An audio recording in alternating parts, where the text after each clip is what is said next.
Yeah, buddies, it's Bennington on a Friday morning. Hashtag Bennington, and this is a new radio buddy of Gail's as our artist of the day. This is Martin Courtney of the band Real Estate, and he's just come out with his first solo album, Many Moons. Many Moons, that song, we have an exclusive here. At SiriusXM, the video, right, Chris? Yeah, it's the exclusive. It's on the SiriusXM YouTube account. It's that was a pavement cover, Major Leagues. Gail got to meet him the other night when you were doing Tom Sharpling's show. The best show. Yeah, the best show. And you had that experience of like when you're just sitting there and the artist is doing all the songs, a couple feet away from you. I know. I think it's hard not to fall in love with music like that. Well, particularly when it's great. I've had that experience so many times in my career. I actually wanted to put out an album called People Who Sang in Ron's Face because an audience of one. Yeah, you just go, oh my God, this is one of the weirder aspects of this job, that you get to do this thing that other people no one ever sits in a cramped studio next to the person recording. And then you're like, is this song about me? Yeah. This is about me, isn't it? Is this person in love with me? Because it feels like that's happening and we're going to get married.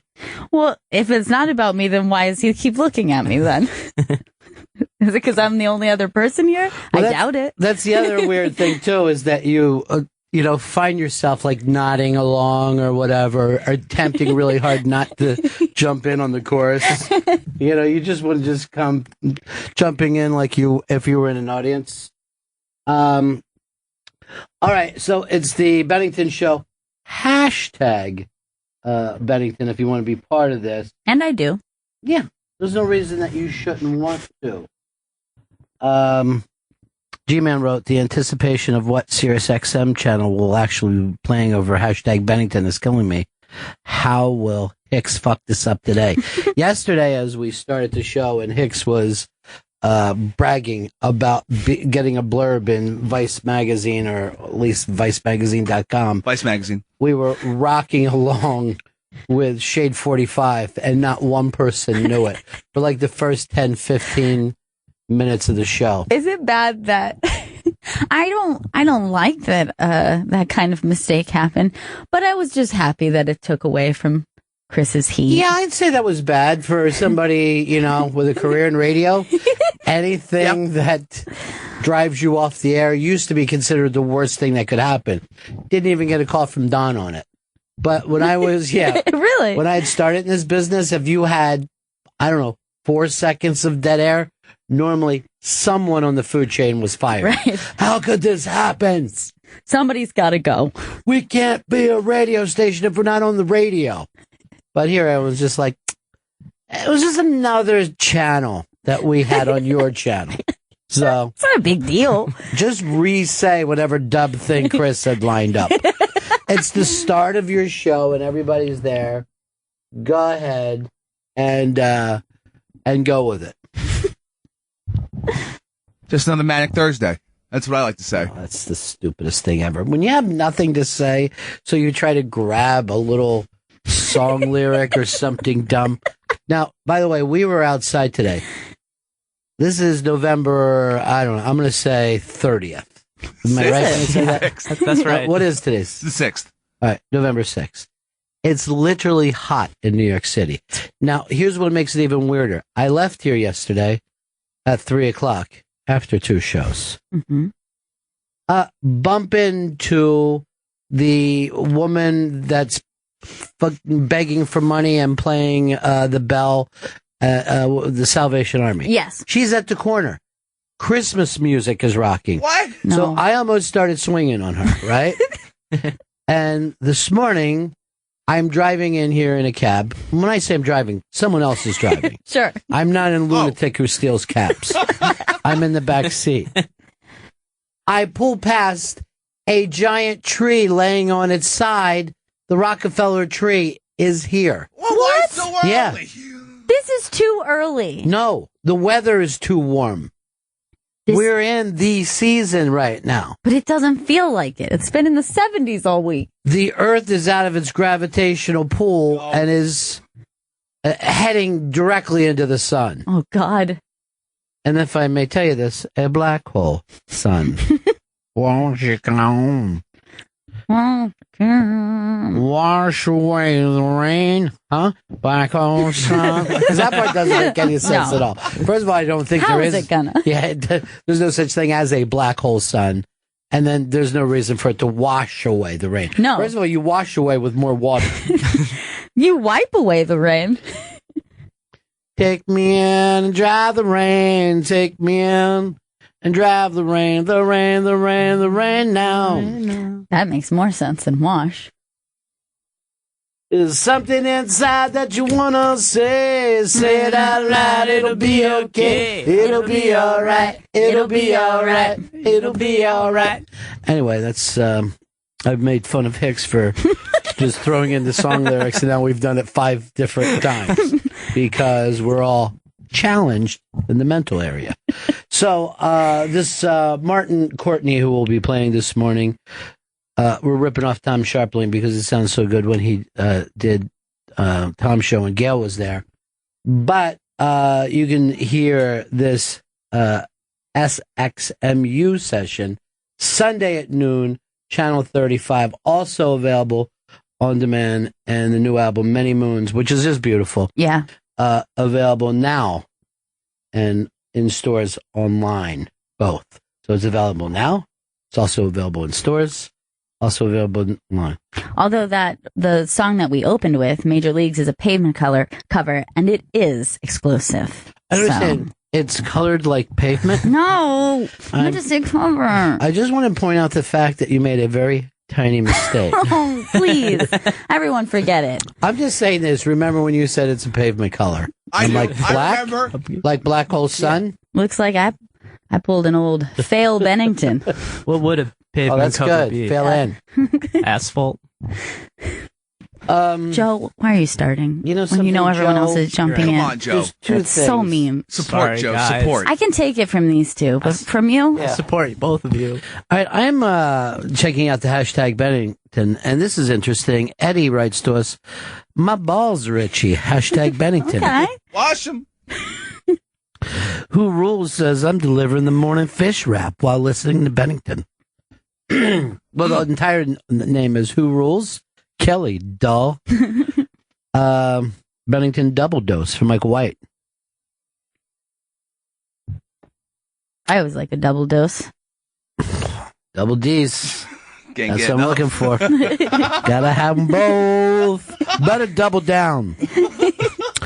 Trish says, I'll take some coffee and some hashtag Bennington on the side. I don't know if anything goes on the side of coffee. Cigarette. A cigarette goes, I think, on the side of the Okay. coffee. Once again, Chris Stanley has the definitive answer. A cigarette is a nice side for coffee. And the picture of health. Dustin says, sometimes you need a hashtag Bennington snooze button. Hashtag Scope Bros. What's up, Scope Bros? Good. Bald Guy Greg said, good morning, ladies and gentlemen. Hashtag Bennington. Mike says, hashtag Bennington because I can and because it's Friday. I don't know why Exercise, you're right. Those kind of slug lines always kill me the most.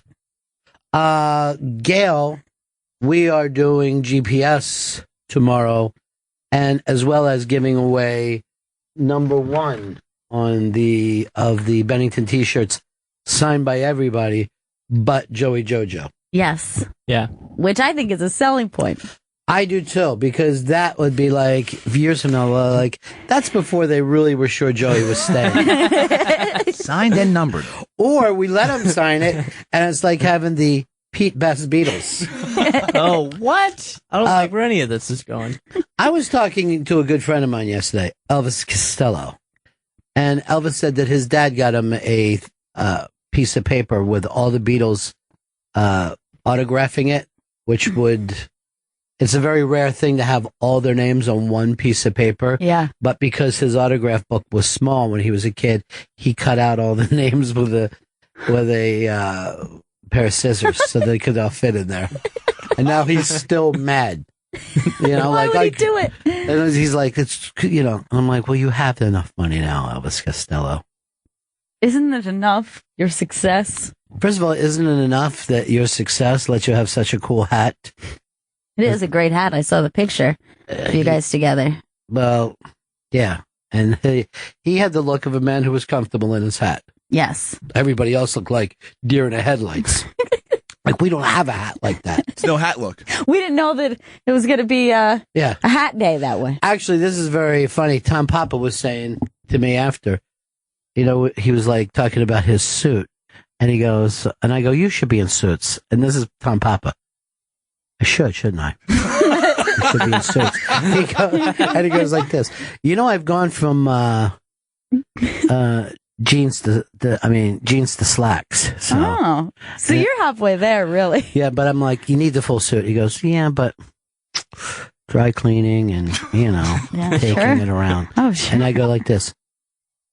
Just ship the suits ahead of you wherever you're going. And he's like this. Expensive. Serious consideration. Yeah, we talked far too long about whether he should be in suits or not.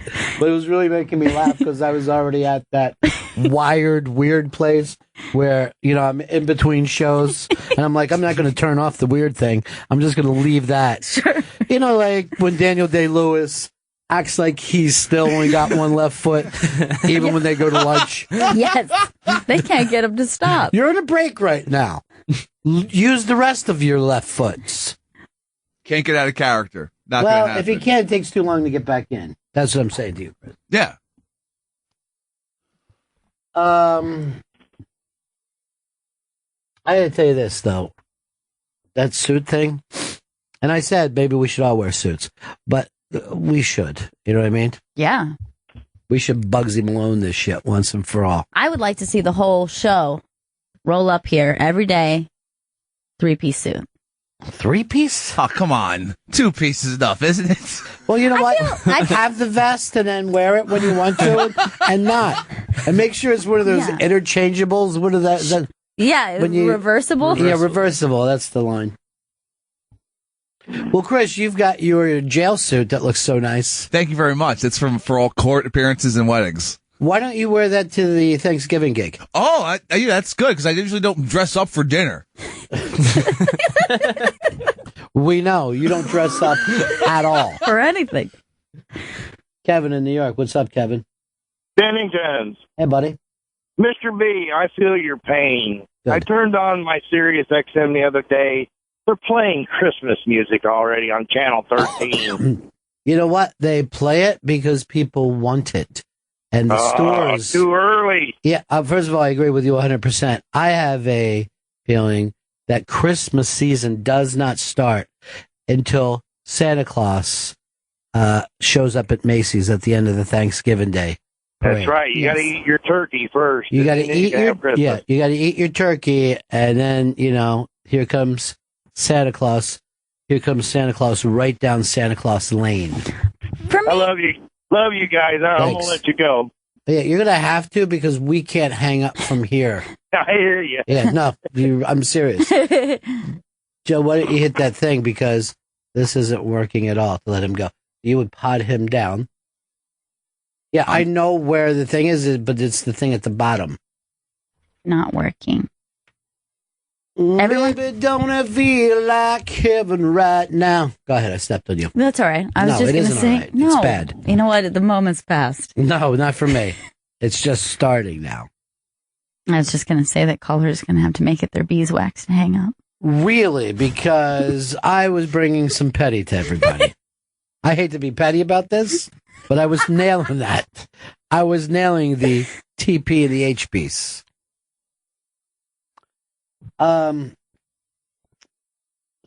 I don't know whether it's going to happen like that all day, but we've been having trouble with the phone sticking over the last couple of days, Chris, and the little arrow not showing up. Engineering will be made aware.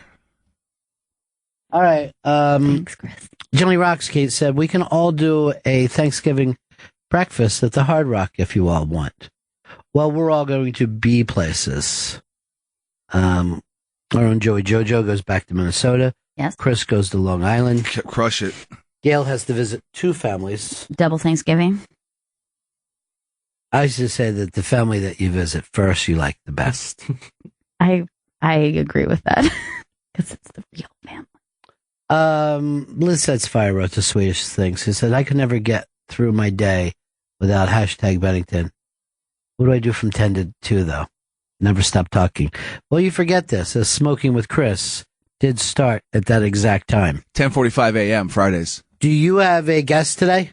I do not have a guest today. I was going to see if I could book you, Mr. Ron Bennington. You do smoking with Chris. It would be a big show today. Could I recommend somebody else? Okay. I think Denny would be great on Smoking with Chris. He's going to have to smoke. I'm going to make him smoke cigarettes then. Yeah, just, I think he's up to it if he gets a little stage time. Okay. Is one hit all right? Just one? No, you're smoking that thing to the filter. Why do you got to make it sound gross? Smoking with Chris seems like it's peaked and it's already rolling back now. Oh, no, bigger than ever. Look, the Vice thing picked me up. I'm great. I'm a correspondent Yeah, now. but not today. They didn't. They did the other day. Well, I'll always have that other day. You can tell Denny that he can do like the host and not inhale, so it's not a big deal. Oh, that is All ridiculous. right, this came from Boogle, the hashtag Bennington. Okay. Can do a live Periscope show, but can't get the phones to hang up in studio. Hicks is blowing it, hashtag Bennington. I can't argue with that. Here's what I want today from you, Chris, because you forgot that you're executive producer. Yes. And you think of yourself as a scope host. By noon today, Yeah. I want a brand new phone number. I'm up to it. I'm up to it. You look like shit. How are you going to get this I'm very together? sweaty. You're sweaty. You're wearing your button shirt, and your arm is literally getting worse. It hurts it just hurts more and more every day. Why don't you take pills for it? I don't want to because I had a problem over the last 10 days fucking going on a pill binge. Yeah, I don't say abuse pills. Oh. I said use it like medicine, like a person would. Doctor recommended. Is that arm jacked up a little higher than you normally have it? It seems very I know, it seems odd up. today. You're right. There's something weird with It's at the upper chest level today. Shannon K writes to us, getting me through this 2-hour commute, hashtag Bennington. That's a long commute. I like that, though. I like the fact that someone's stuck in traffic while we get to work for a living. Joseph said 10 to 12 needs a Scope Talk Live. Constant Bennington Friday. I'll take 2 scopes of perks and a whole lot of Bennington. He writes whole HOLE. That's really scary. John wrote that. It makes everyone uncomfortable. Bob Laporta said, I'm going to sell 10 EPs by the Beta Band. Take me out and dry the rain. Adele said, after a night of insomnia, nothing like a coffee and a side of Bennington. That's the funny thing, though. I'm doing the insomnia thing, too. Well, it's not insomnia, but I do not sleep. I sleep in just little bits. I can't remember what the name of this type of phenomenon is. It could be Fred, but it's that you could be on your own internal clock that is not what the majority of the rest of the world have. I'm not on an internal clock. I'm on an eternal clock, my friend. Oh. Whoa. Yeah, I've been here since the beginning. Holy shit. And not sleeping. All the on atoms in my body, okay, have always existed. your star stuff. I am stardust. I'm golden. Oh, I got to get myself back to the garden. We should write commercials. Oh, he's ready to grab the song. Is that what you laughed at? Like a fucking idiot. Yeah. Do you like Joni's version of that song or Crosby, Stills and Nash's? We should play that on GPS, though. I like Crosby, Stills, and Nash's. Over Joni Mitchell's the writer of the song. Joni, but I do like the Cross. Oh, we're not just calling that band the Cross. The all these years. Cross. Yeah. The Cross. Let's be fair. I don't have time Yeah, to I list know. everybody. I know. So we're the Cross, everybody. Meanwhile, Crosby's like, I personally like it. I like it. It's just a T-shirt. Sure, what does it matter? I'm just one of the out of focus guys. Oh, I can't wait to give out our first T-shirt. Look, this says, this is from Vinyl Links. Hashtag Bennington produces a scary amount of awesome content. And it's all very organic. I don't know how the hell they do it. Keep it up, guys. I'll tell you how we do it. We take speed. And that helps us. That's the active ingredient. Trav wants to know, should the hashtag come before or after the comment? Because he had hashtag Bennington. And then ends with hashtag Bennington. I like that because it's like saying over. Back like when I was in World War II, Army. I was in Army, World War II. I'm an Army mother. We want all tweets bookended. Oh, Jesus, Chris. What's that? You're just screaming out nutty things. Really seem like you're back on the perks. I'm not. Really I'm does not. this morning. I'm Chris Stanley for Liquid Perks. Hey, do you like getting fucked up? Really fucked up? Then we'll do what I do. Fistful of perks. Fistful of perks. It's really fun to take a fistful of perks. Just pretend it hurts and take your perks.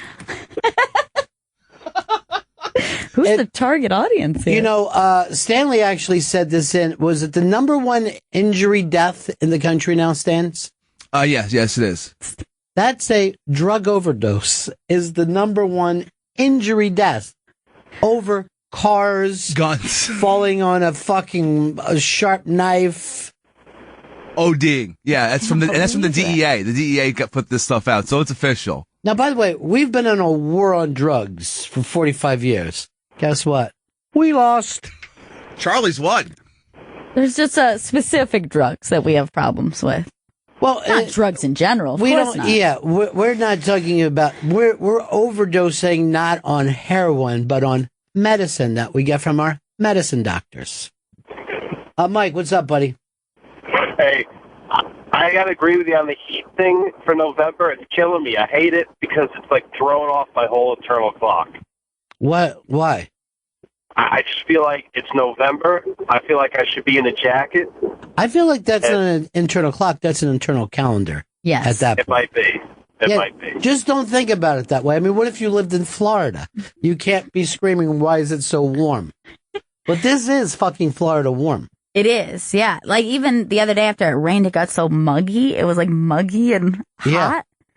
And then it did feel weird though because with it getting dark so early, so it was like dark and then warm way early, and I was like, I just want to like fall asleep out here. It's very weird. Were you getting into Stanley's perks? Don't take the perks. Those are mine. Oh, God. Who took the last perk? Hi, I'm Periscope's Chris Stanley, and I'm here to talk about Fistful of Perk. Brought to you by Fistful of Perks. When you go to work, take a perk, then fall asleep. Perk! Well, by the way, if this was like 1953, I could probably make a living just doing shit like that. And it might be the same product. Yeah. No, it wouldn't, yeah, it wouldn't even matter.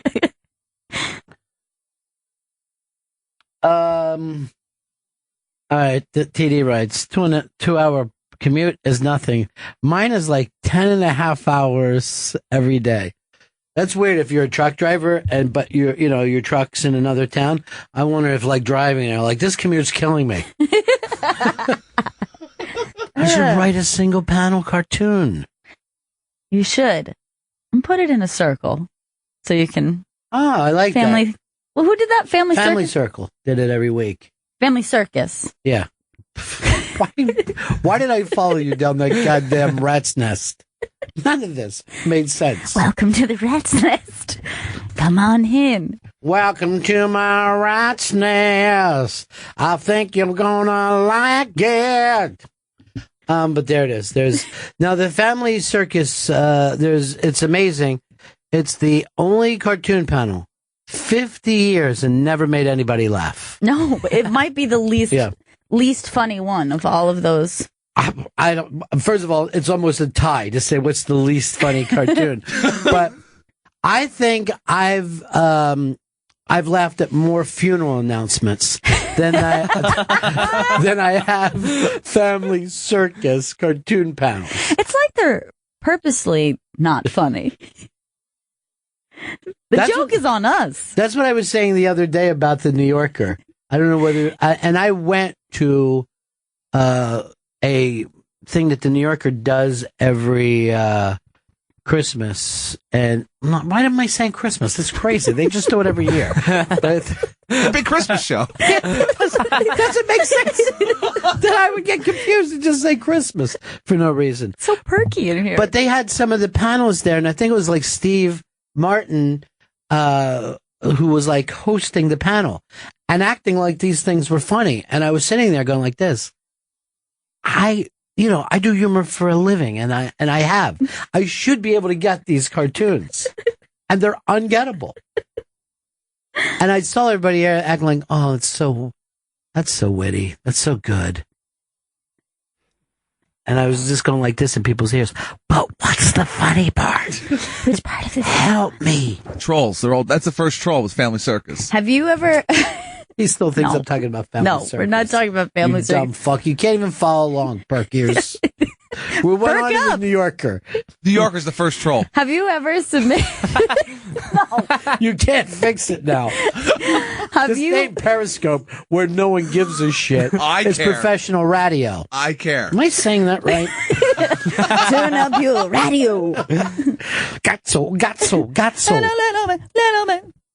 Somebody I know from New York, I'm not going to say who it is and embarrass them, but because they grew up listening to Scott Muni, and that's the only place that they heard the song, they thought that he was saying Scotso.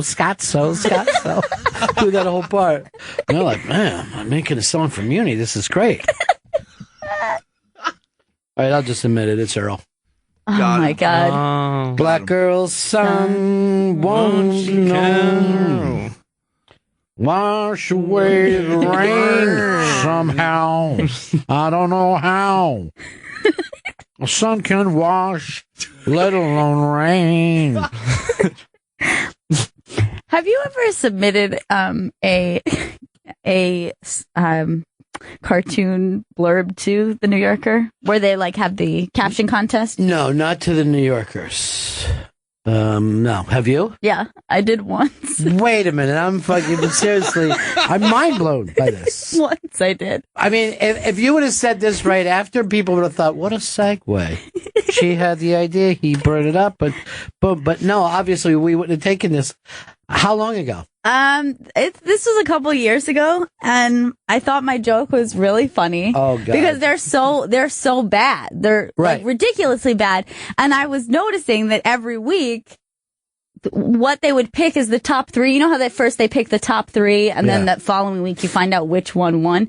There's usually not one funny one of the three. So then Yeah. you start to wonder, how bad are these submissions? Yeah. And then you're like, even if you have even a slight sense of like tongue in cheek about it, Right. you've got to be at the top. You've got to be.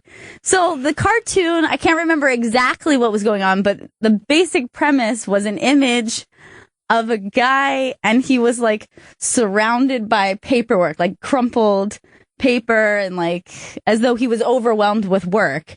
And then one of his coworkers like comes into his office and looks surprised, like, oh my goodness, like this guy's covered in papers or whatever. Yeah.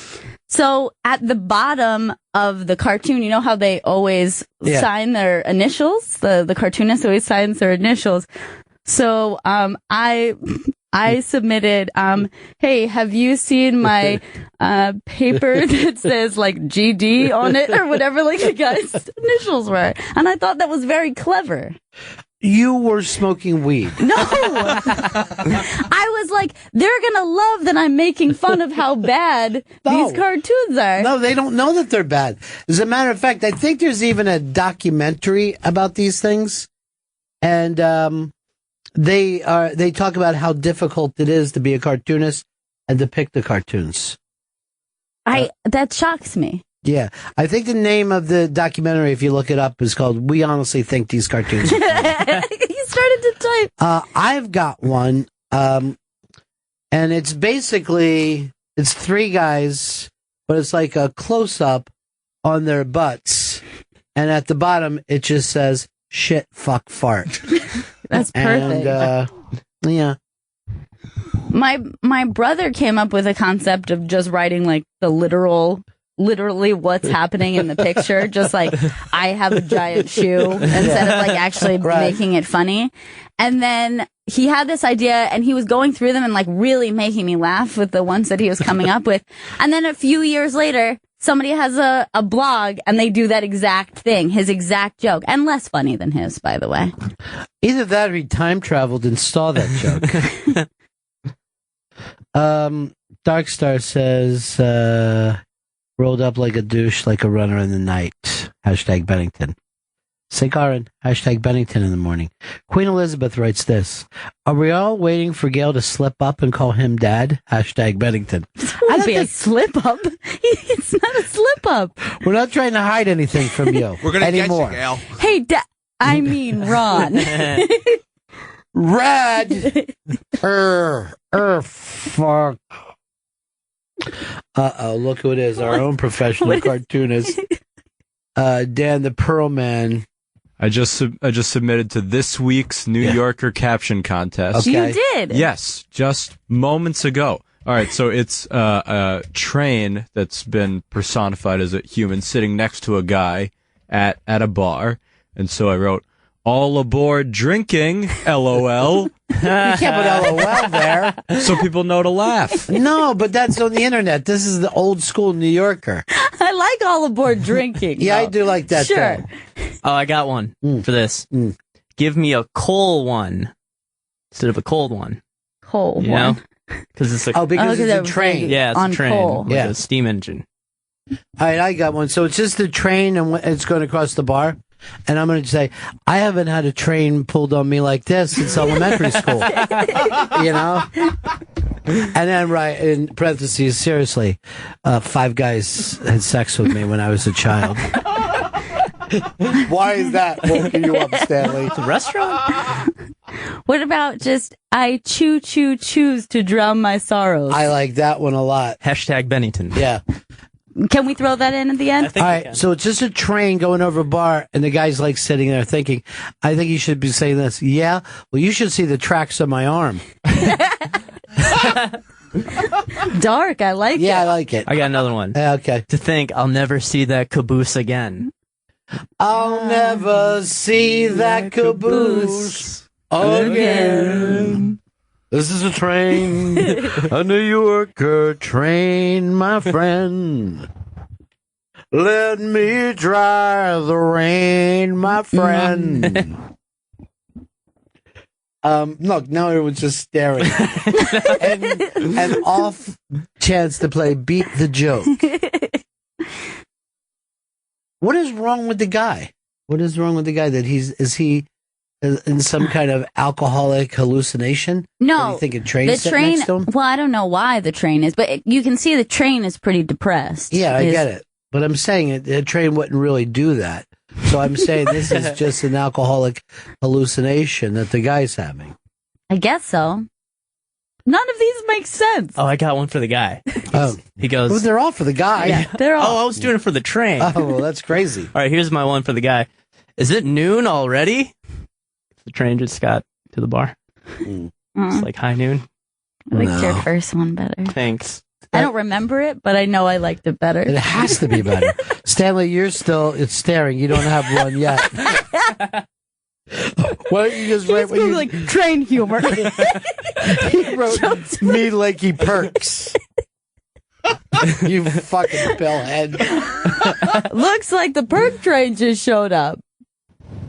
Is that good? I guess this perks me up, these pills. There's no pills in this. Nothing, huh, Stans? Nothing, not one. Thinking. Oh my God, that's embarrassing. This should, honestly, if this was, this should be the caption underneath this story. And at the end of the shift, Stanley realized he didn't belong in radio. What is it, Dan? What do you got, Stans? Next stop, sorrow. Frowny face. He's always putting emojis. Digital age. We got to keep it for the millennials. No, there isn't no no millennial We reads the don't New know Yorker. how to make expressions unless told. It's a steam engine. That's how we understand tone. Here's the millennials. Mister, could I get a New Yorker, please? No one under 90 reads the New Yorker. Why is it hot as piss in here? Oh, no, it's hot in this room, too. I get why it's, because they don't turn the air on until fucking human beings show up. They're treating us like animals in these rooms here. I feel like a goddamn animal in a cage. A hot cage with a board. You know what? Just because That's my caption. That's my caption. Definitely on the perks you're on again. fucking perks. Why dude. are you lying? All right, I ate a half this morning because Okay, my arm good. was in very fucking bad shape. Look, anything that he says is 10% fucking true, so that means that he's eating a fistful. Might have been more than a half. You couldn't even write a fucking gag like everybody else on your show, and then you were just staring at the fucking comic strip. I'm still staring at it. I'm retarded. All right, Brandon says this. Can we get John Fogerty to sing Who'll Stop the Train? That's kind of good. Justin says, I'm all about that crazy train. Gary in Atlanta. Hey, what's up? I just had a quote for the train comic. Okay. Something like, this is really coming off the rails, or we're really coming off the rails here. That's great. Derailed. About our staff, and this is like a train joke for everyone. Remember when these morons weren't allowed on the Bennington Friday show? That's true. When I did the other show, I didn't invite the other voices on, right? Yes, it was just you and I. It's you and me, isn't it? It was just you and me. You and I and someone else. You know, I just default to I just in case, so. You know what I missed, though, about the Friday show? What's that? Egg sandwich and chocolate milk. I missed that too. Although I never got it. No, it wasn't for everyone. It was just for half of the show. Egg sandwich? It was the same way too. Yeah, It's so sweet, but weird. Yeah. I loved it. Sadly, Pepper found out that this train was not Thomas. Hashtag Bennington. Twitwit says, glad I'm not the only future train wreck. Hashtag Bennington. And hashtag train humor. Hey, we need a GPS hashtag for this weekend, too. Oh, yeah, that's right. So should we go, because that's how Gail's giving away the signed Bennington shirt, which I now found out from a collector that this is a collector's item. Wow. Yeah. An official collector told me It's that. numbered. All right, this is number. I didn't know that mattered. Oh, it matters big time. Yeah, Huge. this is gigantic. Yeah, it's a numbered t-shirt. What's the number then? 001. Oh, won't you come and sing about this train? Bringing it all together. Won't you come? Won't you come? One. So stupid. So dumb from lack of sleep. But I will be giving away 001. Yeah. That's exciting. Via Twitter / Periscope. I'll be doing a Periscope pre-show. Well, you'll talk about it on the Periscope's pre-show. You'll come up with the hashtag contest. Yes. I hope none of this is too complicated. First step, arrive at Periscope. Then you take your hat and place it boldly on the hat underneath of it. So this is a big day for us, the GPS, which, let's face it, Deep Track's already told us that they love. They did. Yeah. They go, this show is balls out. They go, here's what they actually wrote to us. Let me do what Don Wicklund never does, compliment you. And, we need that. Yeah. Yeah. You know what I mean? We're just people. Puppy wants its belly rubbed. Is that so much to ask? Oh, wait, I just thought of another one. Train wants its belly rubbed. Submit it. And submit. All right, I got my thing for the New Yorker too. Okay. My New Yorker, more like Jew porker. Perfect. Send it in. Hashtag train humor. and then right on the outside of it in blood. This time I'm not fucking around. Got it.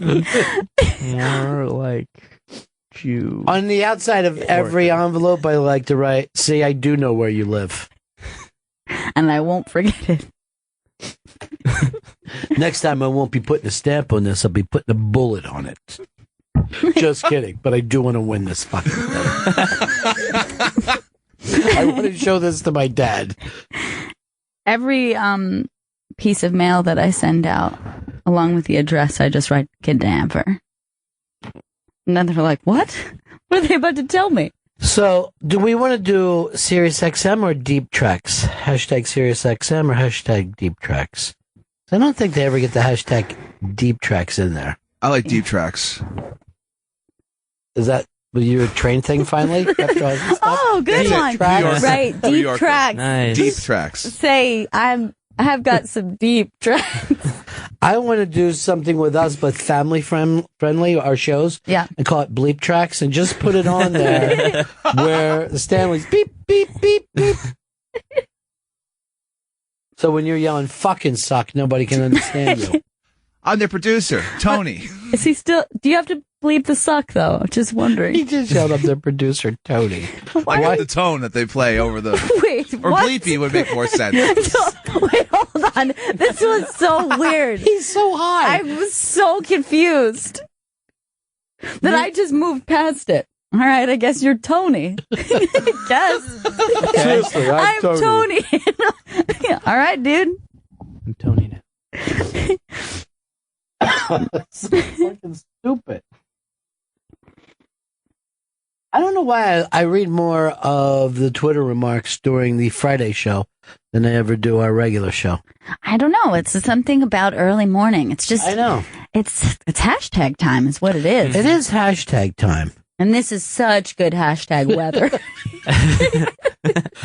Starting to feel a lot like hashtag everywhere you go. Well, last night was the Johnny football night, Stanley, and I expected to get texts from you all night because for 3 years he yelled about Johnny football. And then when the guy finally plays, you barely pay attention. You don't care? I was watching, but it was just depressing to watch. I mean, why? He threw like 150 yards and a touchdown. I mean, the Bengals are just too goddamn good. They're too nasty. The Red Rockets fucking tearing it up right now. But this has nothing to do with what the point of this was. Like, if I ask somebody, what's the turkey sandwich like, and I hear them talking about soup for 3 minutes, I start to wonder if they heard me. The topic would be Johnny football.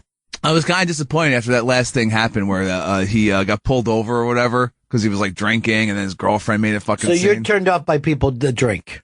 No, I'm just like Johnny football. I thought you were keeping your fucking nose clean, bro. And then that weird shit happens. Wait, you're saying that he drinks with his nose? How? That's where you're supposed to do your cocaine at. Oh, totally confused. Yeah. Does that mean he drinks his cocaine? Probably. Remember there used to be a song, snorting whiskey and drinking cocaine? Yeah. Which was considered like wit at the time. It's the opposite of what you're supposed to do. Yeah. At the time, that was considered wit. Now, if you're not paying attention, there's a subtle message that's happening there. Right. HQ wrote this to us. Stanley likes to chew his pills. Hashtag train humor. I hope they don't mind us tying in also Stanley jokes. They'll get it. They'll understand. New Yorker's already paranoid enough about this new Periscope thing. Yeah, you play a little Pat Travers for us.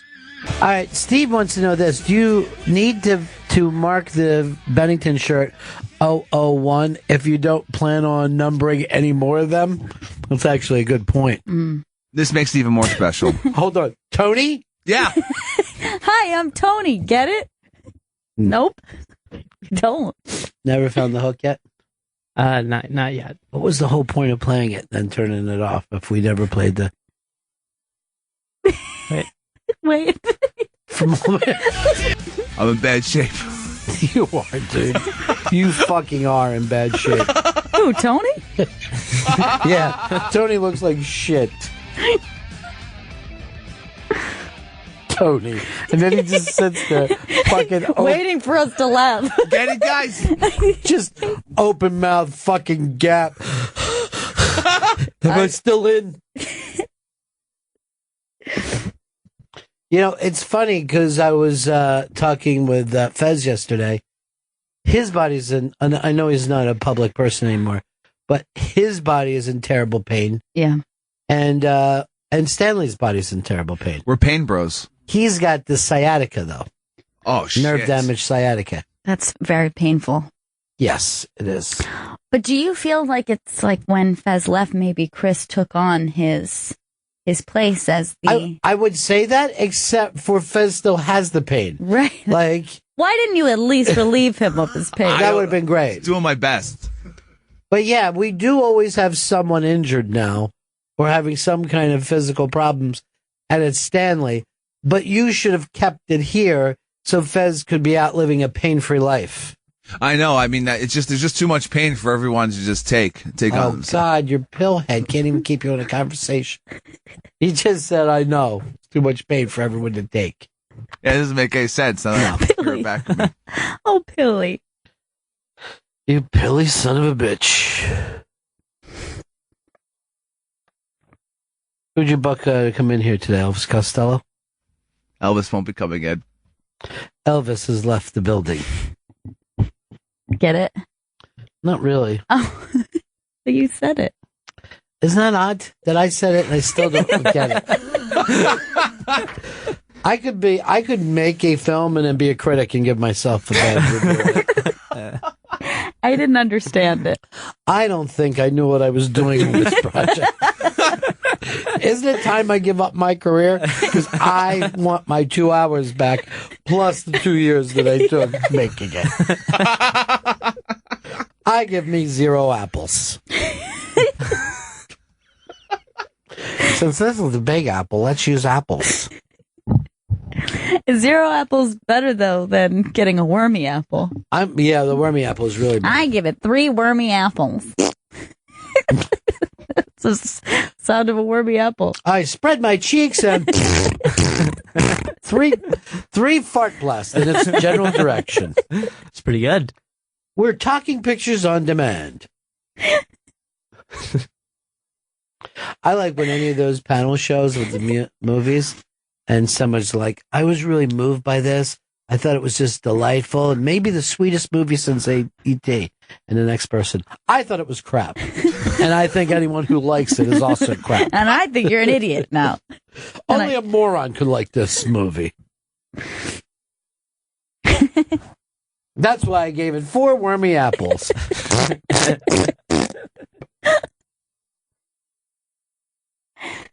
Tim wants to know, how many perks does it take to sedate a centaur? 1, 2, 3. 3.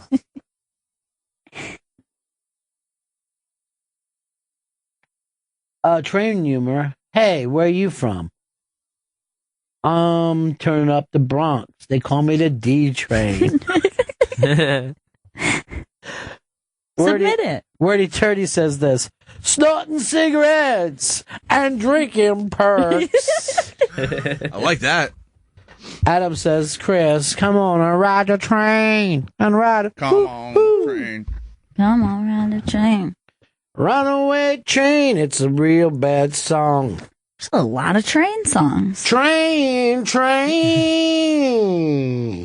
I hear the train a-coming. It's coming around the bend. Riding that train. High on more train. We like trains. Train. And a hot train. I wonder if that's what the first pass at any song sounds like. Train. I know I wanted it to be about trains. Locking my train. I wish this train was a real good train. I'm training along. And the rest of the band's like, we like it. It's just really train heavy. I know the lyrics aren't done, guys. Give me a little time to get some of the train out of it. I do want to keep some train, though. Yeah. I don't want it to be completely train free. Oh, no, of course. No, I never meant take out all the train. I'm just saying if you say train every line, that's what I'm talking about. Obviously, keep as much train as you want, but we gotta have some other words besides train. What do you think, like 50-50? I'm so glad we talked about this. Oh, I would never want to come back here and not hear the word train at least once in the song. It is a train song.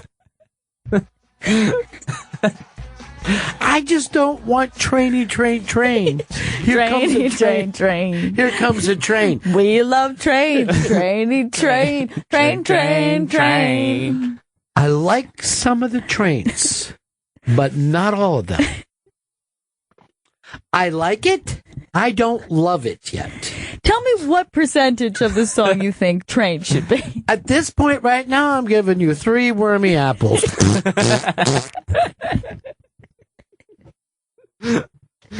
I give this film 3 shit-filled apples. How did they get in those apples? I did it. It just seems like a lot of work. I do that before every show. I did it with my ass. That's how I review things. I core an apple and shit directly into it. Then I put the top of the apple back on and wait for the show to start.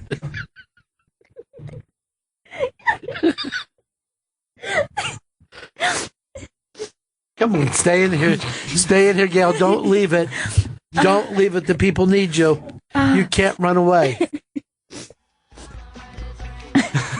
Oh, God. Oh, God, Stanley. Why couldn't it be the other train song? Because he's 2 perks behind everybody else.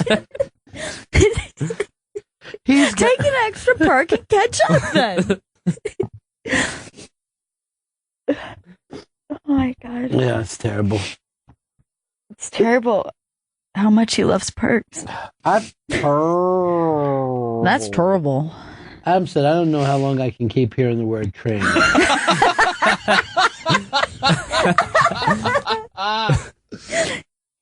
So you like the trains or no? James Hunter has one that I can't even say out loud without being like ethnically offensive. Train related? Asheville says it takes a lot to laugh. It takes no perks to cry. Well, that ties in with Stanley. That's so fucking crazy. This morning got weird quick, huh? It did. Yeah. I don't want to blame the train thing, No. but I do think it was part of the problem. Yeah. I mean, I like the train for sure. Governor Grimm says, a good move not letting Joe sign the T-shirt. I have an R&F shirt signed by Zito, which kind of ruined it. Would you want the nickname New Zito? No. But, I'll take anything, guys. I'm down. Well, I'm New down for Zito whatever, is what we've offered. There's New Zito. I'm just Tony. Our offer stands at New Zito. You can't have Tony. Can we throw already have one. Can we throw a train in there? New Tony?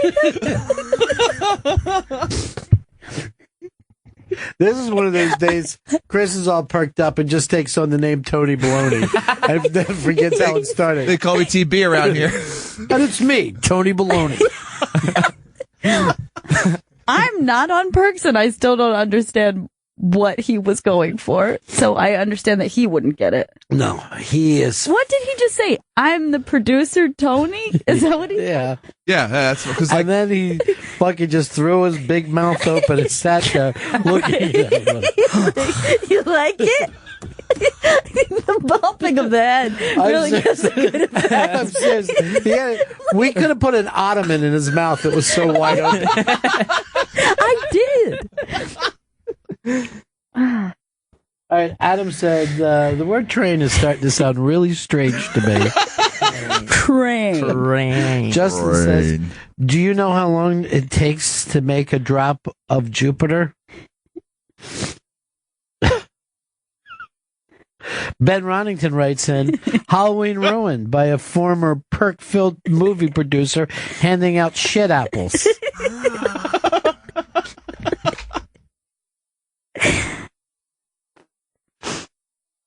That's the sound of hashtag Bennington working on the train. Fred from Brooklyn came up with that one. There is a lot of train songs. Yeah, there's a lot. Yeah. A lot of ship songs, though. You know? Yeah. This is a lot of songs if you really get to... Oh, yes. Oh, now that you have, I added Paul and Paula to you, you might not have anything left for your jukebox. There's nothing left. Now, that was actually the last song. That's the only song I've never heard. Is that right? Yeah. And of course, I don't include music that has not yet been released, but... So you're not traveling through the future, making sure? No. Yeah. My only power is the ability to hear songs that currently exist. Weird. I don't know if it's a superpower, but... It's a pretty good power, It's though. a pretty good power. Last night, I was writing to Shrekalov. She's going through some kind of her own perk-filled weekend because she has something wrong with her spine. Yeah. I think it's disconnected to her head. Oh, I don't know what. I might be even wrong. I don't know. So I'm bad at science and biology. But she felt bad because we had a conversation and she had never seen some of these movies that we talked about. Mm-hmm. So, and then she blamed her parents and said that she had bad parents, which obviously she did.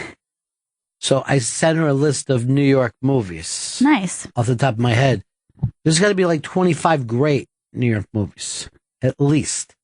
And then even after I sent it, I'm like, oh, damn, I missed this movie. I missed that one. I missed Panic in Needle Park. How did I miss that? That's a great movie. Would you say there are more great movies about New York or LA? There's some great movies about LA, but I think even LA people write movies about New York. Yeah. There's something a little bit more romantic. And then you also have the grittiness. Too. Yeah, they kind of make fun of LA. Even people who live in LA make fun of it in LA movies. But, we would have won this at Dog Day Afternoon. I mean, you could just fucking pull the plug after that. Boom, it's over. Brooklyn film, by the way. Do you remember what the opening song was to that? No, Don't everybody run around. Don't everybody run around. No, I don't. And Marina by Elton John. The whole time, they're going through the harbor there. Oh, and my other favorite scene in that, and now that I bring it up, you'll always notice it. So he's inside. The fucking cops are surrounding him. The cops are trying to call him in the bank place, and he answers the phone. It goes like this: WNEW, we play all the hits. He does? Yeah, and I have to rewatch that. I never noticed it before I worked at WNEW, and then when it did, when I was rewatching it again for the millionth time, I was so excited.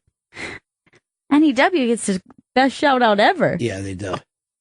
They get the best in history. And any good movies about Minneapolis?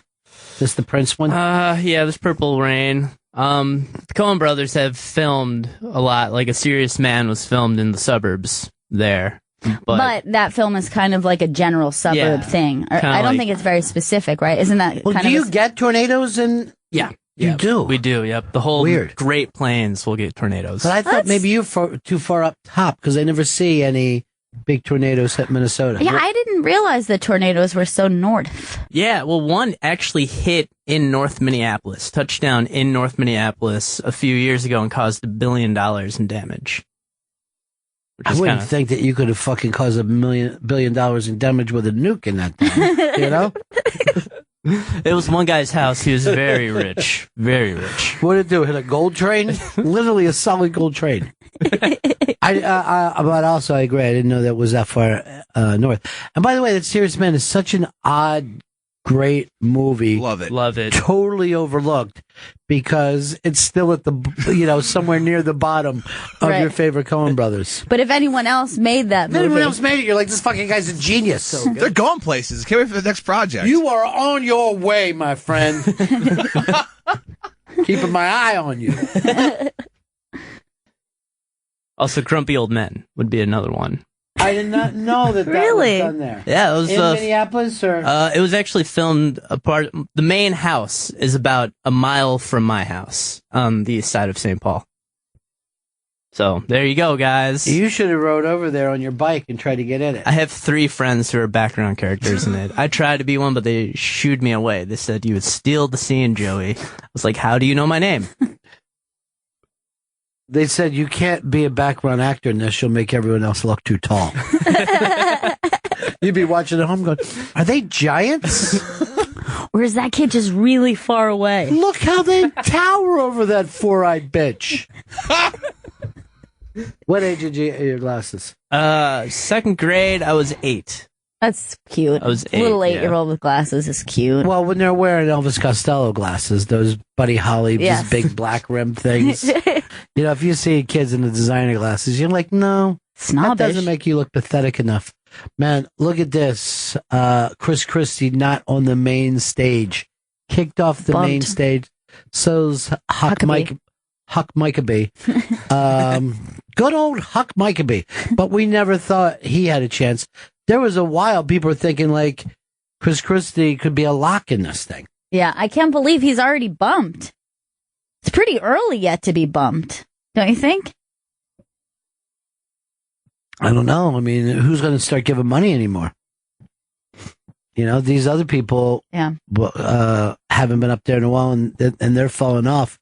So, yeah, I mean, if you're not moving this at all, we got to get rid of your ass. Sorry. I mean, their pool is a little big right now. It does need to be whittled down. Like that one debate where there was like 15 of them on stage. It's like, come on. I'm tired of the debates already anyway. I don't like them. Yeah, and they started so early. Like, well, they've already had like 3? Yeah.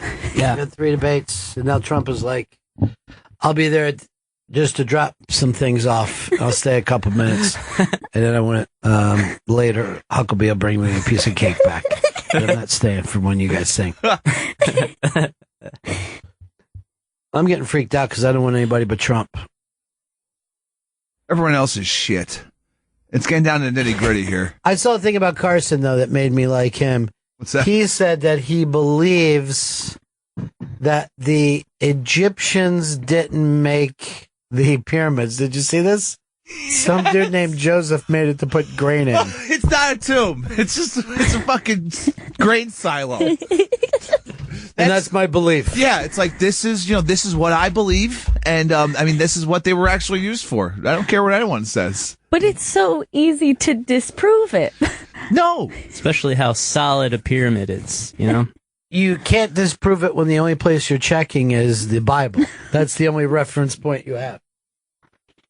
Carson just gets crazier and crazier. I didn't think it was possible after that rock throwing story, but there's been nothing but none of your shit. Trump, I just missed this. Trump had put up a very funny tweet about Ben Carson's probably lying with his violent stories. I don't even believe him. I can't believe how just funny it is to put out a tweet and get everybody to pick up on it. All right, what's it say, Joe? With Ben Carson wanting to hit his mother on the head with a hammer, stab a friend, and pyramids built for grain storage, don't people get it? I don't even understand that. Yeah, I'm not really sure what It's it like even a train means. bit. Don't It should be easy enough to fucking nail him without confusing us. Now Trump's just coming off crazier than him. Tom in Minnesota. Hey, Ron. Yeah. They filmed the beginning part of the Mary Tyler Moore show in Minneapolis. Yeah, That's where I heard downtown Nicolette. yeah, first of all, that's not a movie. And second of all, this show was actually shot in L.A. I remember I couldn't stand looking at her apartment, knowing that every night she had to pull her couch out to sleep on it.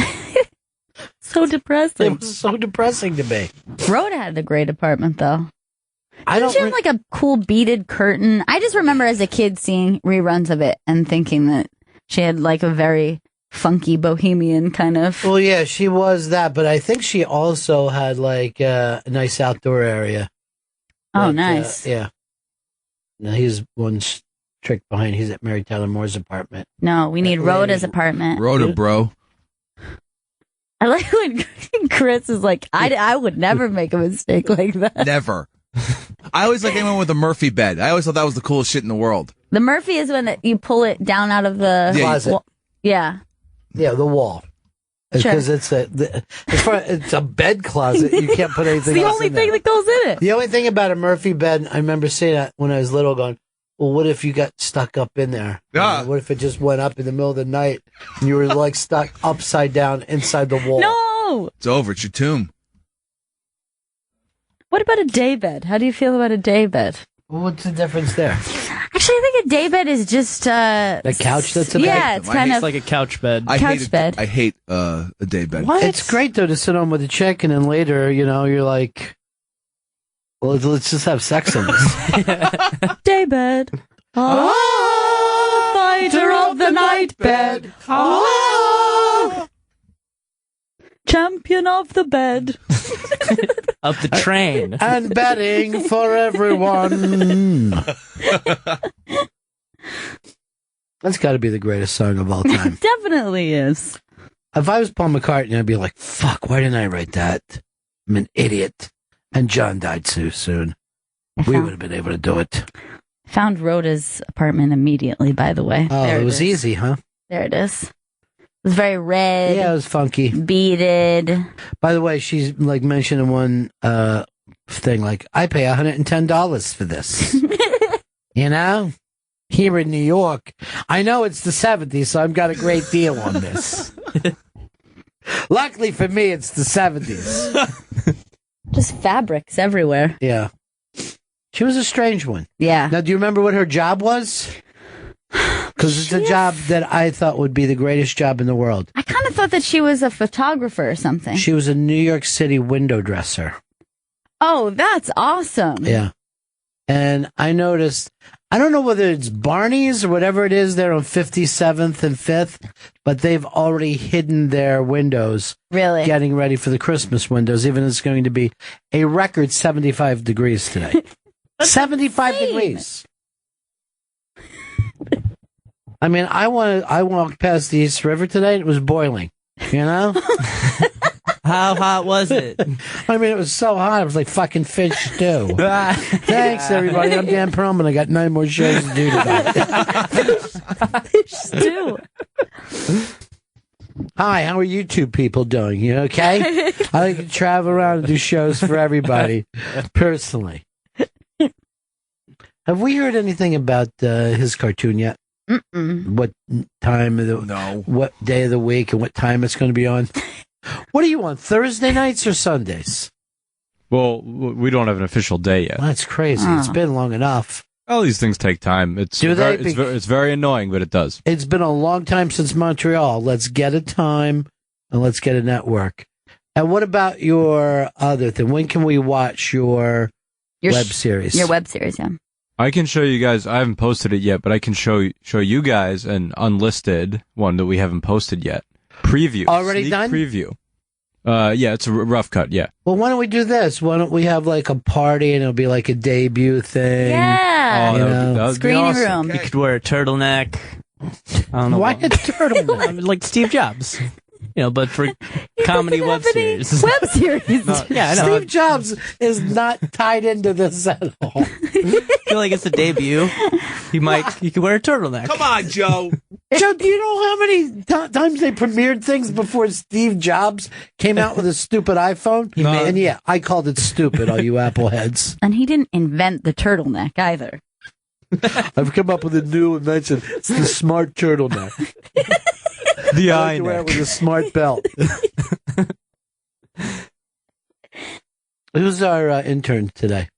We have both Cashmere and Jam Band. And they're both in this morning? Mm-hmm. Both of That them. thing yesterday with Jam Band let me know how perked up Chris has been and doing a bad job with him, too. And then yesterday after the show, you came to me and said, he really is a hard worker and a good guy.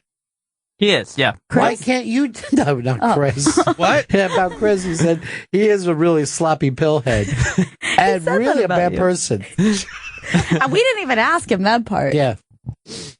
Yeah, they're both great.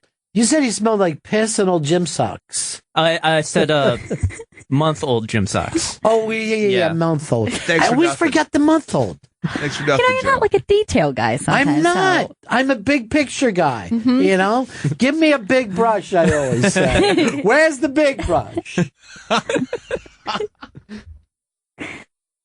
I would always say this: details, schmeetails. He does say that. Yeah. Like, you think he doesn't, but Yeah. he does. I always say we'll get to that train when we come to it. Yeah. Like I said to the waiter last night, I don't have time to pay for this.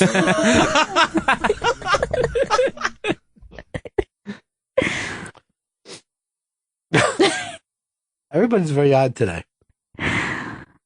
All right, Boomer wants to tell us a lie. Go ahead, Boomer. What do you got for us, buddy? Good morning, Benningtons. Good And morning. Good morning, Mr. Perky. What's up? If you look at the old Mary Tyler Moore reruns, Rhoda had a sex swing in her apartment, not Right. a pull-out couch. All right, let's take a look at her sex swing. We're not seeing it anywhere. I'm not seeing any sex swing. I don't even know if they had a sex swing in the 70s, did they? I think they just used regular swings for their sex Yeah. swings. Back then, they were just fucking VW vans. It was cool. It was a simpler time. It was a simpler time, you know? People would kill Viet Congs. You know, it was different than it is now. Today, we kill Sure. Afghanistanis. ISIS. Yeah. We kill ISIS in the back. Back then, we had to kill Viet Congs. We try to kill ISIS. They're sneaky. I mean, back then, we didn't have perks. We had Quaaludes. You know, it was a different time. It was two and alls for you and alls.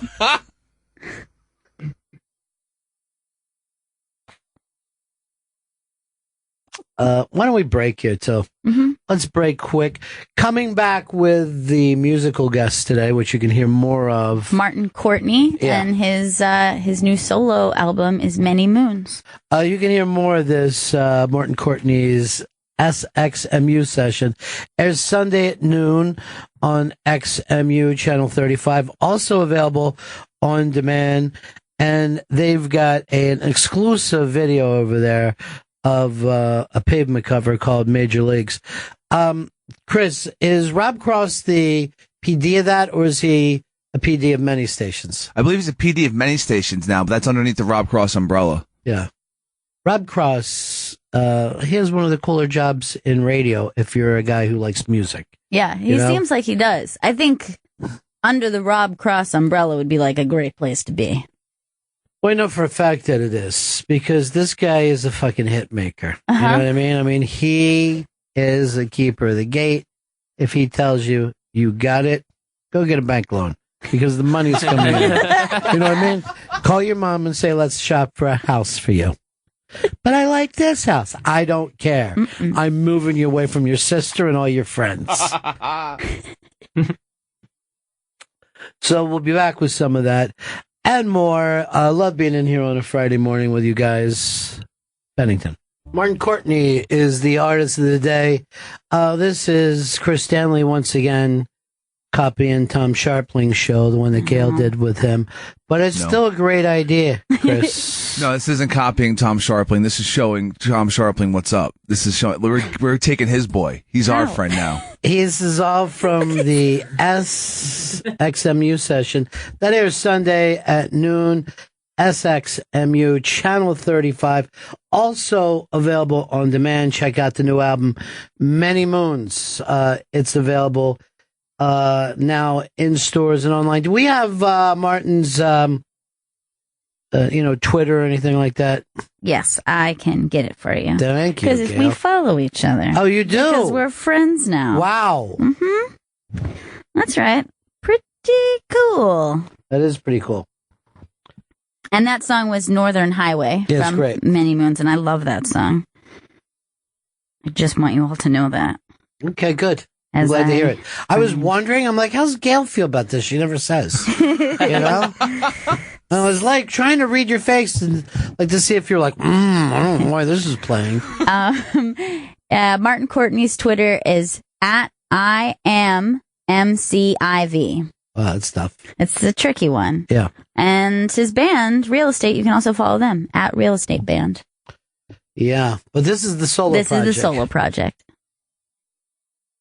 Which is a smart move. You know what I mean? Got his name out there, you know? Maybe I should go solo for a little while. Since Chris has his solo projects, you have your project. You're getting invited on every broadcast out there. I know, I am. I'm getting a lot of invites. And evites. Mostly by E. And I know Joey Jojo's got his... all that stuff. Yeah, you really don't have anything. But don't have Dan has a ton of stuff. Yeah. Joe, not so much. Yeah. I mean, he doesn't get the e-vites like me. You know what I mean? He doesn't get his vites electronically. I don't believe in that. No, I'm old school too. You know what I mean? I still send letters. That's how we actually book our guests. We Yeah, by mail letter. them. By letter. Teletype sometimes. Well, every time like people say, like, if you go, hey, have we found out about that? I got an email out to them, and I'm going, before we had the computer, nobody would send someone a letter. You know what I mean? Right. We have a telephone that you talk to people. I don't know. I sent them a letter. I haven't heard back yet. And we also have a telephone that we always have constantly now. And yet never use.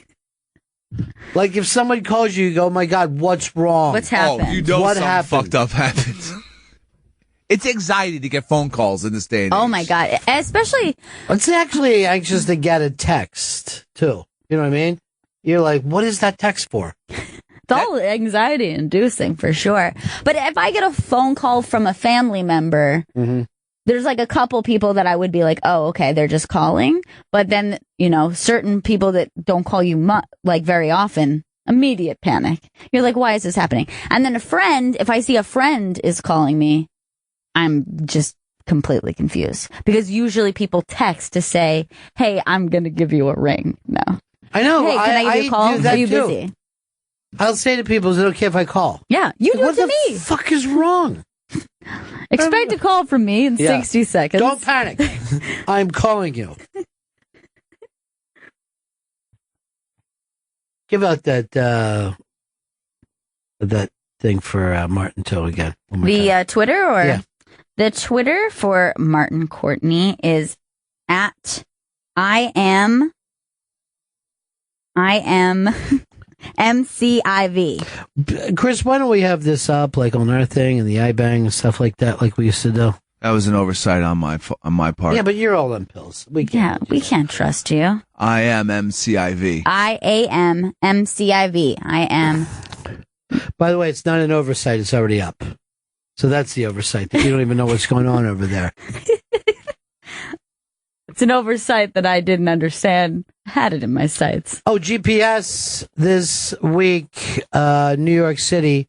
It'll be 3:00 on Deep Tracks. It's Gail and I taking a look at New York City, mainly in the 1970s. Yes. But Gail, right moments before, will be giving away the brand new Bennington T-shirt, and you're going to be doing your first Periscope or Scope, as the kids call it. Yes. Crack a scope. My first solo scope. I'll will let be Vice cracked. Magazine know if they want to know the up-and-comers. I would love it come Monday morning if I got a mention I after know. only one solo scope. What really annoys me, Chris, is you Yeah. got that great mention. You don't even have a parent to show it to and brag. I'll show it to you guys. I show it to you guys. Ah, where his parents? Aw. That's right. Budding Periscope star Chris Scope Bros Stanley. I don't know if I see that as your nickname so much as just something you say constantly while you're periscoping. I got something new coming up for this scope on at 10:45 a.m. Smoking with Chris. I'm What do not. you got? No, I'm going to premiere it on Scope Bros. Smoking. You with mean Chris. like a new saying? a new saying? Yeah. Does it have to do with scope? Yes, it does. Is it scope on the water? No, Please, there is scope on the water. Good. I might work that in. Scope on the water. Did you book Denny? Denny doesn't smoke, so I'm going back and forth in my head if I want to have him on. What about Jenny? Jenny doesn't smoke. What about the weed girl? Oh, I'll email Weed Girl. I'll give her a call. What's her name? Christina. Yeah. I like Christina. She smokes a lot of weed. Oh, she burns it down. I didn't know that. Oh, yeah. What? What's happening? Now, do you prefer or not prefer smoking weed alone? I like to smoke weed alone. I enjoy it. You know, back when I smoked marijuana, I never was a big fan. Yeah. You know what I mean? I just felt like, is this for girls? But if I was somewhere and I was smoking a joint by myself, and this is one of the reasons why I hate weed, I still tried to pass. Just pass to yourself? No, I would just sit there with it out like a fucking moron. And then I just would go like think to myself, who just left? I feel like for me, it would be either alone or with a very trusted lover. But but not a big group. Oh, you never like to smoke weed in a big group? I did when I was like much younger, like high school age. That was fine. But like once I got weird, and I got pretty weird, I was no longer able to socially smoke weed because I would get. You get that weak head from your mother, not from me. Just remember that to yourself. Because her and her friend have all these stupid stories. I remember she said this. Her friend said to her when they were at a party, they were just really fucking high, and her friend said, this is like they're in high school, and her friend goes like this, is there like a big needle in my neck what? Through the other side? I heard that fucking story. I laughed like I was smoking weed. Oh my God. Hey, just check for me. Is there just a giant knitting needle going right through my neck? No, you're fine. Just check, though, for me. You know, high school girls, it already is bad enough that they think that their makeup is off or their hair looks stupid. Oh. But if you think you have a big needle in your neck that people are looking at.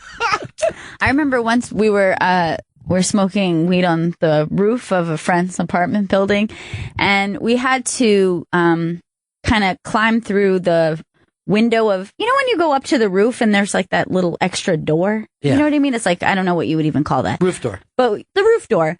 And so we had to climb through the window because you'd set off the alarm.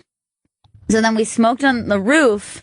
And then afterwards, someone's like, oh man, it's going to be really difficult to climb through the window now to get back in.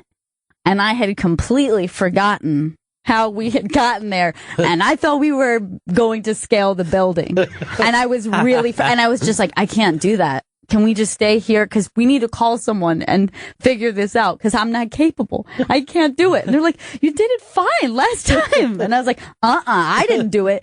I don't remember how I got here, but it wasn't like that. I was really freaked out. Oh, you smoking dust? I guess so. It might have been a little touch of dust in there. Because that's too stupid for fucking pot.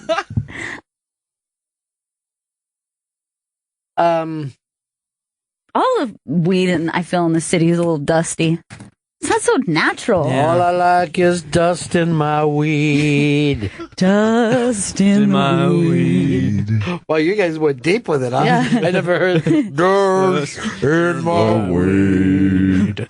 Whoa, you have a very low register. Whoa! What? It's Tony? That's me. This is going to be Chris's part. I'm a lonely frog. Hey, God. Is that the nuttiest thing that ever came out in a song out of nowhere? I'm a lonely boy. You know, it's all making sense. It's like a little 50s song. Yeah. And then a fucking frog starts singing. And when did he show up? Why? He's always there. Why? There are like weed. Now, smoking weed alone, do you think that's weirder than drinking alone? Or No, to me, out of all of them, tripping alone is the weirdest. And I had friends who did it, but I never would. I don't like the sound of that. I did it once. I don't know. I was all messed up. Like, I was sober. I don't know. I ate a bunch of mushrooms by myself. No one else was tripping, and I just wandered off into the woods by myself in college. I did the same thing. That's a problem. That's scary. You did the same? When I was a freshman in college, I tripped alone because all my friends did it the week before, but I had something to do the week before, so I just had a bunch of shrooms. You're not catching up, dude. You just gotta fucking wait until it comes around again. I learned that mistake, and it was a terrible trip, too, because I was cutting some oranges before right after I took it, No. and I cut myself, No. and I just see my thumb just pulsating, and right when it's starting to hit, and I'm just like, oh fuck, this is gonna be a bad trip. And then I was alone. Yeah, it was really bad. I was alone. I wandered off just like Chris.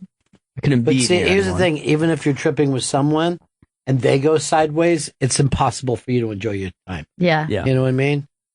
I remember once saying to a fucking friend of mine, it was just me and him, dude, we're not in Planet of the Apes. Because this fucking guy. You're ruining this for me. Here's what happened. This fucking guy, so we're down in Linwood with all these row houses and shit. It all felt like it was closing in. And we started to fucking do the asset. We were really young, like 10th grade. We did it like too early, I think. And this fucking dude comes driving up who knows him. He's like in a muscle car, but he has these real long greaser fucking lamb chops, you know? And he did, and it had his hair pulled back, and he did have a Planet of the Apes look about him. I'm not saying that he didn't, but it's a huge leap to be inside the car screaming, "What the fuck are you saying to me, you Planet of the Apes motherfucker? I'll fucking kill you!" And I'm like, come on, man. Come on, dude. And I'm saying to this fucking guy who I don't really know. I kind of know, but I'm not friends with it because this ain't my neighborhood. I'm like this. He's just kind of fucked up right now. Yeah. You know, and the guy's fucking pulling forward like, "Don't fuck with me, man. Don't fuck with me." And I'm like, let's all you take your Planet of the Apes scene, get the fuck out of here. I'm going to take him back. But that don't even work. No. I like that day. I wish I was tripping alone. I think maybe blowing lines alone is worse, though. Oh, no. That's fine. But like pacing around by yourself that's with fine. way What's too wrong with much that? energy. That's better than... I think it's a weird scene. It's better in a social situation. I think it's better than sharing. If I'm going to be honest here, you feel better than if you're with other people. You know, that's when you know you have a problem, when you're sitting up all night getting fucking whacked. And thank God Periscope wasn't around then. Probably never stopped scoping. But there's some things to do alone, some things not to do alone. I'm going to give you one that I think this is an opposite thing. I think you can go to a baseball game alone. Mm-hmm. I don't know if there's any other sporting event that I feel that way about, though. Like, I think going to a football game alone seems weird. Yeah, but a baseball's baseball a quieter game, you end up talking with all the people around you. Yeah. Yes, Dan. Well, I would say baseball game is the one that I would most want to be with other people because there's so much downtime that you'd like to be with your friends. Where I've gone to basketball games alone and just watch the Knicks lose, and that one more you can commiserate with other people there because it's going fast-paced. See, I spring training, I actually ended up making a lot of friends at baseball games. Right. Where we would go looking for each other the next time. Right, because you always sat in the Because same during the spot. downtime, everybody would be talking, or, as I like to say, betting on the next pitch. Right. You can really keep a lot of cash moving around a small area. I don't think I've ever been to a basketball game alone, though. How about, do you guys have problems going to movies alone? For a long time, I only went to movies by myself. It's not a bad idea. I like watching movies at home by myself. I like watching movies by myself. I think it's a better way to watch a movie. It isn't until the end of the experience that you want to have somebody to talk about it anyway. Yeah, you know, I mean, like, during it, you don't want anyone leaning over to you. Do you think that she did it, or do you think she's a nice person? I hate that kind of shit. Shut up! We're supposed to figure it out on our own. Hey, who is that again? Because I the guy from the beginning. I think she's acting like she likes him, but she's really shut up, trying to kill him. Probably. I think. Yeah. Even though it makes sense to go to a movie alone, it took me a long time to do it. For some reason, I don't think I went to a movie alone until I was like 24 or maybe 25 years old, somewhere in there.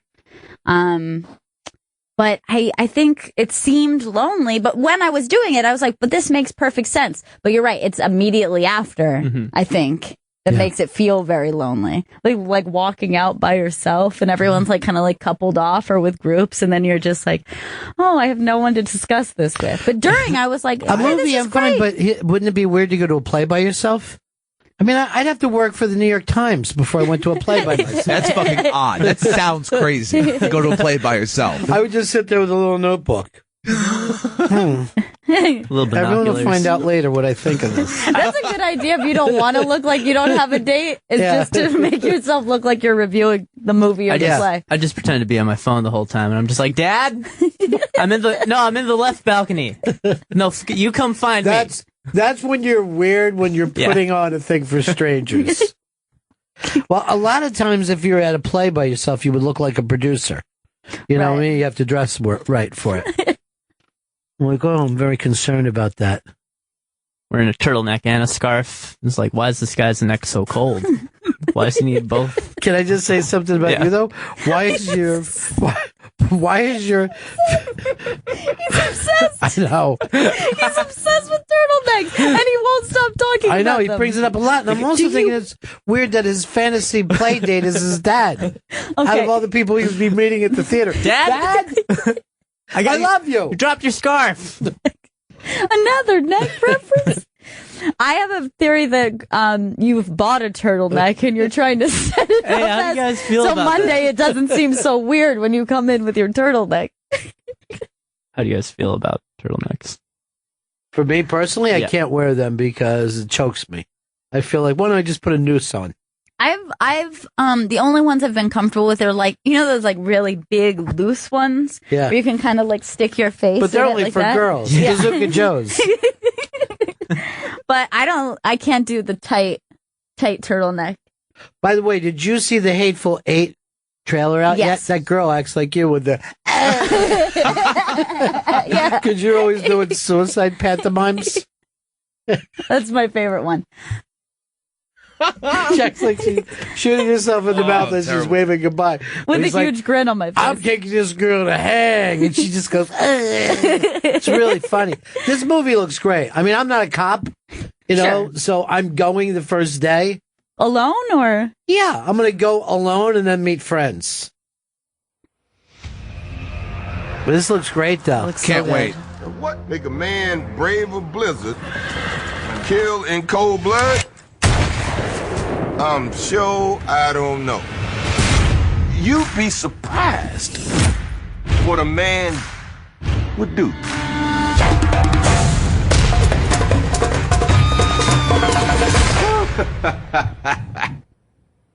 It's all great people in it, too. Eighth film. Is this eight? Got room for one I more? think he counts Kill Bill as one. Real trusting fella, huh? Not so much. Ain't no way I'm spending a couple of nights under a roof with somebody I don't know who they are. So who are you?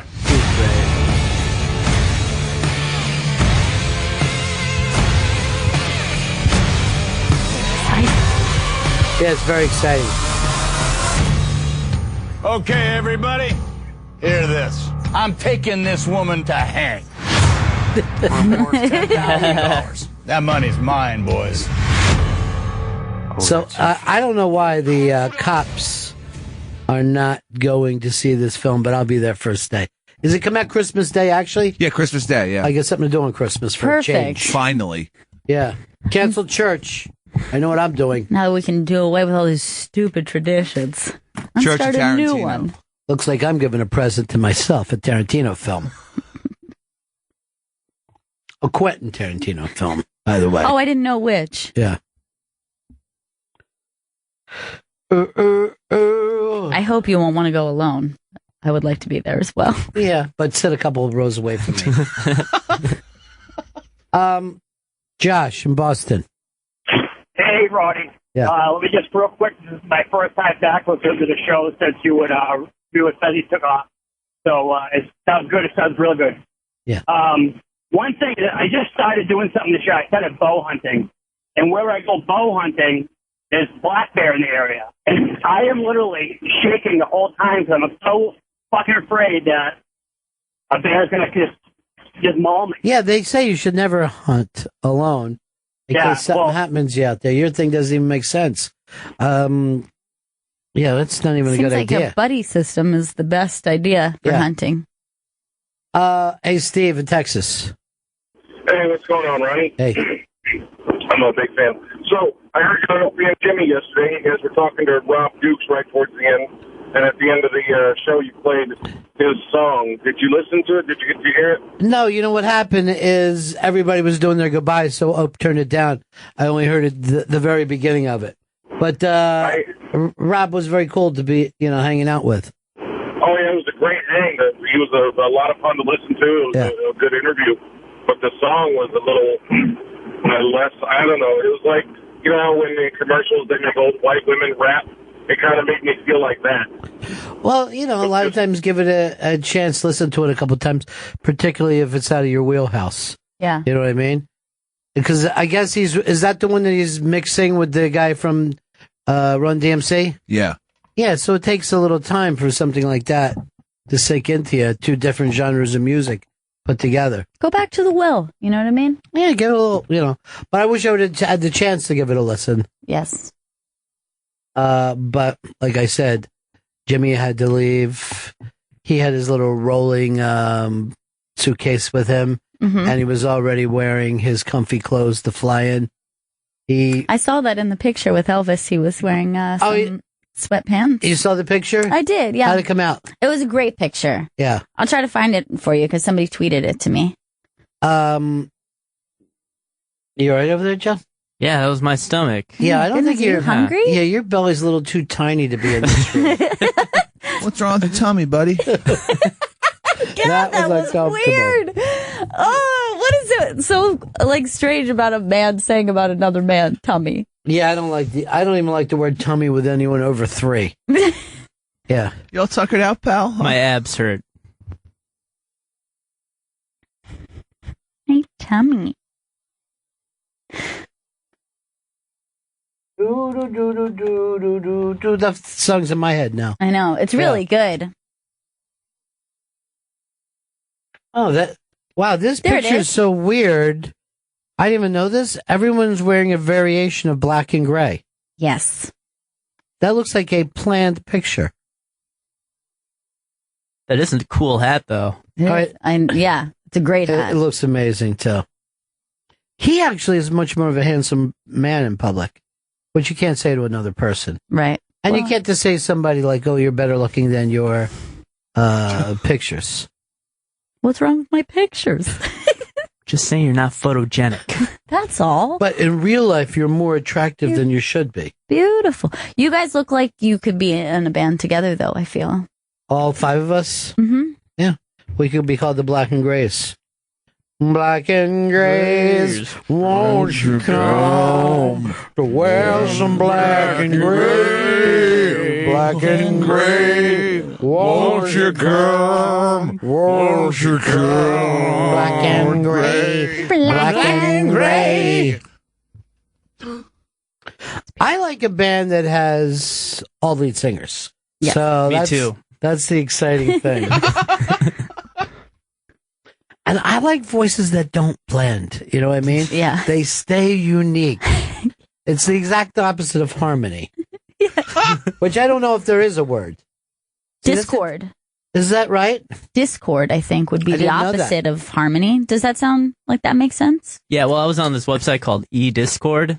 I couldn't find anyone. Shouldn't that be Q Discord? Yeah, I guess so, yeah. Really the opposite Oh, of yeah. E, and that's obviously Q. Yeah.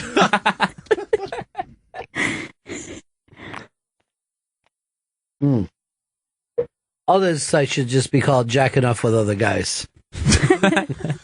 It's 100% men in It's here. 100% men. Horny men for other horny straight men. Welcome to Horny Straight Men. Oh, thank you for having me. I wonder if the numbers on that just really hit 1:30, 2 o'clock in the morning. Just like the real lonely time. As to lonely drunk time. Yeah. Let's see who's up. Because I am. Saddest time of all. It's just you, and you've already switched over to some kind of fucking cooking wine that you're just sitting on. Stuff that you found in the back of a cupboard. All the stores are closed. This is all I can do. Does anyone who's ever really looked hard for alcohol in their house, That's an alcoholic sign right Where there. did I put it? Somewhere. If you don't have one very small designated space Fucking where your somewhere. liquor goes. Yeah. When I was in high school, I would just take the top off of every liquor and mix it in a water bottle, just enough so my parents wouldn't notice. Yeah, that was a common thing with youngsters. Right?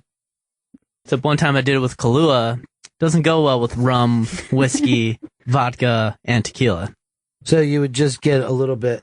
A little bit of each and mix it all into one bottle. Let me think what I would do. I'd go like this. Oh, Mom, I'm having a whiskey. Mom's cool if I take this whiskey? Help yourself, son. Oh, you're playing both characters. That's great. Yeah. That Well, could no be- one jumped in as mom, and then I thought that was going to make you guys uncomfortable. Son, did you clean your room? I'm the dad. Hey, you remember me too, right? The butcher? I've been sleeping with your mom. Why don't you drink to forget your family's breaking up? What do you think about that, son? Here's Tony in Minnesota. Hey. Hey, guys. That's good. Yeah. Hey. Good to talk to you. What can we do for you, Tony? Well, I heard you guys talking about the Hateful Eight, the Quentin Tarantino movie. Yes, we were discussing that on our radio show. Yep. Yep. I'm as pumped up as you, I think, to see it. And I also saw that Leonardo DiCaprio kind of has a Western cowboy movie coming out the same day, and wanted to see what you thought of that one. What's the name of that movie? I think it's called The Reverend. Reverend. Yeah. I'll have to wait on that. I'm a QT and QT first guy. I was actually thinking of this yesterday. I think Quentin Tarantino is the only person that I've seen every one of his films in the theater. That's amazing. I would say I'm almost with Paul Thomas Anderson, but I don't think for Heart Eight. Heart Eight? Yeah. I'm the same way. I mean, there's a lot of people I could say, oh, once I found out about them, I saw everything. Yeah. But I did not see Heart Eight in the theater. I wish I did, believe me. Oh, my God. If you had, Yeah. I wish I saw it at Sundance. you would have got in on the ground floor of that one. Oh, yeah. Happily. I can't say that about any director because I barely go to the movies anymore. What about Spike? Spike Jonze, not Spike Lee. He's only made a couple. I know. I'm sure I've seen all wait. his. Let me bring up that list because I could possibly say yes to that one. I haven't seen that. I didn't see adaptation in theaters. I did. What? Yeah, I know, right? Why not? I don't know because I'm a dick. But when I saw it in real life, or at least out of theaters, I was like, "This." Hey, is did you amazing. see like Charlie Kaufman has this stop action? Is Yes, that what it's called? stop motion. Stop motion. Is that what it is? A stop motion? Yeah, it's Anomalisa, I think it's called. Oh, yes, I don't like the title. Anomalisa. I'm not sure about the stop action. No, I'm with you, but I owe Charlie Kaufman. Of course. You know what I mean? I'm going to be there for him. Just like I hate those fucking puppets, but I went to see Wes Anderson's puppet movie. Yeah. This is his first movie since Synecdoche, New York. That bizarre film. I like They're that. all bizarre, dude. Yeah. Yeah, he took a long break there. Wasn't up to him. People did Seriously. not, they did not take that well to that. A couple of his films started and then didn't get finished. Can you believe fucking Hollywood? Yes, Charlie Dan. Kaufman. No, I was just going to say Coffin with Synecdoche. I mean, I think he's amazing, but Synecdoche is probably the saddest movie I've ever, or the saddest I've ever been coming out of a movie, whereas Eternal Sunshine is probably the most uplifting ending of any movie I've seen. Why would you be uplifted by that? Eternal Sunshine? Yeah. The idea that, you know, they We're had stuck this on a failed... track no matter what happens? Yeah, well, that they're going to keep going through it, and they're going to keep that going... sounds terrible. That's awful. That's so sad. They keep erasing each other. We know how back it's and going to forth. end. In more sadness and fucking It's anger. like that fucking movie could be called Born to Lose, and they're terrible for each other. Why would you feel uplifted? You're sick. Well, it's like that. It's like the Annie Hall shit of like, you know, you keep going through it, you know it's going to fail, but you keep going through it because you need the eggs. You need to have the relationship. You need to chase it. You need Yeah, to but love, you you're need to stuck. hope. No, you're with that. You were going out for multiple relationships. Here, you're drawn together. to someone that you're incompatible to, and you're torturing each other. But they're all the same. That's the thing. It's like, it's just those two, but it represents any kind of relationship. Sad. They're both sad. Both equally sad. Although, the other one I love so much because of that song. I'm just a little person. I love great. that song so much. You know who wrote that song? Who? John Bryan. John Bryan read it. Yeah. I knew that. Then you tried to get it after when you saw John the Bryan. John. Yeah. Which Martin Courtney reminds me of a little bit that we've been playing today. Yeah, he definitely does. He's got the John Bryan vibe. And if you have a John Bryan vibe, you're cool. You're cool. You're definitely cool. One time we invited John Bryan on this show, and his people didn't have any interest in us at all. Oh. None. And we don't normally get that, do we, Chris? I mean, we don't normally get, why would we do your shit show? But when Chris told me about it, I was like, oh, it's a little depressing. Like, if it was anybody else, I'd be like, oh, I don't like that guy anyway. But with John Bryan, you truly do. I don't know. Now I don't know. Now I'm re-pissed off. Dana Carvey is going to produce an impressionist competition show. By the way, Dana Carvey is probably the most underrated of anybody who does it. I saw him the other night from the clip from Kimmel, and he does the best Obama that there is, and he doesn't even do it. Really? Yeah, he does an amazing Obama. All of his impressions were amazing. I mean, he would destroy on Saturday Night Live whenever he would come out. Yeah, but that was 25 years ago, Chris. I'm talking about fucking 3 nights ago. I'm talking about he still got it, dude. Yeah. Joe, you do any impressions? Yeah, I do a really, really good Samuel L. Jackson. All right, let's hear it. Fuck! Okay. It's pretty good. So you're making fun of impressions rather than doing one. Mm-hmm. I can An do art form any that we all love impression. and respect. I can do any impression you throw out. No, because I don't like to be your fucking straight man, okay? I don't like, here's the thing. I don't want to be a straight man for an unfunny joke. That's the thing. I will set up any laugh. If it's funny, sure. Okay. Of And course. seriously, Okay. what I almost think it's racist to act like Sam Jackson says fuck more than other people. You know what I mean? Like, I don't know how he's the guy he curses. Yeah. In the year 2015, when we're all free to. This is an XL planet now. Yes, this whole place. It's disgusting. That's But what it isn't, is a post-racist world. And you've fucking proven that, Joe. You've proven that. You have. Congratulations, And racist. how can you even be from Minnesota and be racist? You had a nice white run. It's true. Not enough for it's not enough for him. Not enough whiteness for Joey Jojo, the racist. Dude, by the way, your thing is just pill talk right now, okay? And you got to stop slump shouldering. I'm starting to worry about you. Yeah. I'll get up. I think Do that's you have why that your thing shoulder. too tight? Like, Yeah. normally I think you have it too loose, but maybe I'm just used to you. No, so high tighter now. the better. That's what my doctor always tells me. He's talking about your asshole. I'm going to probably give you off the next 2 weeks until you're done with your arm thing. No, I'm coming in. It's distracting. Coming in. Can't stop. Coming in. I'm coming. Hey, Joe, you were working on any new songs lately? You got anything? Yeah, I have a new one that I've been wanting to work out. Well, tell us about it, won't you? Well, it's by a band. Well, I made it, but the original band is Porno for Pyros. All right, so he doesn't know how to set a table. You know what I mean? You sucked any energy out of this at all. Forget it. We're not doing it. Don't walk away from me, guys. I can do We're this. leaving. Goodbye. You know what? I get some bad news because I haven't I'm getting the odds again. Oh, no. Yeah. You know why? Why? There's no one that loves me to make sure I get my odds pills. Chris, Which I thought think you- that's what they're called. you What's our loved guy me. doing? Why is he running in? Getting some Oj pills. Oh, you don't have to worry about that, dude. No. We're here. We're here for you. But I don't like those secondary odds pills. Oh, it's like the better Oj pills. Yeah. Yeah. Those are like emergency Oj Thank He looks you. pills. very nice He today. looks great. He always Nice looks jacket, great. yeah.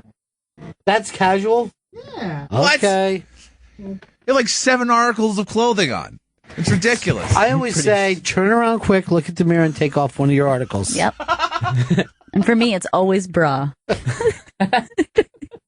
Good fucking joke. Me too. Yeah. It's so weird. Well, you know what? You're an A cup, right? Yep. A.5. I'm kind of in between. That's an A plus, you idiot. A plus. I see you more as a double A. You're a double A thinking triple X. I'm a double A thinking triple X. I'm only double A, but I'm thinking triple X. No Peaches fans in this room? We're all Peaches fans, but it sounds weird for a guy to be singing Peaches. We went to see Peaches the other night. I did. It was fucking phenomenal. She's so incredible. She blows me away. She's an artiste. Oh, she is. You're making me angry. You don't like it when I'm angry. No! My greatest fear! Marvel hero! Hello? Hey, J-Bone, what's up, buddy? Hey, Ronnie B, I got one. This goes back to your new band, Black and Gray, with Elvis. So your song was Black and Gray, and it made me think about bands where they got the song is the same name as the band. So, like, the one I was thinking of is Bad Company, which I always liked the song. We did that the other day. Really? Yeah. And we did Talk was the band that I saw open for Elvis. Yeah. We did that on we never grab it, though. on Scope and Smoke. Fuck me. Sorry, guys. Yeah, Bad Company was actually, believe it or not, Chris Stanley's. Yeah. And it made sense. I think it might be the definitive answer, though. That's the best one. Because I think it's the best one of the ones where you're saying. Well, it's certainly the best Bad Company song. Lee in Tennessee. Yeah, what's up? Hi, good morning. Hey. You all were talking earlier about tripping and like with someone with you that you know, they start going into a bad trip or whatever. Yeah, Lee, we talked it about for when ya. things go sideways. Yeah, well, I had this one time that I was generally the one that kind of I'll just say was the one handing out the festivities. And I went outside. I had a certain shirt I always had to wear. So I went outside to get my shirt. It kicked in while I was outside. Came back in. One of our friends, she was laying on the floor, and she only took half one, and was like, "No, I'm dying. I'm dying. We've got to go to the hospital." And I was able to talk her completely out of it and tell her that, you know, hey, it's your mind. You have to take over your mind and not let it take over you. And it took me about, I don't know, in that kind of time that seems like forever, but probably only about 15 minutes. And she finally came out of it, and we had an awesome time. And I was finally able to leave. Yeah, and I always did it by myself. After that, you always decided I can't be around another person if I got to teach him how to ride the snake? To the lake? No. Dude, every fucking thought you have is yours. Yeah. Well, see, the thing is, she went to and this is one thing I always told people that didn't do it often. She went to the bathroom and looked in the mirror. Yeah. Yeah. And Rookie mistake. You can't do that. Once you look into your eye. I was in a fucking funhouse mirror one time. Not even fucking Is making this up. real? Oh. Is this part of the trip or? This is the trip, the best part of the trip. This is the trip that I really like. What did he say? Yeah, if you once you look into your eyes, you get lost. Yeah, you don't want to fuck around with that. And she did that, and I told her not to, and she did because she had to use the restroom, and then look, and then that was the end of it, and then I had to pull her out of it, and I was finally able to go and ride around and, you know, smoke a couple by myself, and I just always like to just drive, listen to music, and roll the windows down and get lost. Well, this is spooky to think someone on the other side of that yellow line is tripping balls. But I was always there if there was someone had, you know, something bad or whatever. I would always come back and straighten it out. And I even had something that would it was a mild tranquilizer that was given. Just I don't even know how I came upon it. It's called landing gear, honey. You had a little bit of landing gear with you. Yep, and so I always kept that. And It's a smart move. It's a great move for young people out there looking to destroy their mind. Definitely. Yeah. And Lee's a good friend. You know what I mean? You want Yeah. a friend like Lee. Yeah, you want to have a friend that can talk you, back to the fucking house. If you're a friend of Lee, you're friends with me. I keep singing songs nobody knows. It's Friends of P. You felt like Lee's friend. I thought everyone was going to jump in. Yeah. Never, play this game without expectation. And you know what I mean? You'll do better for yourself. That's the same with stand-up comedy. When you always see like open micers, the look on their face when they expect it, the big laugh that doesn't come, and you see them crumble right after. You're like, dude, don't expect the big laugh. I already worked this pause in for the laughter. But seriously, folks, have you seen the fucking thing of the old man, the 89-year-old man? He is so awesome. It's like, check. He's lifting fucking jokes. Yeah, but I think it's cool that he's doing it. No. I think his material is lifted. Okay. The material is definitely on par with the character from Wet Hot American Summer. Right. Where he's like, arts and farts and crafts. Jesus fucking Christ was my camp counselor.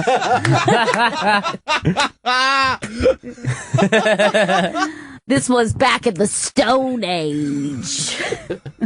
That's the fucking best That's the best character, period, in that whole thing. It was amazing. Fucking good. And everyone's losing their shit. It's so fucking good. Hey, did you see that he's written a new movie about an old lady in Brooklyn dating a younger guy? No, I didn't and see it's that. Sally Field, Oh, man. And she's kind of looks like she's set up like an old Brooklyn, half street people, the kind of people we meet in New York. But the only problem is Sally Fields is probably in her 70s. Yeah. And still hot. You know what I mean? Like, you see them honestly trying to play her down, Yeah, this is not a realistic looking older woman. She's beautiful. Yeah, she's gorgeous. But I'm going to definitely go see that film by myself, so I don't have to put up with other people not getting it. And their shit. And more popcorn for me. Arts and farts and crafts. There were dinosaurs walking around. They were great. Everybody loved him. You know what I mean? But the him suddenly cursing out of nowhere and everyone's still fucking diving in and laughing. Jesus fucking Christ was my camp counselor. It's just like a bunch of 8-year-olds just dying laughing. I'm not saying I'm old. Such a funny bit. All right, let's break, come back, and wrap it up. Bennington. It's the Bennington Show, and that's Martin Courtney. Today's artist of the day. You can hear Martin Courtney's SXMU session this Sunday at noon. The fine folks over there were cool enough to get us all this stuff that he came in and recorded live here just about a week or so ago. It's so great, and it's from his new solo album, Many Moons. Which is just fantastic. Yes, and you should follow Martin Courtney at IamMCIV. It's just another chance for our producer, Chris Stanley, Yeah. to try to find his inner Tom Sharpling. Yeah. No, I'm a Vice correspondent now. They've picked up my Periscope, and we're live on Periscope right now. I like to point that out to everyone, Scope Bros. Are you ever not scoping? Yeah, it's starting to become a problem. I live a Scope life, is what I'm doing. I live the Scope life. Nothing in moderation, the Chris Stanley story. Right. You live a Scope life except for your breath. That still smells like old ham. Aw. I mean, even new ham I could deal with. I think he smokes unfiltered cigarettes called old hams. Let me get one of those old hams. Yeah. Unfiltered, please. Yeah. And they're black. They're black old hams. Won't you ham? Chris Stanley, you're all perked up today. You've basically taken a step back as a producer. Yeah, it's not good today because I woke up with a lot of pain and I felt I needed to take some Percocets. And I tried. Right. And what do you come in your hair with? A rake? Just get a scope close up on a scope up on how your hair is combed. It's crazy. How does that even happen? I don't know. I don't know whether hair could be a raccoon cap, but it is. It almost seems like one would have to put product in to hold it in such a bizarre fashion. Boy, I love this that you say one would. You know what I mean? It's a little English and it's very educated, you know? You're not like a street urchin like that goddamn Joey Jojo. Oh, no. I live the streets. What's that? I live the streets. Yeah, but is that because of a lack of money? Well, no, it's a lifestyle choice to not have this much money. Because it's not an issue for me. Yeah, so I want to try. You got that. I want to try to feel what it's like. Yeah. It must feel what it was like to be on a volleyball team and set someone up just to see them lick the ball instead of spike it. There's your spike. He goes, I taste it. It tastes all rubbery. It's not what you were meant to do with that. We're doing GPS this weekend on Deep Tracks, and it's New York City in the 70s. This is a music show. Gail and I are going to take you on a journey, musical journey, through the Lower East Side in the 1970s. Put on your imagination caps, guys. Yeah, because we're really. headed to New York City. Yeah. Done. In the mid to late 70s. By the way, the imagination cap doesn't really work for me. You know what I mean? Still can't imagine, even with this cap on. Is there any way we could work that into the intro of GPS? Put on your imagination caps. Maybe drop a hit of 4-way LSD 25. You don't often tell adults to put on their imagination caps. No. The last time I put on my imagination cap, I gave myself a tattoo on my ankle.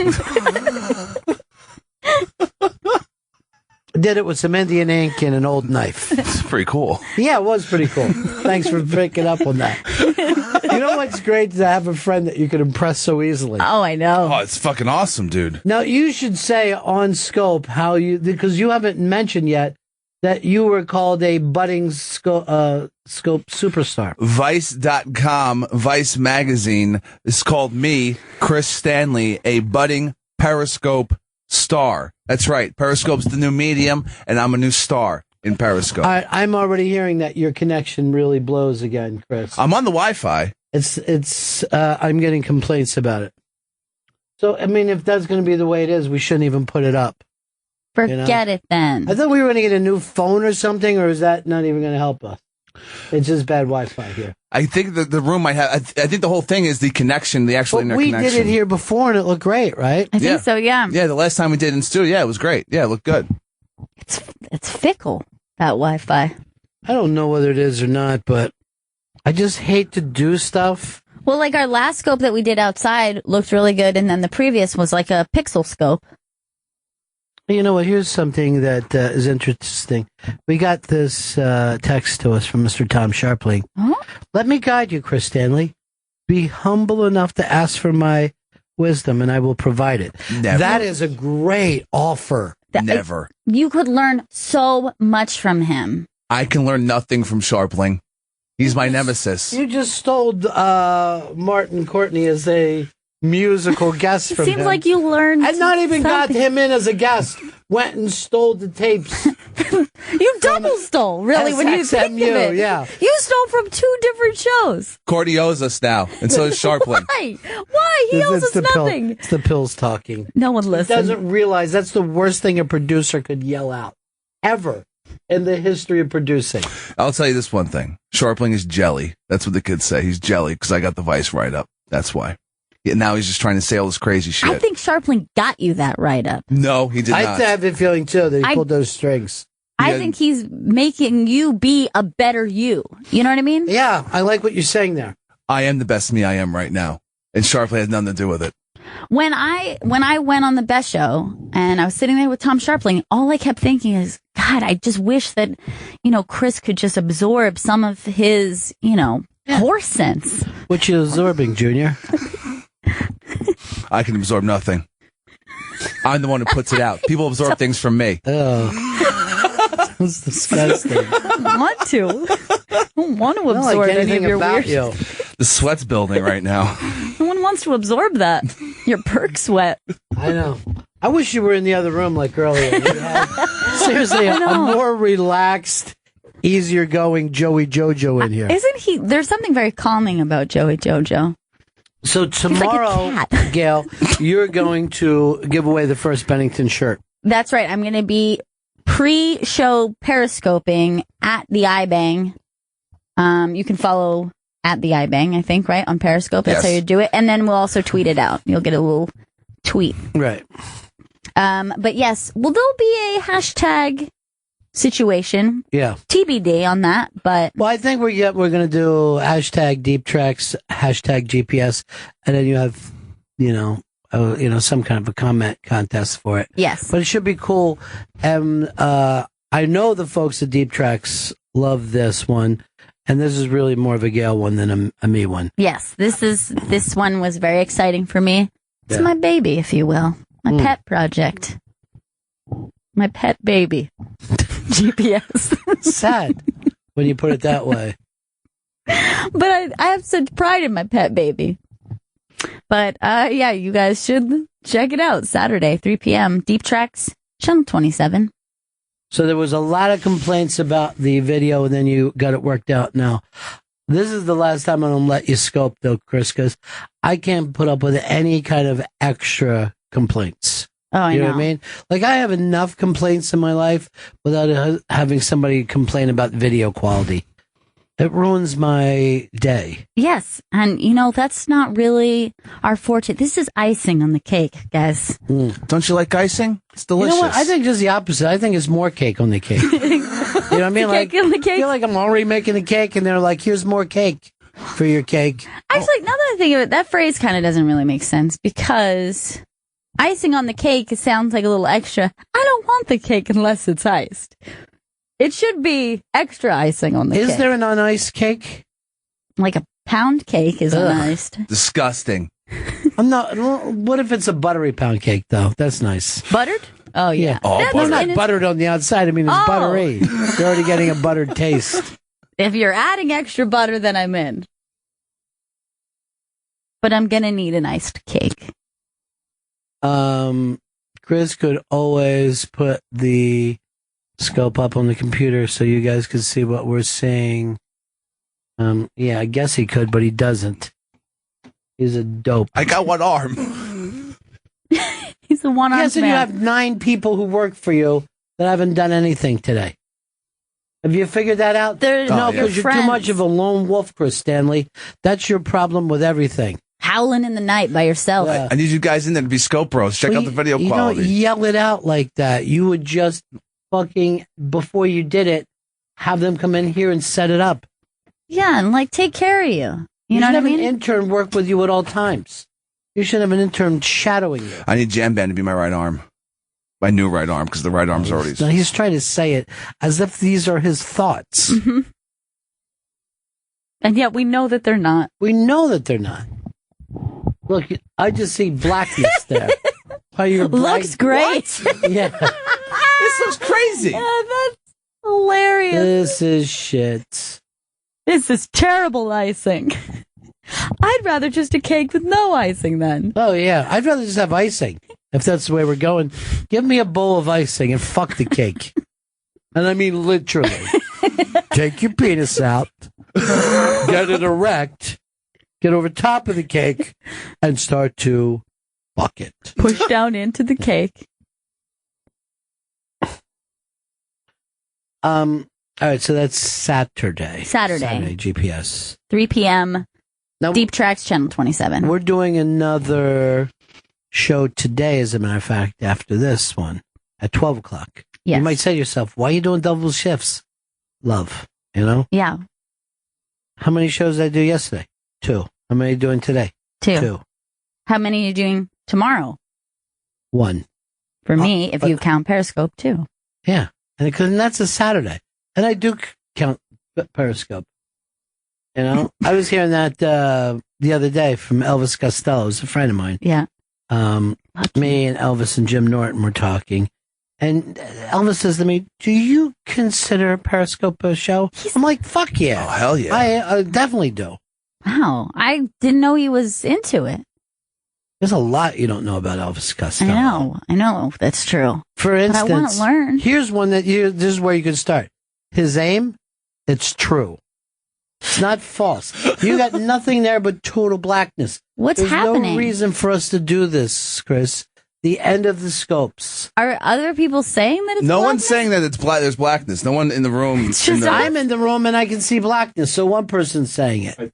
I think this might be an issue with watching on web or within here because no one. I watched most of these on the web. No, but some of this happened yesterday when we started the show on Scope, and there was some blackness when we were watching up here, but nobody was complaining and everyone could see shit. So I think this might just be an issue here. Look, this is so weird. He's right, because I just pulled it up on mine, and we have How pictures. meta this is. Oh, shit. This is so fucking weird. weird. It's us checking the scope about our scope. Look, I Okay, haven't guys. even picked up the...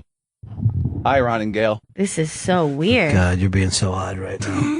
You're being real creepy. Yeah, you're a creep. Well, say goodbye to the last scope we ever do, folks. No! Go over the interbang right We now. 'cause love it'll be- our scope. No! Like, he thought the Vikings lost again. No! I'm sad because he's sad about the scope. What time we got to tap out? Because we're doing the accelerated show, right? Yes, Accelerate's coming up right after this. 6 minutes is when we're tapping. Okay. Ooh, that is All right. soon. Yeah. 6 minutes. Now, boys. coming up, Jay Miller is going to be doing our show this afternoon. Yes, right? I'm so excited. Who else, Chris? Just Jay Miller? Just Jay Miller. Just All right. Jay. He could maybe replace Just Jenny with Just Jay. That would be great if that happened. I haven't seen Just Jenny around. I know. I haven't even seen Just Michelle around lately. Where's Michelle? She's not friends with us like she used to It doesn't seem like she is. Like she flutters in, and then all of a sudden... be. Fluttered or flitters? Flutters? Okay. I think she flitters. Or maybe I was thinking of her titters. Maybe that's what got me going. You're always thinking of her titters. Great titters, buddy. Do you think that that's a better name or teats? Titters versus teats? I'd prefer teats. I would not be happy if Teats anyone... is sexier. How's the teats, sweets? My sweet, sweet teats. You got some sweet teats. Know that. What do you call breasts, Joey? My friends and I like to call them Jonkos or Jonkinis. What the fuck? I like Jonkinis. If they're Or- big, are they Jonkos and little ones are Jonkinis? Yeah, or if they're big, we call them Jonkinis also. Okay, so no is the answer to the question I just asked you. We also call them the same thing if they're large and small. My friend likes to call them meatloaf hangers. All right. Come on. I know. That's I don't what I like told your him. friend. You didn't tell anybody anything. Nasty, you laughed, bro. started masturbating when you said it. A little bit. And then masturbating him. Hey, you want some help? Damn it. That's Army what. man is jerking off. Let's get those Jonkinis out. Let's get those Jonkinis. Yeah. Doing it. Because I never want to hear the word tits again. I just feel like we're past that. I miss them though. Yeah, sure. But, you know what? It's a bygone era. You know what I mean? It's all Jonkinis from here on out. Where my Jonkinis at? Make sure you ladies have your Junkinis checked. It's very At important. least twice a year. Check Yeah. those Jonkinis. We just had Jonkinis Awareness Month last month. It was ridiculous with the NFL and whatnot. By the way, it wasn't Junkinis month.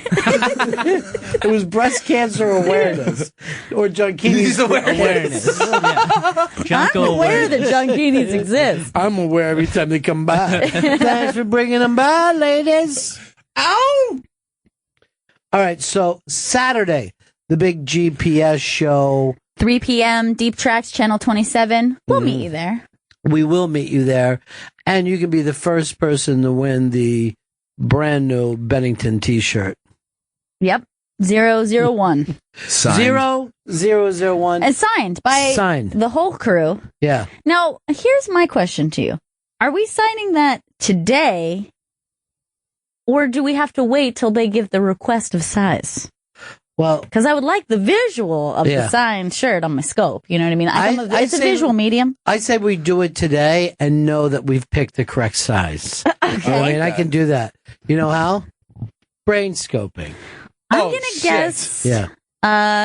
Youth large is gonna be my guess. Well, there is a 5-year-old. The first time ever is being checked for telepathy as some kind of. We'll talk about this on the 12 o'clock show. I would love to talk about that. Which I also just called the show. But I don't know. I know for a fact we're not doing Friday mornings next week. So I can't tell you how much fun it is to come in here and do this in the morning. Yeah. We love it. Hadn't done it in a while. Probably won't do it for a while, but it's always a blast when we get to do it. It's a but pleasure. Join us at 12 o'clock. Please do. Yeah. On Raw Dog. On Raw Dog at noon. Now, coming up next here, it's Accelerated, which is all the best of everything that's been on Opie Radio all week. And then at what time, Chris, are you doing your Smoking with Chris scope? Smoking with Chris Periscope happened 10:45 a.m. in the East on Periscope. Follow at the iBang on Twitter and Periscope. That's where you'll see the link to when it goes up at 10:45 a.m. And Bennington replays at 3 p.m. today on Opie Radio. If it's beautiful today, we might start the show outside. I would love to do that. Because it's supposed to be a record-setting day. It's like in mid 70s is the high today. Dude, I just heard mid 90s. What? What? Yeah. No. Yeah. So hot. We should be at the beach. This is kind of alarming news, but the reservoir in Central Park is dry, completely dry. What will we drink? Nothing. So thirsty. Yeah. So thirsty right now. Thank God I have this for now, but. Yeah. They said that we're going to have to take everything off of New York City's booze cruises and try to exist on that. That's what I was doing tonight. The booze cruise is going to be just empty. It's going to be tied to a dry dock. Shitty booze cruise. See you at 12 o'clock. Now, also remember the GPS show. Gail will tell you about it on Scope tomorrow, but it's going to be very exciting.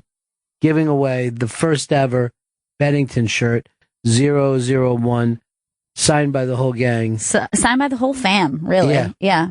Framily. Yeah. Friends and family. Both. Yeah. Green eggs and fram is what we're now calling it, you know? I hope I win it. I think you will. You know?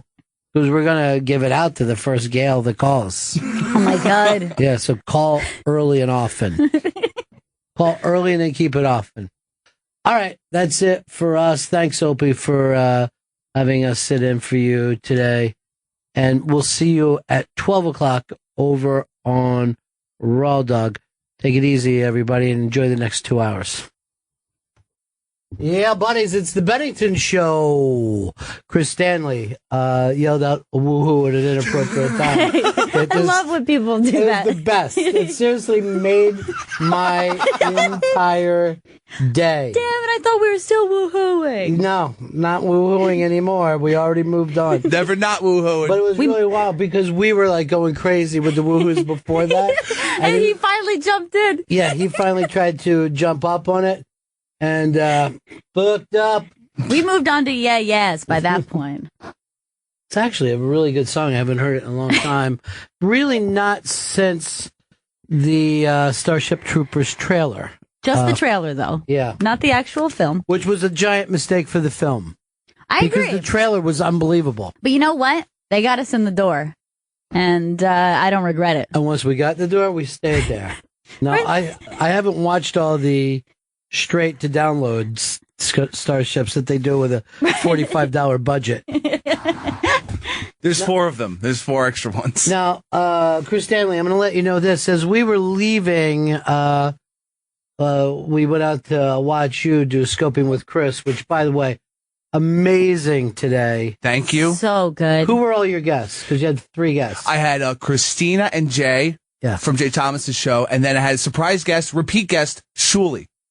And you're inviting Christina back to do Blazing with Chris. 420 Blaze It with Chris. That's next Friday. At 420.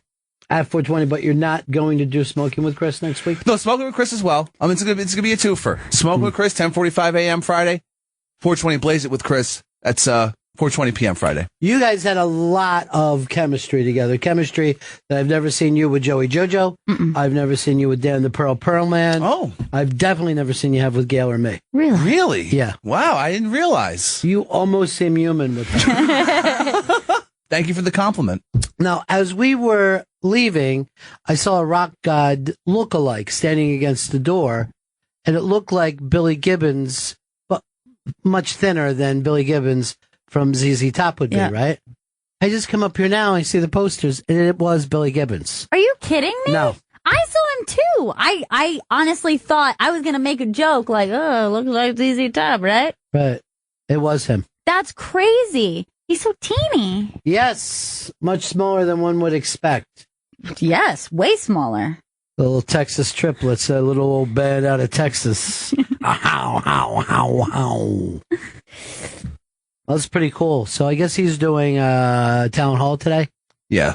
Nice. What I like to say, you never know it's going to be at Sirius XM. I like to say that. You do always say that. A lot of times I'll say it right to people who are already big stars. Like I said to George Clooney, keep looking around. You never know who's going to be here. Could be big. Get ready to have your mind blown, Clunes. Yeah. Call him Clunes. Who's the biggest star ever up here, you think? Paul McCartney? I was Paul going to say McCartney's big. Keith, but maybe that was just because I was here for it. Keith, Paul McCartney, Bruce Springsteen caused a stir. Here's two things that caused the biggest stir than ever. Kiss, huge stir, and then the Muppets. People went crazy for. The Muppets? Muppets, they went nuts for. Really? And what did they do, a Muppet Town Hall? Yeah, I think so. Something like that. Yeah. The Muppets have been up a couple times. Wow. I would not have thought that adults were going that crazy for the Muppets. Also, Topanga from Boy Meets World caused a huge stir as well. Topanga drove people crazy. She's beloved. What are you rocking over there? Oh, I just got a little warm, but this is my new scarf that I bought during the between show scarf. You got a 75-degree scarf today. Yeah, well, that's when you get the savings. You know what I Right. mean? I'm not going to be paying top dollar wintertime scarf. Looks like I should go out for my Hawaiian shirts and boat drinks, because I'll drink a boat drink in the snow. It's actually a cowl. Is it really? It's a cowl, yeah. See, to me, you got to have a Batman mask to be a cow. Yeah, that's not a cow. Michelle with 1L is stopping down here. Oh, good. In a little bit. We haven't seen her in forevers. A dog's age. Is that a saying? A dog's age? Mm-hmm. I haven't seen her in a dog's age. See, I heard it differently when I was younger, and now I don't realize whether it was racist or about an animal. Okay. I'm not even going to say it. Yeah, don't mention because I'm it. confused. I would like to just say what I even thought. I'll apologize and say I was confused about what it meant. It wasn't until you said dog's age that I thought, oh, okay. That is a saying. Now I know. All right. Exciting news. We've got a brand new phone number. I don't know it. Gail, I don't believe that you know it. I don't know it yet. Chris, you know it. Yes, I do. And he hasn't told it to me yet. I thought we could give away this thing with clues, but you said it's something that it's a term that we use on this show. Yes, it is. Yes, it's an established term we use. That's the clue. It's an established term that we use. And that's the new phone number. Oh, I know what it is. What? Hello, hello. Oh, please tell me it's hello, hello. No, it's not hello, hello. You guys got to do another fashion scope together. I would love it. I'll probably be wearing my cowl for this one. Jesus. What? I don't know whether that cowl is very fashionable. You just said you paid $10 for it. Yeah, but I think that's, you know what I mean? Savings is part of it. Is it? It is. All right, let me check with our own Cashmere. Cashmere. Oh, loving every degree of that. It is perfect. Really? Oh, yeah. Wow. Oh, yeah. Yes. It's for indoor, outdoor, yeah. Oh, Yes. is it all clothing for indoor, outdoor? Some is just for outdoor. Yeah, this scarf changes the game. Yeah. All right, from what I understand, someone has guessed it on Periscope, but you would have to call it in. Wow, how could they get it and we don't? So the number's already set up. Yes, it is. Yes. So the first person who calls in just calls in and guesses it. Yeah. You're going to be dialing random numbers. Well, not random. You'd have to know the number. So it's a name more than it is a number. Yes, it's letters. It's words. It's letters and words. Yes. It's a term. Should we at least give them the prefix? Is that a thing you say? Yeah, it's a prefix. Yeah, prefix. Yeah. Yeah. All right. So what would that be? 844. Oh, it's 844. 844. And not 866. It's 844. It's 844. And then a word or a combination of words. Exactly. Yes. 844. Word combination. That's not it, but 844. This is exciting. And I'm just excited about the new prefix. Yeah. That alone has me excited. I feel the same as you. I said, finally, this show's got a prefix we can get behind. So us, too. Yeah. Is it 844 Billy Gibbons? That would be fast if you were able to. No, it is not. 844 Guitar Hero. No, it is not. Love the game, though. Is it 844 Scope Bro? No. Is that what it is? When you say phrase that, is it a phrase that just you use? No, it is not. It's a phrase we all use. It is not Scope Bro. Good. Is it a common phrase? Is it 844 Gurian? No, it is not Gurian. Hold on. Literally, a phone that has no phone number has rung. And let's check this out. Oh, boy. Charlotte in New Mexico. That's me. How are you guys? Now, I don't know what number you called. I was going to say 844 Suckin' Fuck. Knowing that Chris picked it? Probably. 844 Sup Bros. 844 Pearl Man. None of these is right. All good, though. No. What did you dial, Charlotte? I dialed 844 Rock God. Whoa! Whoa! 844 Rock God! Oh my God! I love that number, dude. 844 Rock God. 844 Rock God. Oh my God, I love it. That's great. That's the number. Chris Stanley, what does she win? She wins. Signed, Patti Smith. Oh! A rock god. Literally a rock god. This is a real collectible. Charlotte, congratulations. Awesome. Thank you, guys. And we're doing GPS tomorrow on Deep Tracks. And it's New York in the 70s, so who knows? The Patti Smith group may show up there. Perhaps. That's tomorrow, Saturday, 3 p.m. East on Deep Tracks, Channel 27. Yeah. Very excited.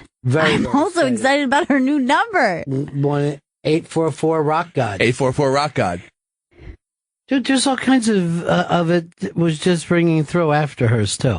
People were guessing Rock God. Because I don't know how long we would have done that. I wouldn't have guessed Rock God since we're not a rock show. But it is a term we use. We like to throw it out. It's a term we use, and we don't even just use it for rock gods. Oh, no. Anyone could be a rock god if they are indeed a rock god. And that's People would guess shed juice, and they were dying away at shed juice. Well, whoever has shed juice, you're in for a rude awakening. I should have bought that phone number just for myself. That should be my new cell phone number. But the new number for this Bennington show, 844 Rock God. I love it, dude. That came from Miroslave. Hashtag Bennington said shed juice. They also bet cake corn, these nuts, and then fuck Fez, which we will never say. No. You don't fuck Fez, Fez fucks you. That's right. He tears it up. Brad, what's up? If I dial 844 Sharpling, do I get Stanley's home number? Oh, Oh, shit. You get nothing, son. You rip Sharpling so much, dude. Hashtag Scope Bros. You Thank know you. what, Brad? I'm going to tell you one more thing. Yeah. Pretty good prize closet, my friend. It's the pretty good prize. It's the pretty good prize closet. We have pretty good prizes. It's the pretty good prize. It's the pretty good prize closet. We have good prizes. Bradley! In Tennessee. You win from the Pretty Good Prize Closet the signed DVD, The Fighter, signed by Melissa Leo. Oh, love her. That's pretty cool. Love the fighter, too. Brad's even like a rock god right now. Love Melissa Leo. Had her on a couple times. And she won an Emmy. And, well, first of all, she won the Oscar for The Fighter. But then after that, she won the Emmy for that Louis thing that was so great. Right. Where she's like, all right, my turn. He's like, what? And he basically, he's forced to go down on her. Yeah. It's the exact opposite of, a millennia of what's happened to women on dates. One of the best Louis scenes ever, or episodes or whatever. It was just amazing. I loved her on there. She's a rock god. Stanley, I gotta tell you this. Yeah. I'm hearing from people, your rapid arm movements are making people a little car sick. Okay. So you gotta lock in. Oh no, I was just dancing while the Pretty Good Prize Closet. No, they say since the fact that you signed on. Okay. You're herky, jerky, and spasmodic, and you're making people ill. Sharpling's so right about him. Sharpling's right about everything. It just so happens that most of the things that he's right about is Chris. He's not right about me, Roman Polanski. Oh, Periscope. Yeah, he said life. you're giving off a Roman Polanski vibe when you're around young people. No. That's definitely correct. There she is. Let's see. Oh, look at Michelle on her nice pink phone. I got a big phone, Yeah, you do. Phone. and I broke it weeks ago. Maybe 5 weeks ago. I like a spider crack, though. It looks really cool. You got to get on that OtterBox, dude. You know what? I did this to myself. I was running. Yeah. And without the thing, so I could do a runner's podcast. Because what kind of dumbass am I? What are you doing? What's going on? We scoping, yo. Why aren't you smoking? He's never not scoping. I know. Because of the drugs? It's constant. Yeah. It's because he's the Jenny Hutt of this show. Yes. Oh, the horror. It's Weight Gain Friday, guys. Oh, you won me over with that. That's why I'm a scope, bro. He actually just gave us a new number that we didn't know that we had, a new phone number after all this time. 844 Rock God. We're 844 Rock God. Now, So you told him to get you a new number by noon, and he made it happen? He made it happen that quickly. That I made some phone quickly. calls. Chris. How do you do it so fast? Why don't you always produce like that? It's because my mind is so large and it moves so quickly. Well, your head is large. I Yeah, agree we don't with know how that. big the brain is. Oh, it's got to be very large. I mean, I There's think no way to know. Very thin skull, I would think. God, you've got the sweats again. Yeah, he's got Yeah. the perk sweats. He's back on the perks. I want to hug him, but I don't want to hurt that arm. Oh, and you also don't want the perk sweats all over you. Believe Nor do I you really me. want to hug It's him. extra salty sweat. Oh, Chris. were you having some cured meats last night? What's going on? He is a cured meat. Brian has a question for you, and he's upset with you, Stan. Okay. Go ahead, Brian. I try to keep Chris in a positive place in my life because he reminds me of a much younger, dumber me. But I sent you a selfie stick. Why don't you use the fucking thing? If I had the selfie stick, I would. I never got the selfie stick, bruh. Well, bruh, I'm looking at this wonderful thing called an order tracker, and it was delivered to your office on Sunday. Last Sunday. Not Sunday coming up. Last Sunday. It never made it to our office. Also, I'd be rocking a selfie stick. Nothing gets through. Nothing gets through you, Chris. I don't know. When people send weed, he seems to be able to find it easy enough. Except that one time. What else is up there? It's probably a treasure trove up there. There was no selfie stick. If there was a selfie stick delivered, it'd be in my hand right now. And I'd be selfieing, I'd be sticking, I'd be loving it. You know how I am. I know how I use Periscope. Then how about you tell me what the address is more specifically. 1221 Avenue of the Americas, 37th floor, New York, New York, 10020. Chris Stanley, care of Bennington. Right. So I put all that stuff on there. Okay. And now you're telling me that it's not making it.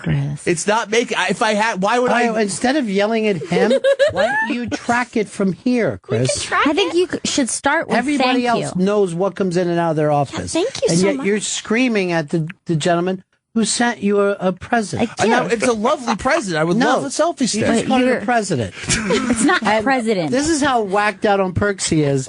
I was watching his Smoking with Chris, and he was calling it Smoking with Crisp. Chris. I'm more than once. I heard Chris. Yeah, who fucks up their own name? Crisp. I forgot. Me, Chris. Oh, Crisp Stanley. He thinks he's crisp and gloving again. Oh. Email me at phicks202@gmail.com. Give me the tracking number, and I'll track this thing down. All right, we'll figure it out. Wouldn't that have been the way to start this? And the fact that With he thank you. sent this and he knows that it arrived on Sunday show that you don't know what the fuck you're talking about? Maybe because the Sunday arrival got things weird with our mailroom. Because I know no one works there. Maybe I don't know. I'm gonna track it down. That's the Our thing. mailroom is where? It's there's two mailrooms. One on our 19th floor, and one in the basement of the building. Why don't you make sure somebody checks in there almost every day? Because shit disappears. It's supposed to be It does coming here. disappear. It's crazy. And if anything says to leave on helm, that's to me from Flathead. That's our old code phrase. I like it. Yeah. I'm gonna make a note of that. The problem was Leave on Helm was still alive at the time. So sometimes he got some of my party packages. Now, here's another one. I was told by By who? I was told that I'm getting a care package from notsafeforwork.com, and that was a long time ago. Oh, shit. There is nothing that from not safe. Do they have a tracking number? I don't Why know. doesn't anything get through? Is what we're asking. Mr. Fondue There's told me. another annoying thing that he does. If something comes from me, he opens it up. Come on. Why You is that open the funny? presents first? I want to make sure everything's copacetic in the package. I'm not trying to be weird. What are you afraid it's like a dildo or something? He's a grown man. What about that white powder Jesus. from years ago? What? Not cocaine. Why You even know, I bring could that up? make the wrong word Yeah. of the stuff that will kill you. Anthrax? And then the white powder. Oh, say it. yeah, no. Oh. She's thinking of Anthrax. yeah, well, it's not anthrax. Ricin. Yeah, it was like ricin or something they were sending Sure. around. Well, you know, when I worked on 57th Street with CBS, somebody they started to mail it out to news places. So our mail wouldn't even come to our building; it would go somewhere else, be opened up, and then look through, and then they would put it in another package and give it to us. So all our mail was opened up. Oh, that's so invasive. Yeah. But safe. But all the naked pictures from listeners was just now looked at. They were jerked off to, put back in the package. Yes. Gross. And then a white powder was left on it. Do you think it was a dried cum powder? Gee, Yes. You're blind. Michelle. You know what? Michelle. What? This isn't just Jenny where we're comfortable with this blunt talk. Disgusting. How's that show been going? Just Jenny? I don't know. I don't work on that show. You don't? No, I work on Dirty Sexy Funny with Jenny McCarthy. Well, what's just Jenny? That's the Jenny other Hutt. Wait, I thought All this time? yes. Oh, No, no. Jenny Hutt is just Jenny. She's just Jenny. I thought You don't Jenny follow McCarthy her. was. You don't follow her Periscope enough, apparently. Well, I'm trying to. I don't know how everything works on there. Trying to follow everyone if I can.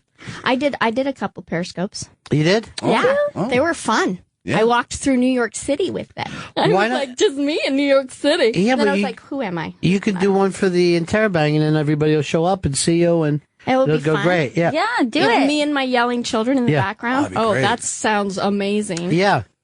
Why don't you do one when you do bath time and just Oh God. You mean Yeah. when I leave to go smoke a cigarette while my 3-year-old stays in the tub by himself? that's so Terrible. fun. You know what? You got to trust the kids. I mean, they got to learn your They trust. have to. They You can't have bathe them forever. Right. I remember I would just put a snorkel on the kids, and I'm just like, if you fall over, Worst case scenario. yeah, breathe through that. break this Yeah. open. I had to take my 3-year-old to get his stitches out yesterday, so I'm doing good with parenting. Now, how did he get the stitches? Luckily, I was not involved. Yeah. It was through daycare. And They beat him up. That makes you feel better. Well, I pay him. I have to pay him for something. Yeah. But he cracked open his head, and you could see the muscle. It was the he's worst. that strong. He's such a fucking strong little guy. Yeah. And I was there, and then promptly fainted when they put the. Did you really? Yes. Did they have to give you the smelling salts? They didn't have smelling salts on hand, so they opened up an alcohol packet and put it under my nose. That and will I'm wake not you up. joking.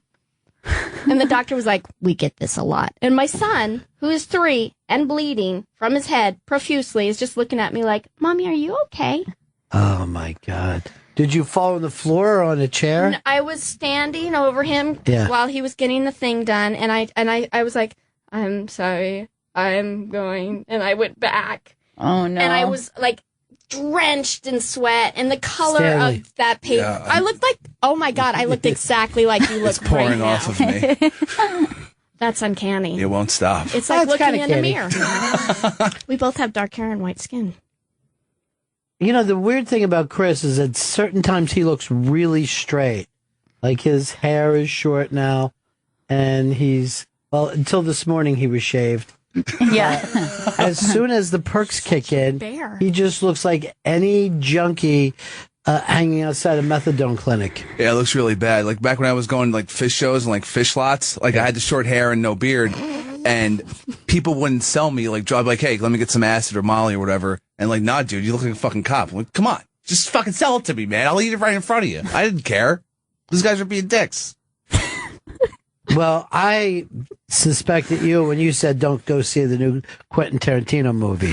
I go, there's something about this prick. You're a fucking cop. Yeah. This has been the long con. He's Yeah. been a narc this whole time. Well, remember when you first introduced me to Chris, Gail? Yeah. I looked at you and I said, is it just me or do you smell bacon too?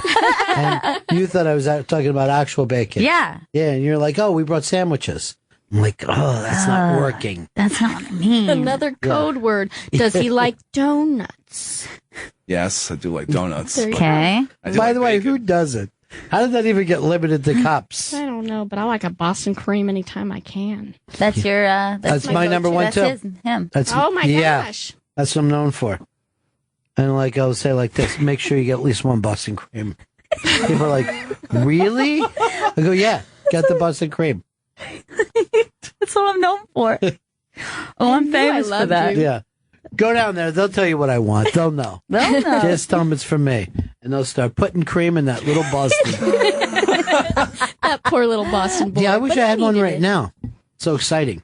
They're really good. Yeah, they're good. What's your go-to, Gail? I like a glazed. I like a plain Just a straight glazed.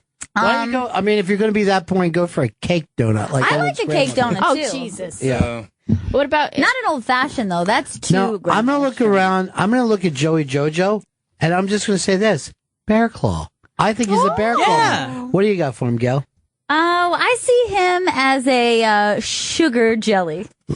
Grape jelly? Strawberry. Ooh. He's What do a you- munchkin. Okay, a little munchkin. Joey? It was the Bear it's time Claw. for you to turn over your donut. Well, before I give it away, What? We didn't hear you. Hold Into on. the microphone, please. hello. Yeah, we got There you. you are. It's too loud. It's a Bear Claw. No! Yeah. You're lying! Are you Yep. fucking just blowing smoke? No, I'm not blowing smoke because I can't right now. But Good. before you guys could hear, I said I was like, yeah, and you guys didn't hear. Yeah, it's Bear But what Claw. is it for real? It's not a Bear Claw. It is Bear Claw, but also I just like the standard donut, chocolate frosting, sprinkles. Depending on the holiday, those are the kind of sprinkles. Oh, he likes it. He I don't likes like extra sprinkles on That's anything. childish. I particularly hate sprinkles on ice cream. If someone Yeah. gave it to me, I'd throw it against the fucking wall. You're aggressive. Why do I gotta, when I have an anger problem? You do. Yeah, I have an anger problem, It's ice cream, for fuck's sake. Just give it a chance. I just don't want those sprinkles on my ice cream. No, He's gonna have to clean it up. Does everyone here call them sprinkles, or does anyone call them by their other weird Jimmy's? name? Jimmy's? What? No one? No one? It's a sprinkle. There's another name for them? You've never heard this? Yes, some people call them Jimmys. And some people call them space cowboys. I call them the gangster love.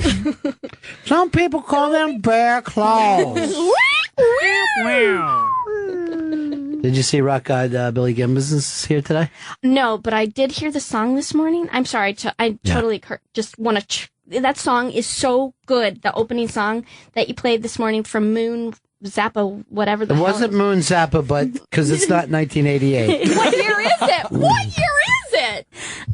You mean this morning we were playing Martin Courtney and his new solo album, Many Moons. I'm sorry for Kurt. I love that song so much. I told my husband, who I don't talk to, to listen to it.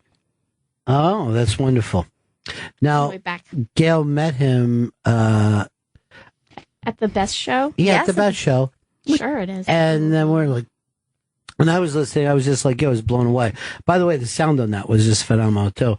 And I'm like, well, let's steal him for ourselves. Yes. You know, since Chris already steals everything else from Sharpling. I steal nothing from him, but we took Mr. Real Estate from you, though, didn't we, Sharpling? He's ours now. I forgot about the radio war. Yeah, I'm high and I'm dehydrated. He's the only one waging this war, though, is the thing. I think it's more like it's not so much a radio war, but a radio police, what would they call that? Police action. Police action, that's what it is. It's a radio police action. A little conflict. We're just we're only sending a few troops. Okay. Most of them are on advisory. I'm the man in black pajamas, Tom Sharpling. Yeah, why don't you wear pants, dude? Is it the perks? It's the perks and the comfort. It's the comfort of just having pajamas on. That blouse you're wearing actually does kind of look like This is a collared shirt. By the way, we tried putting him in white pajamas, and you don't want to do that. No. Urine. No. That was a big And mistake. Urine and more. And- I'll just say that. Yeah. A lot of urine. I'm alone with that one. I'll tell you this: milk, lemonade, and around the corner. Round the corner is what, you know what I mean? A little That's where squirt will do ya. Oh. Come on. No. Come on. This is me we're talking Really about. gross. Yeah. It's not going to be just a sport. It's scope, bro. It's just, be a scope bro for once, Michelle. Come on. Bro, I forgot. Yeah. What? Where did we even go before? Oh, we were going to guess Chris Stanley's. Let's go. All right. Guess Chris Stanley's donut. I am going to say that Chris Stanley likes a powdered donut. That's a good one. Yeah. He's dull enough. That's and I could see him pretending like it was Coke. Yeah, that's him. That's so. I think that's what it is. I just imagine it like all over you. That's why. What do you got for him, Michelle?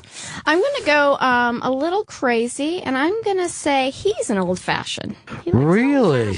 No way. I'm going to say this. It's a beer flavored, which he sucks the cream out of and then puts in some kind of soft cheese. I wish that existed. I've eaten it for every day. You made him so happy. Yeah. I like a chocolate glazed donut. Just like the boy. You like a baby boy. Yeah. You like You your and a Jimmy baby Sprinkles? boy. You like your Jimmy both like Sprinkles? that in on your it? tummy. I think the sprinkles are disgusting. Fuck them. Thank you. Gosh. Especially rainbow, more than even the chocolate sprinkles. I agree. The rainbow sprinkles are fucking. That's unnatural and bad. I once in a blue moon am okay with rainbow sprinkles on like a vanilla soft serve. That's the Did you do that, Chris? That's the only Rainbow sprinkles on a vanilla. I'd vomit. I'd try to eat it and I'd just vomit into the cone. It's this, rainbow sprinkles really fucking like freak me out. Oh, I just got a text from TED Talk. Okay. They want you to come and perform that. Yes! For them. Yes, I'll do a TED Talk on scoping and sprinkles and whatnot. Whatever you want. What do me you to mean, talk whatnot? I'm your just second whatnot of the Is day. it? Oh, yeah, boy. you're whacked. Your sweat, Oh, it's no. getting it in your Slap eyes, more isn't you. it? The That salt would in be your down eyes. by now. Needs juice up. You gotta get one of these chargers. It'll change your life. I'll just take yours. Go right Easy ahead. enough. Why don't you take it? Yeah, I know. You're like that with everything. What's mine? You know?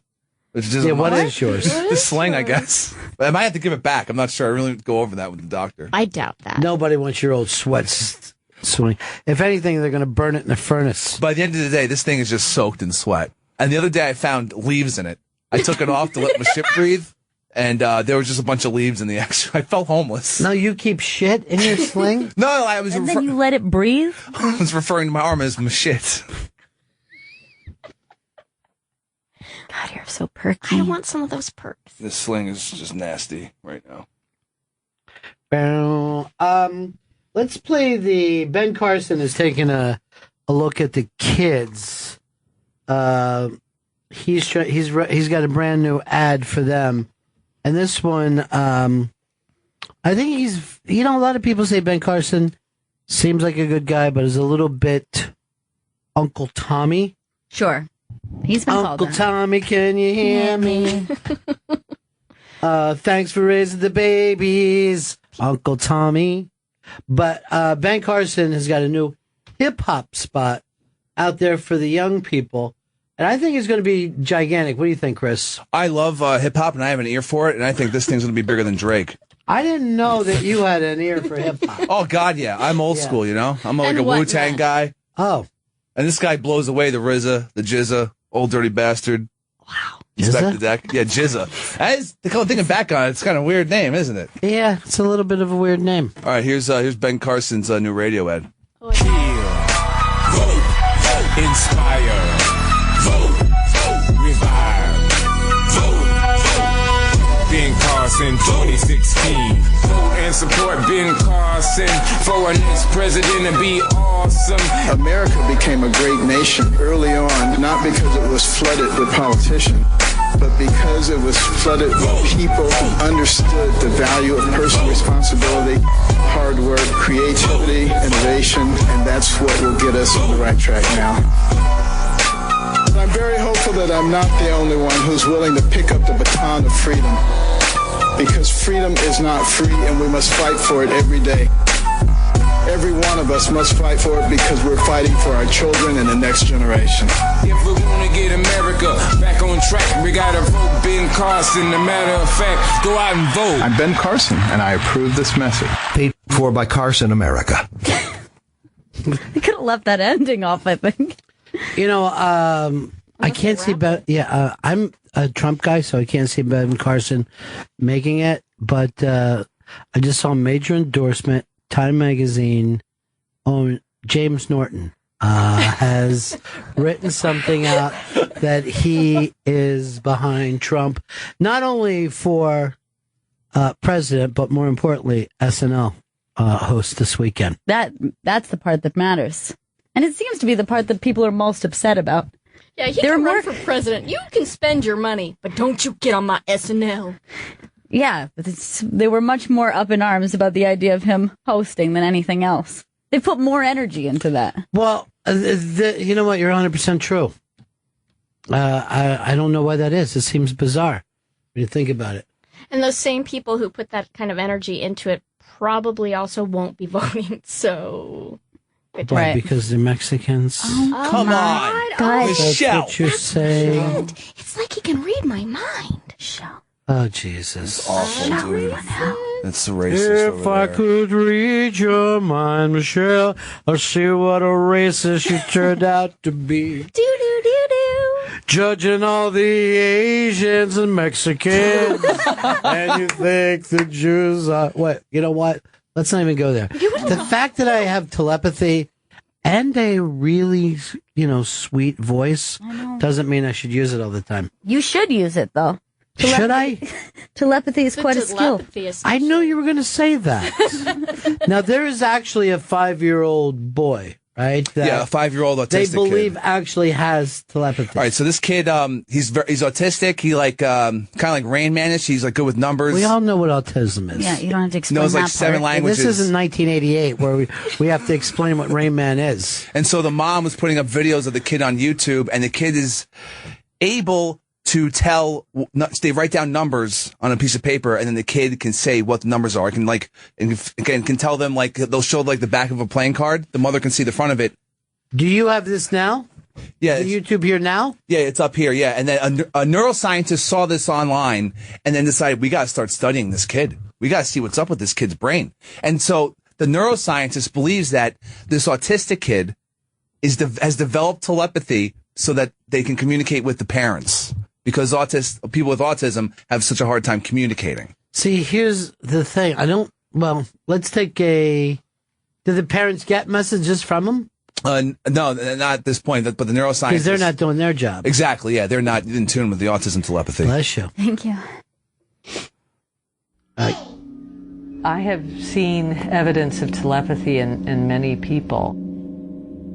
Well, wait. Just one. Meet 5-year-old Ramses All right, I Sangi. can't watch this whole thing. It's a whole. How long is it, Chris? 4 minutes. I just wanted to see the little kid. Just show the kid guessing things. Yeah, get the little kid. I don't want to hear English people talking nonsense. We just want to see the kid. The Beatles exploded in America in 1990. Stop bragging about the Beatles already. I meant to say 60s, not 90s. It's so sad we waited so long. I was thinking of Nirvana, which exploded, but right at his Okay, so here's the kid guessing the number. The right number's out of eye shot of the child. Okay,Eye shot. mission 2. Eye shot. The answer of mission 3 is 99. 99! Oh my goodness! Congratulations! We have Put some clothes on the baby. No, I don't think so. He looks just fine. Telepathy. You don't need it, you know? Yeah. Real hot. He's Tarzan. But is Ramses telepathic? So the way this is like it's like the opening scene in Ghostbusters, basically. Right. Except for this kid can actually do it. I believe in this. By the way, the girl in that scene was incredibly beautiful. She was she was so hot. She was. Did she ever do anything else? I don't recognize her from anything else, but I could picture her like this because Yeah. she's so stunning. And the way she was like digging the fact that he Right. was turning the other dude into a fucking cock in front of her. There's something about women who are evil. Like they're from the fruits of the devil. I don't think that the child is a carny, but the parents could be. I think this kid is actually. I'm believing this neuroscientist saying this autistic child. The neuroscientist Ben says, I Carson want say it? to test him. Yeah. Yeah, so what you're saying is that you agree with someone wanting to see proof. The neuroscientist theory is this autistic child is evolving. It's the next form of human, super autism with telepathic powers. Okay, so if you had read and studied and understood the Bible, you know that that's impossible. Yeah. I never studied. What the about Bible. the fucking koala bear, bro? Eating the same fucking poisonous leaves. Okay, you're What forgetting came that first? part. Oh, I know my eyeballs grew. I know that for a fact. How could you forget about Paula? Hey, Paula. Oh, that's how that started. Paula. She did not know that song. I didn't know that song. I don't know. My God, what do you just know? Hillbilly music? I know a couple things, and none of it translates to radio. Was it all life on the farm was kind of laid back? My sister used to sign for John Denver. Did I ever tell you that? It's a true story. Why? Was Like, he for- deaf? No, the people that listened. No. Guess Okay, that not. doesn't make sense. Never mind. I'm a carny.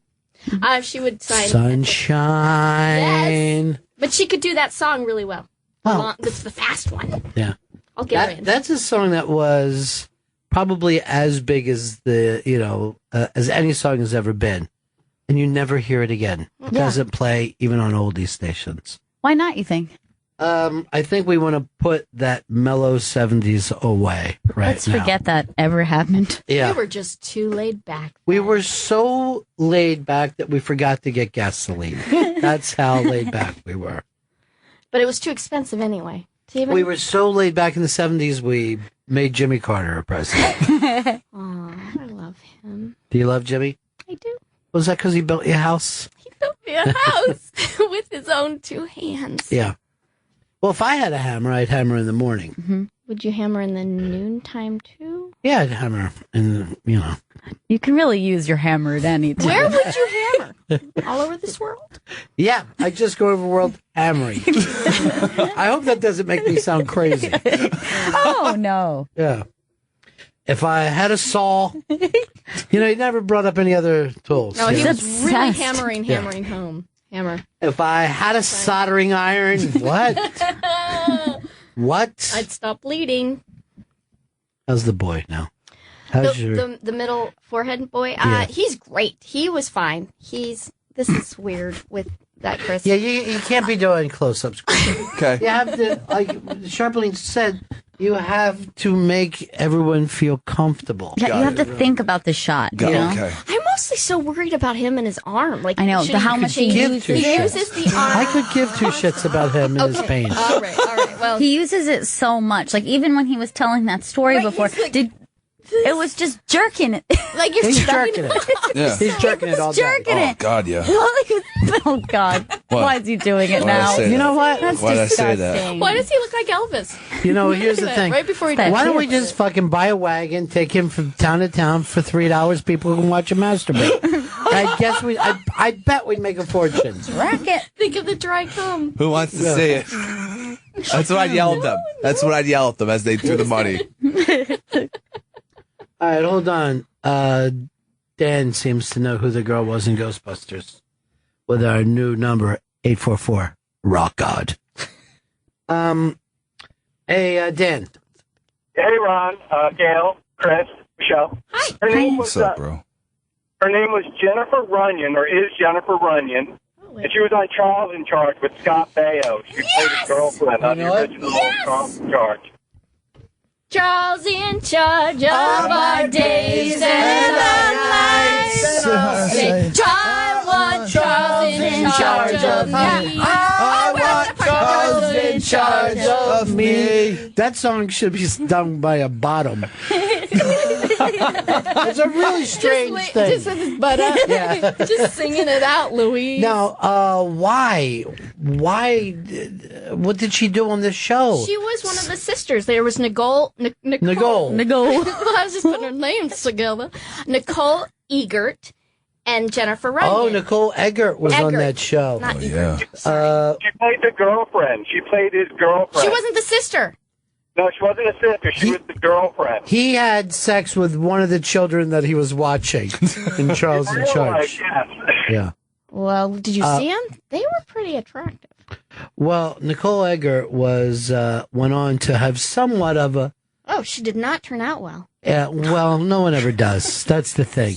You don't want to start beautiful I know. I didn't. because by the time you get to normal, everybody's mad at you. Yes. If You you know? had started bad, Yeah. not even slightly better.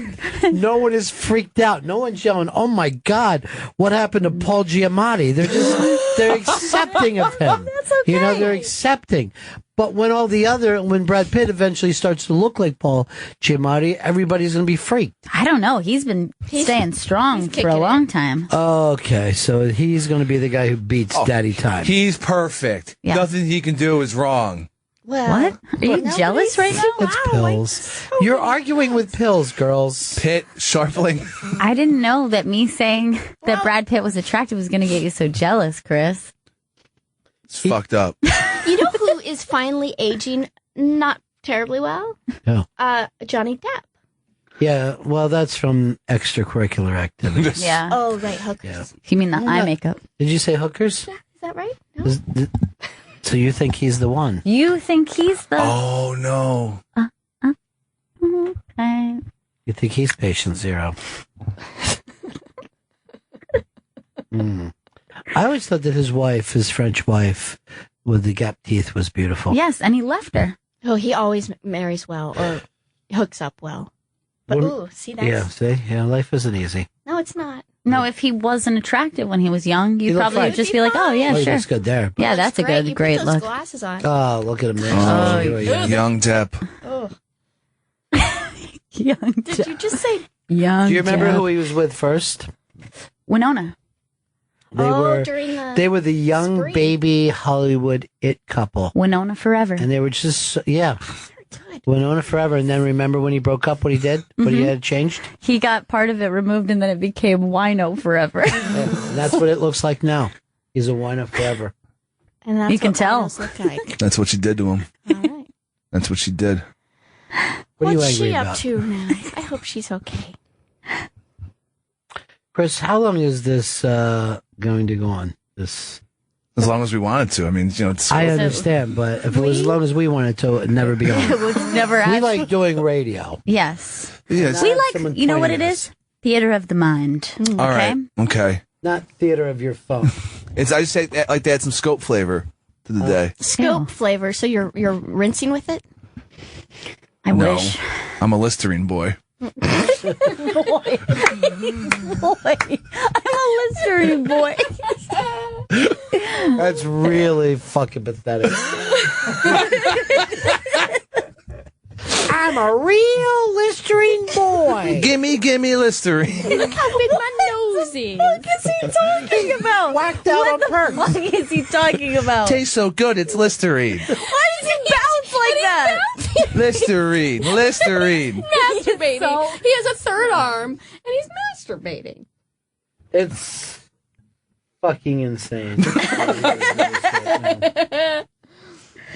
Oh, I have an apology to make to everybody. Oh, good. Good. Finally. Good. Me first. Okay, I'm sorry for thinking that you would be on the 13th when you're not. You were not. That would be next week. I said that you would be on the 13th the last time I was here, and I'm sorry.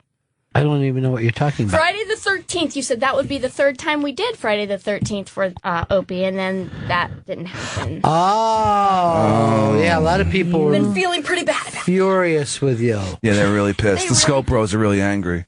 Scope Bros. Hey, Scope Bros. You don't even have any Scope Bros, Chris? I have tons of Scope I Bros. see a lot of hearts. Nothing but hearts. It's a heart bukkake every day. Every time we crack a scope. I just find it interesting that your Scope Bros give you hearts. Yeah. So Yeah. It's I give them odd. love. I give them that Scope Bro love. They give me back hearts and more Scope Bro love. You know what? I'm going to point this out to our young Kashmir, who is, figuring his way through the world. And I'll just tell you this. The first time really since, the French Renaissance, straight men are gayer than ever. Pretty much, yeah. They could not be more gay, where gay doesn't even stand out anymore, because the way that Chris is constantly talking about male love. Mm-hmm. Yeah. I was watching in the middle of the night. It was before you went to your fucking DJ party in the middle of the night. Skrillex. And he goes, my dick's hard. When you guys going to get this news? Your dicks are going to be hard. We're all our dicks are going to be hard. And they're just hitting the hearts one after were another. they in a circle? Yeah, they were in a big Scope circle. Yeah. a big fucking jizz shower of love. And Rubbing I'm their what is boners together. What is the sense of being gay anymore if straight guys talk and act like this? Right, We're owning it. The straight guys are owning it. It's a dog-eat-dog world out there, yeah. Yeah, It's but a dick-eat-dick world out there. It's a dick-eat-dick world. But even if you look at Joe, he loves his roommates more than he can love any woman, and he won't get close to women because of his love for his guy roommates. He talks about them all the time in here. Is that right? Yeah, he introduced me to one of them recently too. Which one? Dresser, not the set dresser. So for a three-way. I don't know what. Is that what it I don't know was? what the vibe was. Yeah, I didn't know what. But I was picking up a little bit of that. Kashmir has really beautiful eyelashes. Everybody's crazy about Kashmir. He is beloved. I don't know So that I'm much crazy that- about you, but I like your eyelashes. Here's the thing. Because he became my special intern, he got front and center, and I've helped him find his stardom and let it break through. Yeah. I don't take credit for it, No, why would you? I found the gold. I just took a little brush and, just shined it up a little Polished bit. it up. But I feel bad for Jam Band, the Me guy too. that Chris was supposed to be doing the same for. And Chris is just about himself, as always. Well, just get him on the scope, bro. Jam Bands and I are going to have a great segment next week that we're... Why wasn't he on your smoking? Yeah, why don't you invite him on your scopes? Does Jam Band smokes? He'll be on a smoking with Chris. You're Just not cigarettes, making though. one. Just cigarettes. And Joe, you said you were disgusted with Jam Band's lack of finding a place. Oh, no. Well, yeah, I want to see him on. I want to see him do well. He's a very hard worker, very good intern. Maybe he's the one who needs to be mentoring him, taking him under his wing, because Chris... Or Jam Band replaces Joe, like what Dan's idea to me was. Yeah. Oh, yeah, I Wait, remember when he Dan, said what? that. I forgot to run my bike. He said we could start calling him Jammy Jam Jam. Oh, it's a nice one. It's good. I think Jam Band could be your selfie stick, like he was for Dan. Oh, man. Where's that selfie stick, by the way? I'm gonna chase it down. Are you I'm gonna go down to that gonna mailroom. do that? I'm afraid to go to break now because Michelle always leaves as soon as I go to break. It's so true. Are you going to do that this time? All I'm thinking about is I got to do a few things, but I'm going to sit here for 20 more minutes. Okay, so I'm going to tap out now and let's get rid of your Okay. stupid Periscope. Say Peace goodbye out. to your friends. Scope Say bros. bye, Peace out, Scope friends. bros. Kiss them, blow them kisses. Oh, give him a little kiss. Go Yeah. into Wait green for the hearts people. and yellow hearts Yeah. and red hearts and pink hearts. And do the twist for him. Get up and just like do the twist. Don't do it with the arm. Be careful with that arm. Look at the twist. Oh, He's a good nice. dancer. He loves you guys that he would do He's something so like that. fucked up. Yeah, look at his eyes. He's like almost like emotionless. never While looks he's at us all like pupils. but he's jerking the arm back and forth. God damn it, Chris. This is why you got that loosey-goosey arm. You're doing a stern twist. It's like if Russians twist. He's like dead in the eyes as he's twisting. Yeah, he is a In dead-eyed Russia, dick. we don't twist. You twist. That's good. Wait, hold on for them. Okay, all right. I want them to just show that you got to do the mashed potato for them. Okay, okay. Yeah. I can like I could. Do the mashed potato. Do the mashed Potato. Do Do the the twist. twist. Do the twist. Tell me, baby. Do you like it like this? Do you like it like this? Do you like it like this? Tell me. Tell me. Tell me. Do you love me? Do you love me? You love me. Do you love me? Let's break down. What? Bennington. The name is Chris. We are watching a man OD in front of us. Chris Stanley is just oozing sweat. God, yes. My headphones are they're sponges. They're sweat sponges right now. It's not good. You know Dehydrated. I learned this from a show I listened to this morning. The way most people die is what's the number one cause of death? They're Overdoses. Yeah. On drugs. And what you doing? Taking doctor prescribed medication. And how much you taking it? Enough. You said a half of a little pill That was this a lot. morning. That was more. Were you lying? How much you take? I took 2.5 today so far. Well, there was a half in there. I took another half. But you would be in less pain, I would imagine, if you would stop jerking your arm back and forth constantly. That's the problem. It stops the pain, and then I feel like the arm is, good to go. When you were doing the twist, I knew, I'm like, he's so whacked out because the weird thing about Chris Stanley is he doesn't have a sense of humor about himself. You know what I mean? Like he is, hey, let me be the butt of my own jokes. He'll lie about doing stuff. So seeing him being silly dance boy, I know he had done a lot more than a half. Something's happened to Chris. Maybe we just want him like this. Well, he was dead in the eyes, too. Yeah. You know what? The eye death was creepy. Well, his corpse sweat smells so bad. Yeah. I apologize, guys. I apologize. People are saying that last night on Kimmel, David Cross was wearing the same shirt as Chris Stanley and also had a sling just like What? Stanley. Oh, my God. Cross has ripped me off from last night. Uncanny. It's perfect. Oh, That's this is you. fucking weird. That's you. It's the same sling. It's the same exact sling. Same arm, same sling. What happened, Dave? Next, he's going to be burning that hat in the Periscope. Who is he rooting for? The nobodies? I never got that. Just Let's wear get a logo up there. Yeah, let's come on, support the team. Doesn't matter what team it is, just support I somebody. support the troops. All right. And not even just our troops. I'll support any troop. Really? That is so progressive of you. Yeah. Because a lot of people say they support the troops, but they don't mean every Girl troop. Scout troops, Yeah, Girl Scout troops, Boy Scout troops. Cub Scouts. Yeah, Cubbies, Weeblos. I even my favorite troops of all time are probably Khmer Rouge because they're young, they're sassy, you know. They It got is passion. fun. Oh, yeah. A young troop. What's better? Yeah. Improv troops? Oh. Do you support them? Not as much as the Khmer Rouge. Because here's why. I love a young underage death squad. You know what I mean? Like it just shows a lot of get up and go. Yeah. You know? Cute. Yeah. They're really not married to their emotions yet, so it's just No. like, oh, I'll kill that, sure. Yeah. And a lot of times I'm like, I wonder if he'll find a girlfriend this summer in the middle of all the killing.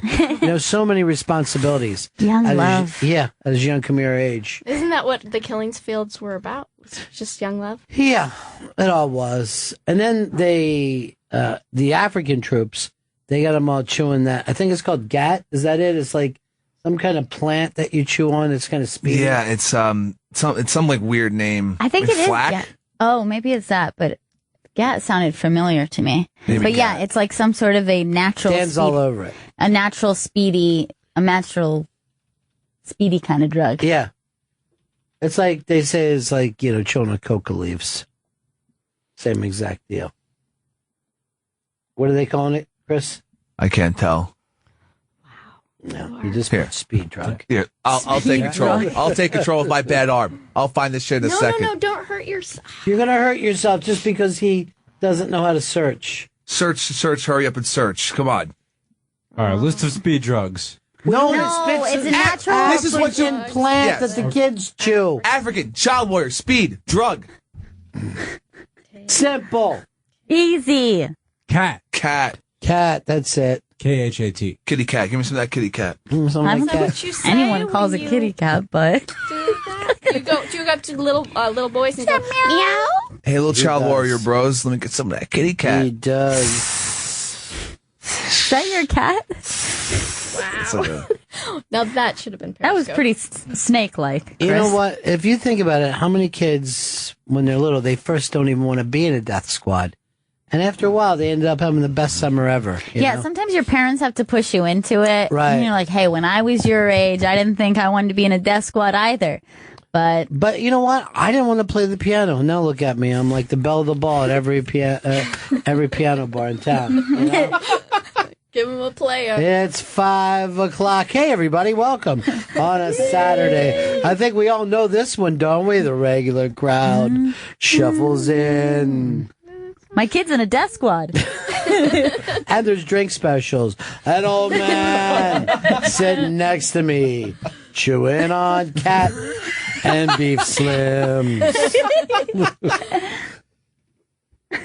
I see Chris Stanley's here all perked out tonight. What's up, guy? Where my cat at? You got some real sweats going, don't you? Not enough cat. Too much perk. You need the cat to offset what you're doing to I'd yourself. be like there. this. And this goes out to a man. Bum, bum, bum. That I can smell from here. Oh, no. Oh. It's unfortunate. He's got an arm in a sling and nothing protecting his future. It's Chris Stanley. Hey, everybody.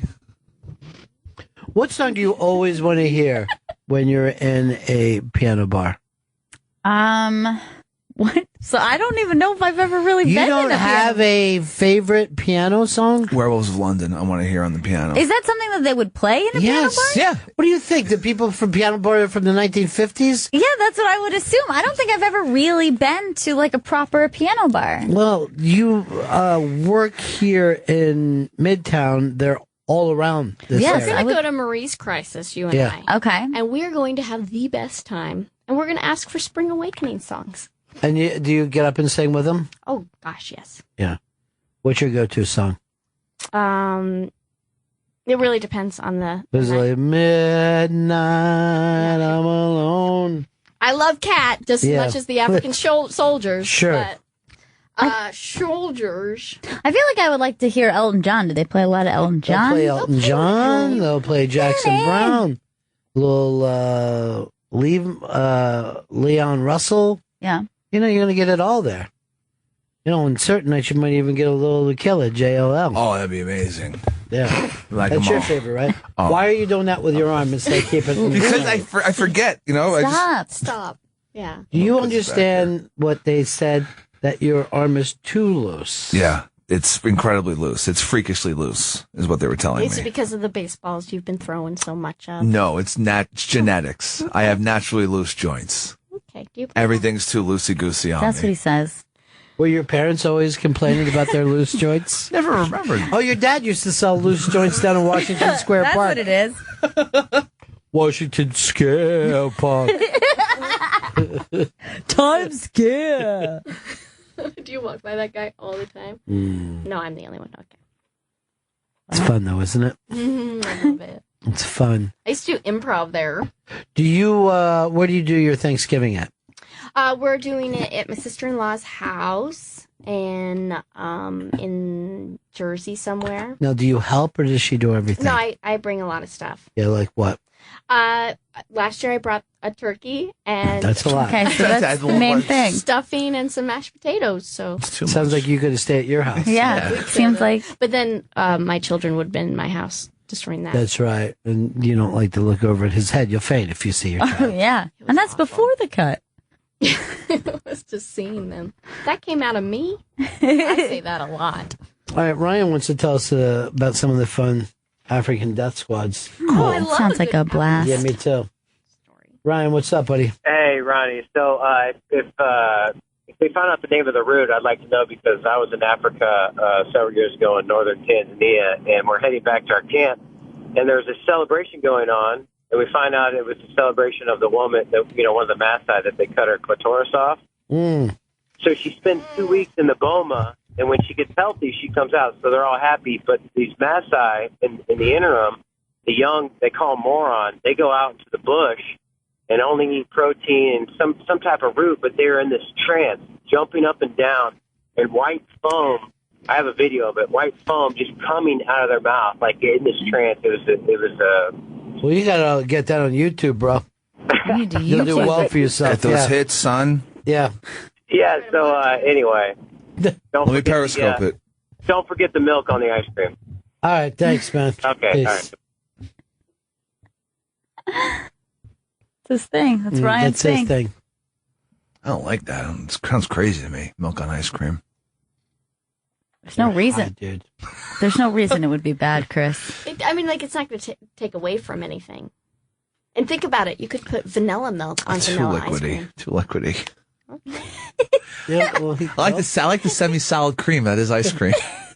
Semi-solid cream. Having a semi-solid kind of life. Do you have any iced semi-solid cream?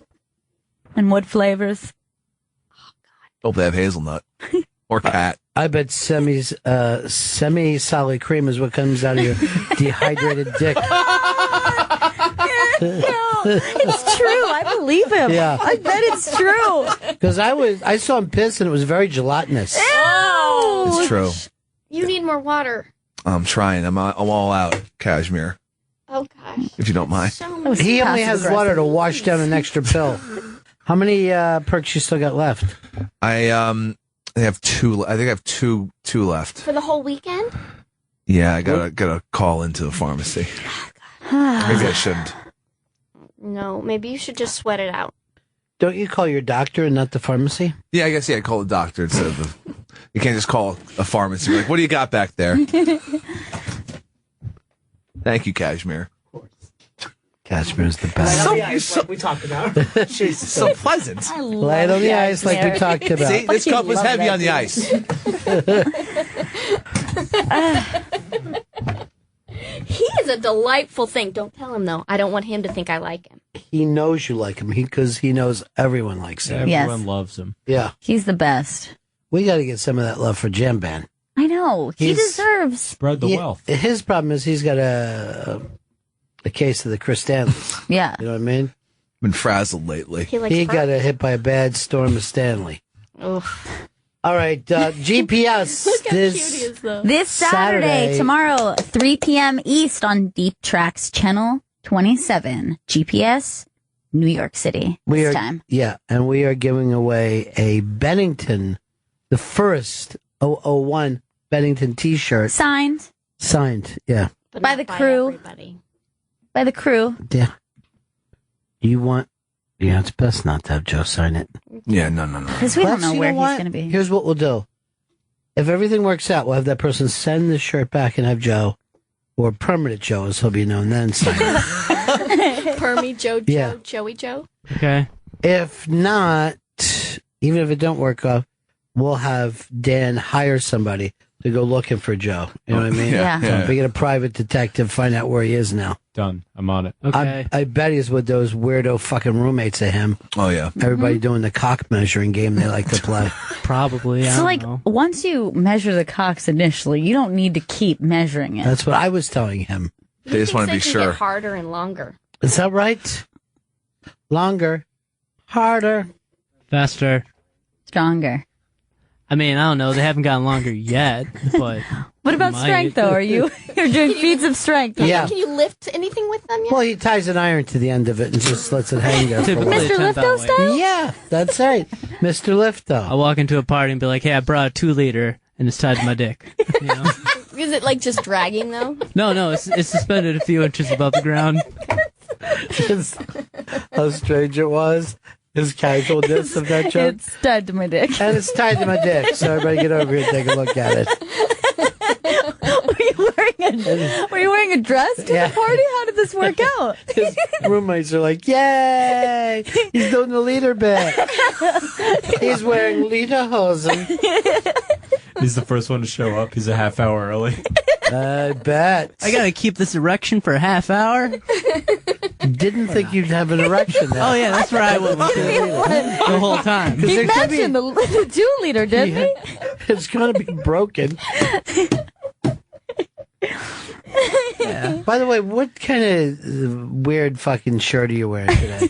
Oh, it's a sweater. It has Cosby elbow patches on it. Yeah. Nice trim, and then it has a guy canoeing on the front. What? To explain to people at home, this looks like if Superman got dull. There's something about this that's kind of superhero Yeah, looking. there's like the cut of it. Yeah, the V cut. It's like Dad's Superman. Yeah, Yeah. but a superhero would never wear those muted earth tones. Yeah, I know. The muted earth tones don't. Joe, Dad's Superman's Jor-El. All right, he didn't dress like that. I'm worried. Here's what he looks like. He's going to be shot by a drug deer hunter. You know what I mean? Like, he would not be able to walk through the woods in that. The dart would just bounce off, though. But I could also see him. Dart? You think we shoot at him? How do you guys hunt? Yes, Amazonian, bruh. Where's my darts? I'm going out deer hunting. I don't know, baby, but the last time I saw them, they was out by the old house. Anyways, it would just bounce off. That's what I'm saying.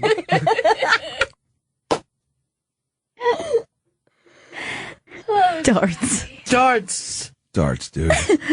I'm sure you meant arrows. You Yeah, know? I'm guessing that's what he meant. Yeah, but he screwed up, didn't he?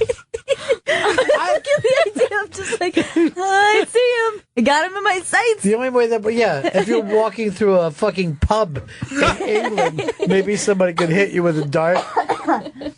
Have it bounce off. Hey, have you ever seen like how crazy they get for those dart contests? Dude, now they're like wrestling. Yeah, there was some video that came out like 2 years ago where a guy almost had like a perfect game, which just hasn't happened in decades, and the crowd was all dressed up, they had signs, they were all plastered, and everyone was losing their fucking minds. It was one of the greatest things I've ever seen. It looks incredibly fun to go to. Yeah, it does look like a lot of fun, except for, I gotta feel that they're ironically doing this. I don't know. This crowd I saw seemed really into it. It would be perfect dart game. See, people, because of the internet, they can now get together and pretend they're doing something. Right. There's this thing that's being done to fans of the Carolina Panthers. Well, Chris, you know the whole story. All right, so the Panthers are 7-0. Mm-hmm. Now there's this, like, I guess you can call it meme starting, where trolls will go to anywhere where they're Panthers fans and keep saying congratulations on being in 6-1, or Panthers doing great. They're 6-1 so far this season, and then they start just fighting with the actual Panthers fans who are like, "No, dude, they're 7-0. They haven't lost yet. They're not losing. They're 7-0." But then these people keep going, "No, 6-1. The Panthers are 6-1, and they're gonna, they're having a great season." And they're just fucking with the Panthers fans. No reason to do it. No reason whatsoever. It just came out of nowhere, and now Panthers fans are just getting their balls busted wherever they're fucking trying to be happy on the internet. By people just saying 6-1. You guys, people are making they're like altering their photoshopping shit to make it look as if the graphics on like ESPN are Panthers 6-1. Mm. It's fucking bizarre. It's an entire internet of little brothers out there. Just fucking with you. It's meaningless and stupid, but funny as hell. Yeah, I know. It is it's for a change. Yeah, right? It's funny. Now, I also like it when they harass a girl till she kills herself. That's a good time. I heard that they're doing with a rape victim at some, I don't know, Alabama or Texas town, because she got raped by their football stud, but date raped, as everybody's going out of the way to point out. And she's the one who got drunk and passed out. And dressed like that. Yeah. And now they're harassing her? Well, the kid has been suspended from the team.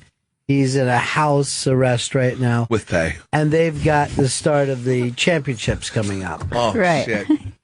Well, She really ruined it for everyone. well, the college football team, that's what matters the most. When we were up in Montreal, we were talking to Bill Burr about his new animated series. First teaser trailer is up on the iBank today. So if you're a big Bill Burr fan, and who isn't? Yeah, you should be. You definitely should be. Go over and check that out. It's on the iBank, but it sounds like it's going to be a very funny special anyway, or a very funny series. Yeah, I can't wait. I don't know who he's doing it for. It's for Netflix. Netflix. Sweet. Everything's for Netflix. They get everything good. December 18th. Netflix is now. Day, Star Wars is coming out. Is that correct? I don't know. Is that Check on soon? that. Yeah, it's coming out before the end of the year. It's before my first son's first 7th birthday. You taking him? Yes, he's very excited. You know what you ought to get him for Christmas is Soccer Robot, because that's going to be the big catch on. Well, now if you say that, then everyone's going to now buy it. And now I don't even have a chance. Think of him with Darth Vader or Yeah. Darth Maul. Darth Maul. Much cooler. Darth Maul is coming back in this one. Oh, what? Yeah. Now I'm going to have to say it. Darth Maul He was didn't cool. die. After all, they're going to show how he didn't die. He got cut in half, though, and thrown down a pit. That's what. That's what they want you to believe. Right. That's what I saw. I never saw anything of these movies. But it's just a matter of screwing him back together. I didn't know he was so replaceable. With the Force. Repairable. You can do it with the Force. As what we used to do when we played Army when I was a kid. I'm okay now. I got fixed. You made the same sounds? Yeah. That's a weird thing. I remember that exact sound. And then when somebody go, okay, I'm a new guy, and I would always be like, can we just wait a couple minutes and let me bask in the fucking massacre before you either Can't fix we yourself? mourn? Yeah, the loss of a brother. And then Chris always did Army Man voice. No!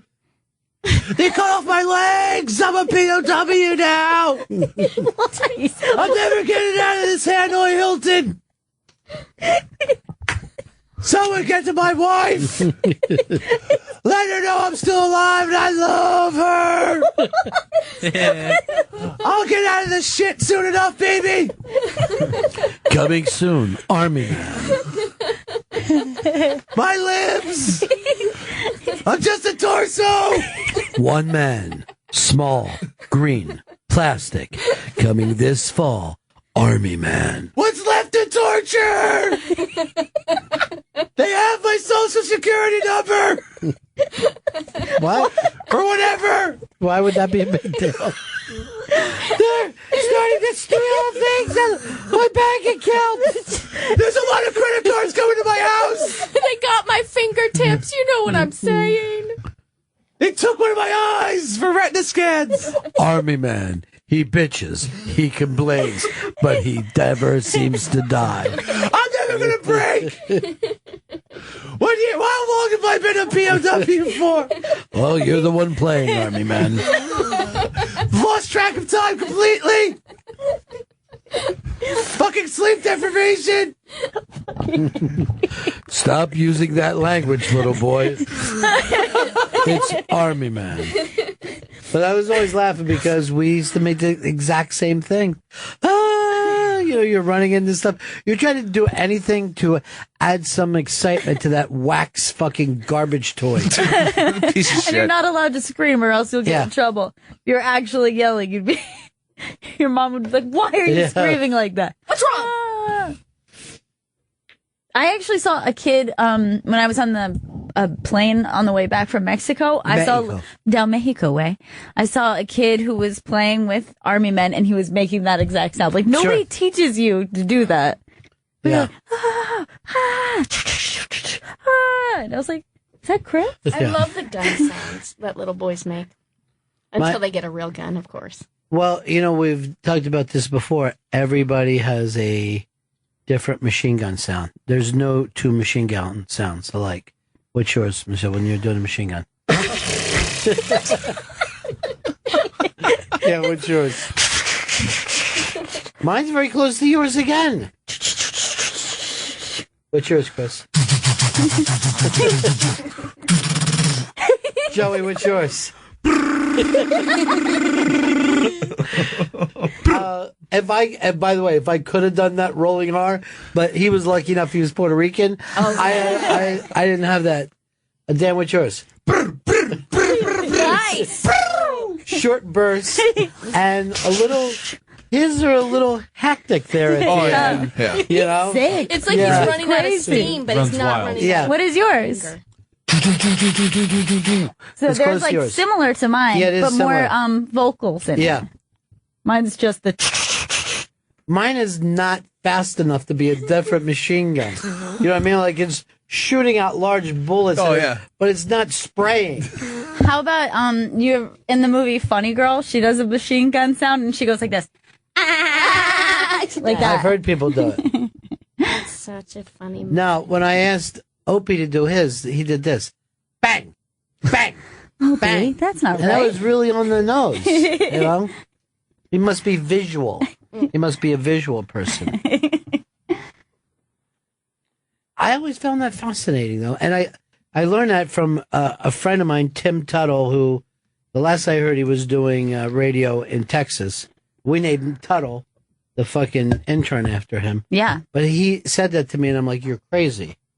You know, he goes, no, it's true. Ask your friends, do it on the air. And when I first started to go around and do it for people, I was like, this is fucking amazing. And I would say to people, do you realize that there's no two machine guns? And they're like, I don't care. I'm like, yeah, I don't know why I find this more fascinating than you. It's a social experiment. It's Well, because you don't really learn to do it from anyone. You decide to do it on your own. Right. I always find, and you can do it in 6th Avenue, just sit sometimes and watch people's walk. Walks are like snowflakes. And you're like, yeah, we've never been able, no one, like if you're a little kid, they're like, hey, you're walking. And then you don't get any more instruction after that. Yeah. You got know?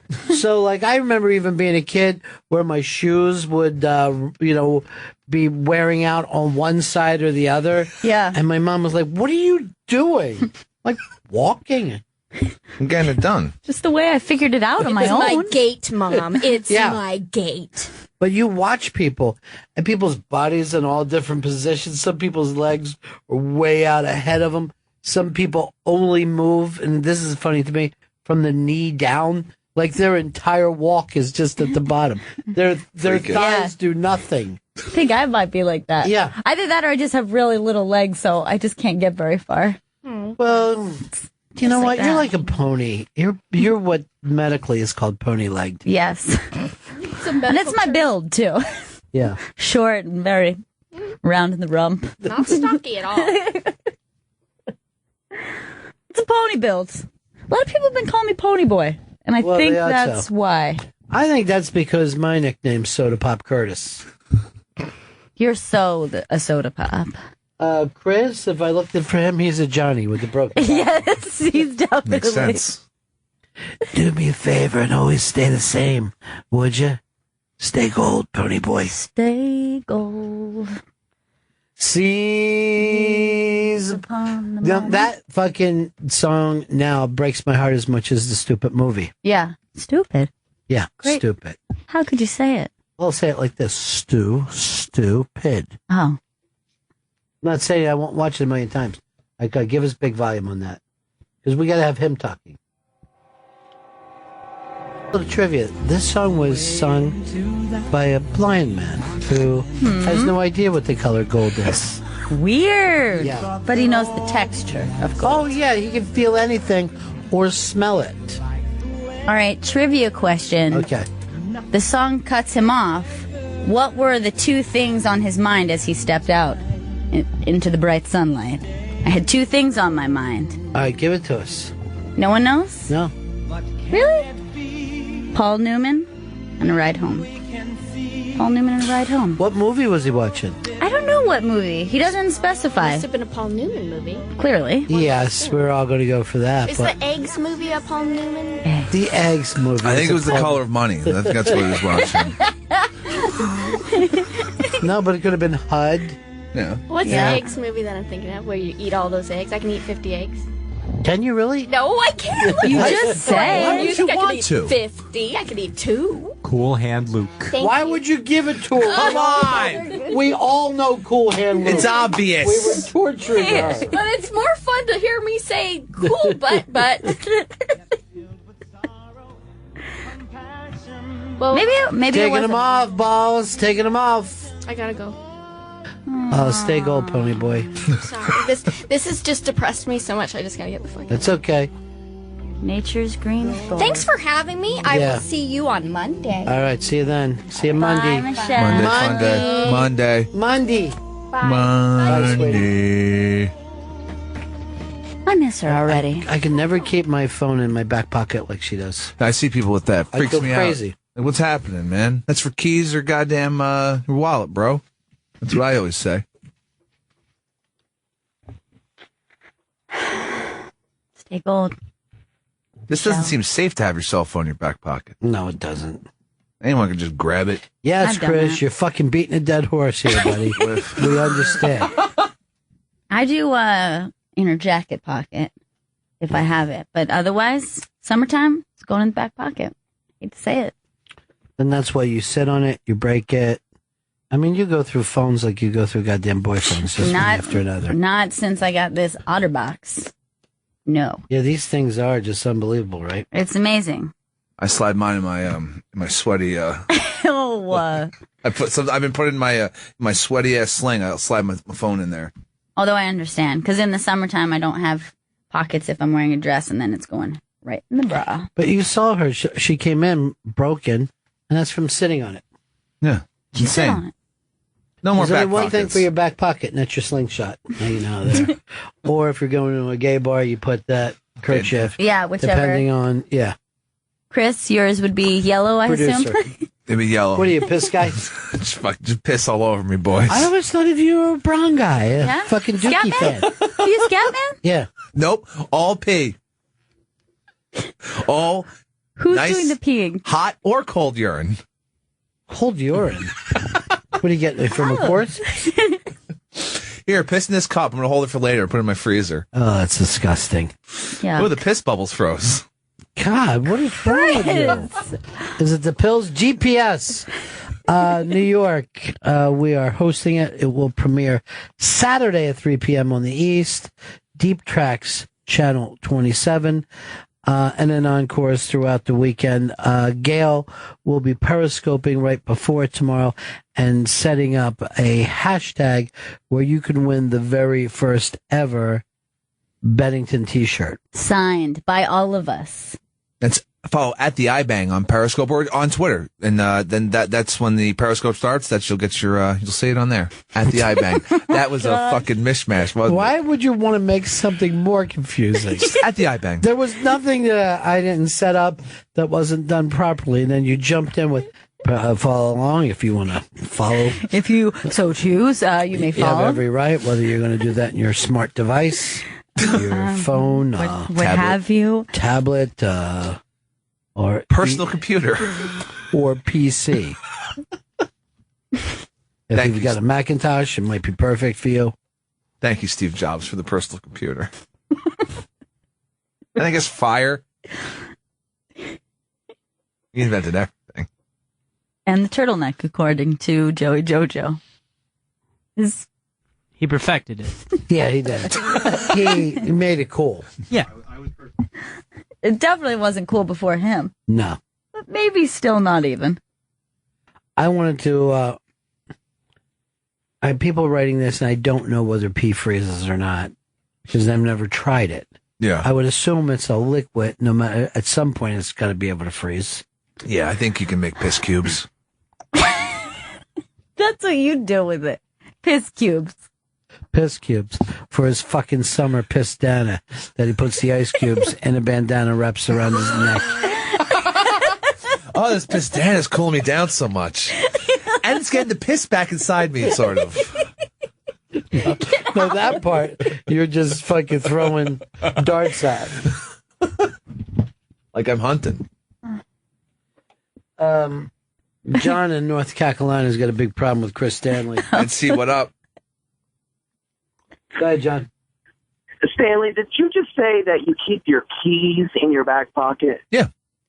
And that's why your shoulder's all fucked up. That's like putting a porcupine in your back pocket, bro. I never hurt myself with keys in my back pocket. I think it's a pretty common occurrence. No. I guess not for you, John from North I would Carolina. never keep my keys in my back pocket. Really? No. But if I sat down hard, then I ended up with a key in my ass cheek, or worse.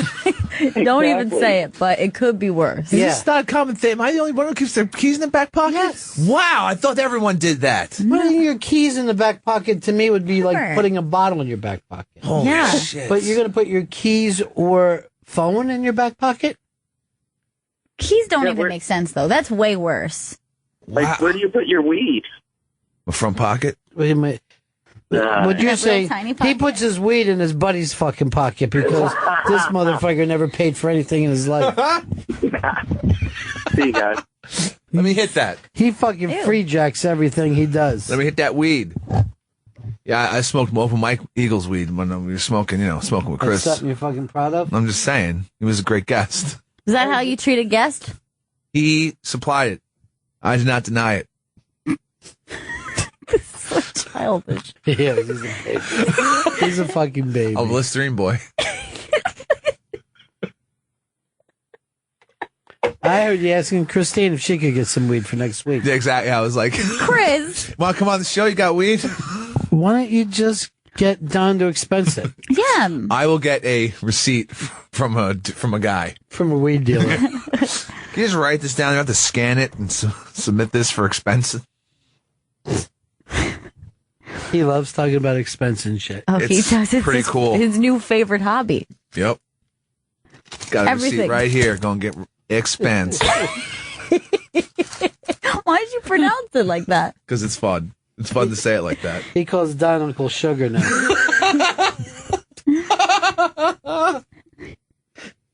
When he likes something, like if he laughs at your joke, by the end of it, you wish that he did. I'm just enjoying. Yeah, you are. You're having a good time. You're having a great time. You're having a time. Having a time. Having a time. We're just Having a time. Oh, Dumphy, you're the man. go get Dumphy. Stanley's having a time. Joey Jojo having a time. Dan Perlman, not much of a time. Not much of a time. Sometime.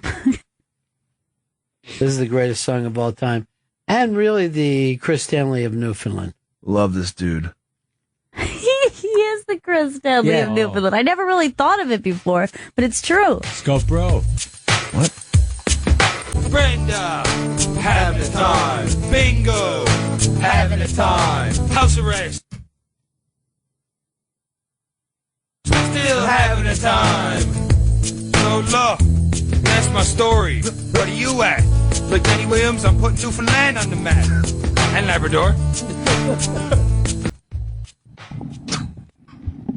Whatever happened to that movie that he was making? I don't know. I don't think they got funding. I think there's. Well, they got funding. They shot it. I'm going to find this thing. You better get at me, Wolf.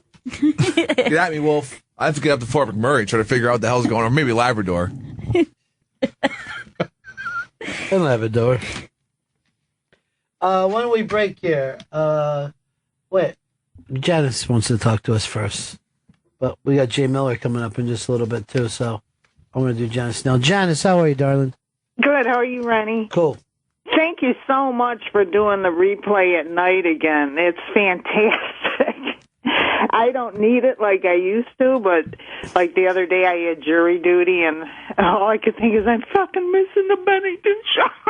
Did you get on a jury? Actually, I got picked, but not picked. I was on a jury, but then they rejected me. And it's funny because I wonder, when I walk, my memory's weird with the stuff I can remember. Uh-huh. But I walked in, I looked at the judge, I could tell you where she lived, the name of her kids or dogs.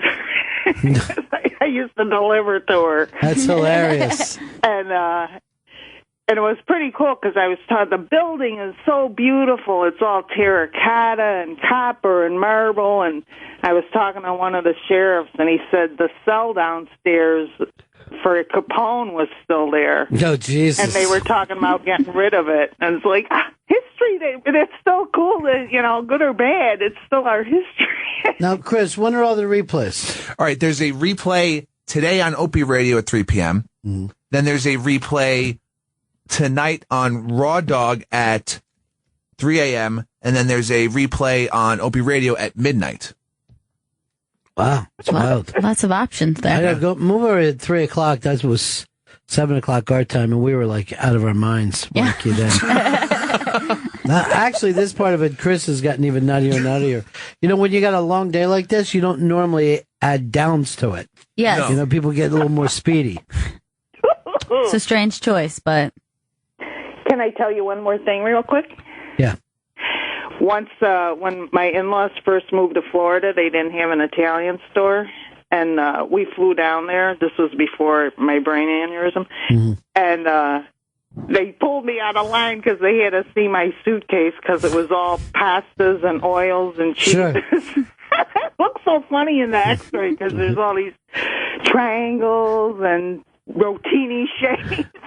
I would seriously rather travel with that than anything else. Oh, yeah. And one time when we were out on the bay, we were spreading our cousin's ashes. One of the presidents was in town, and it was pretty cool because they stopped everybody from going anywhere. And then you could see the sharpshooters, like, on the different hotels and shit. It was pretty cool. Like Don Cesar, you could see the sharpshooters. Sure. Yeah, it's pretty cool. Well, there's plenty of places to hide up there in the Don Cesar, too, Yeah. A lot of nooks and crannies up high. And it's so creepy to be out on the water at night. It's so dark. Yeah, it's strange. It's really spooky, right? It is. It's like... You ever fished out the water at night like that, too, and you're bringing something up and it's splashing? Oh, that sounds scary. Yeah, I hope it's nothing bigger than we want. Hope it's nice and medium sized. Yeah. Don't want anything too big coming into the boat. Just We're us. going to need a bigger boat. Yeah. Even like when you're crabbing, like at night, you see a crab and and you shine the light down and you just see it. It looks fucking scary as shit. Oh, yeah. Because it looks like, what are you, down there in the dark, you fucking nutty crab? Weirdo water spider? Yeah, disgusting. I'll talk directly to a crab. Oh, sure. I don't go around. He doesn't care. No. I'm a communicator. All right. We got to go talk with our buddy Jay Miller, but we'll talk to you later, Janice. Love you guys, and say hi to Birdie. I will. Bye-bye, darling. Bye. Right back. This is Bennington. It's Bennington stepping into the studio in just a few moments. Old buddy of ours, Jay Miller, who won the Battle of Bands for us back in the NEWA days. This would have probably been 02 or 3. 02 or 3. Yeah. 002 or 003. Yeah, either one.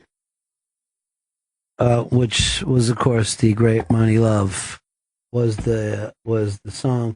He's coming down the hall now. He is a producer for Practical Jokers, and he's got his own TV show. That Mid Evenings with Jay Miller. The Mid Evenings with Jay Miller, which is an incredibly strange and bizarre It is. show.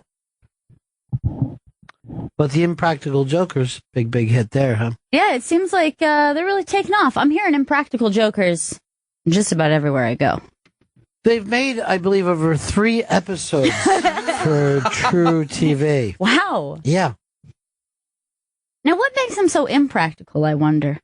They're just not practical enough for what we're trying to do here. For our purposes? Yeah. Yeah, impractical. Yeah, they're impractical because it all takes place in Staten Island. And at a certain place, everybody has to become aware of these guys, right? Not that big. Oh, I know. The Impractical Jokers. Got me again, guys. Here I was thinking I didn't get my sausage, right? But it's the Impractical Jokers. Hey, what are you guys doing?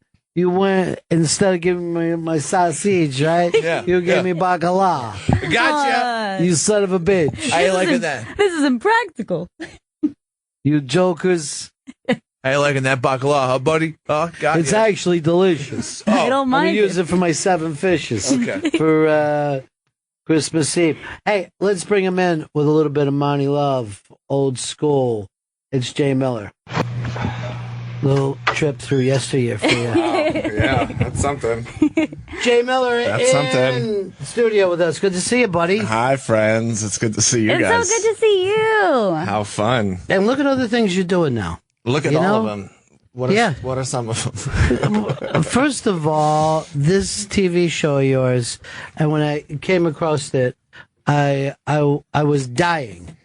I don't understand how you came. You're talking about mid-evenings, right? Yeah, so mid-evenings, well, because I did something with Chris Gethard, right? Oh, right. So I watched his show, and then you popped on right after, and I'm like, what the? I felt like, seriously, like it was madness, and then you're writing and producing for Impractical Jokers. Right. And that name pops up everywhere we go. All the Everywhere. time. Yeah. It's everywhere. Yeah. Yeah. But we're wondering when eventually the people of Staten Island are going to catch on that these guys are Impractical Jokers. Have they hip to it yet? Yeah. Well, we don't film in Staten Island. Oh, I thought you only did Staten Island. No, we can't. Yeah. We can't film in Staten Island because everyone knows who Because they you're the are. Beatles. Yeah. You're the Beatles of Staten Island. Yeah. No, we film in Manhattan only because Yeah. there's mostly Manhattan, really. Yeah. Because there's 8 million people here. By the way, did you see that nothing has changed with Jay over the years? He looks No. exactly the same as when he was a kid. Well, I'm more bald now, but you can't tell because I have a hat on. Smart It's a good idea. trick. You always Yeah. wear a hat from the get-go, right? I You always had that wore on. it. I knew it was coming. Yeah. So I've been wearing a hat for almost 20 years, anticipating the moment I started balding. You know, And that's it's the thing. happened. Yeah, that's why I sleep in a coffin. I go, eventually, I'm going to have to. But I don't want to be embarrassed about it that first It's going night. to catch up with me. Yeah, I'm going to let it happen that way. But by the way, the Money Love, that was such a great band. And I know, you know what I mean?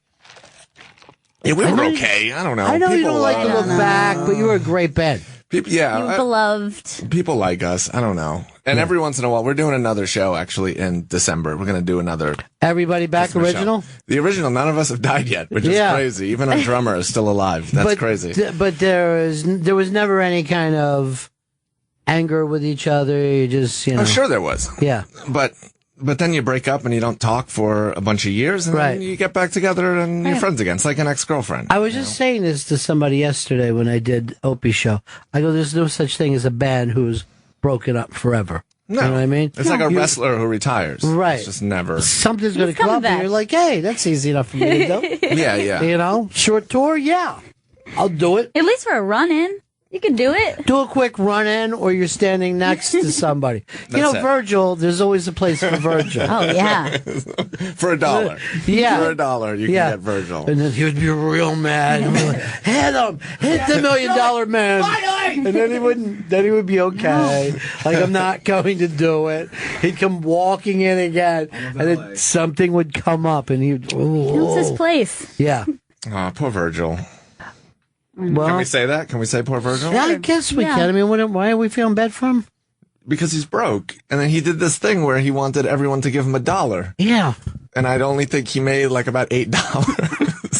He did not have the following that he thought he had. No. I would happily give Virgil $1. I give something for $1 in the future, not the past.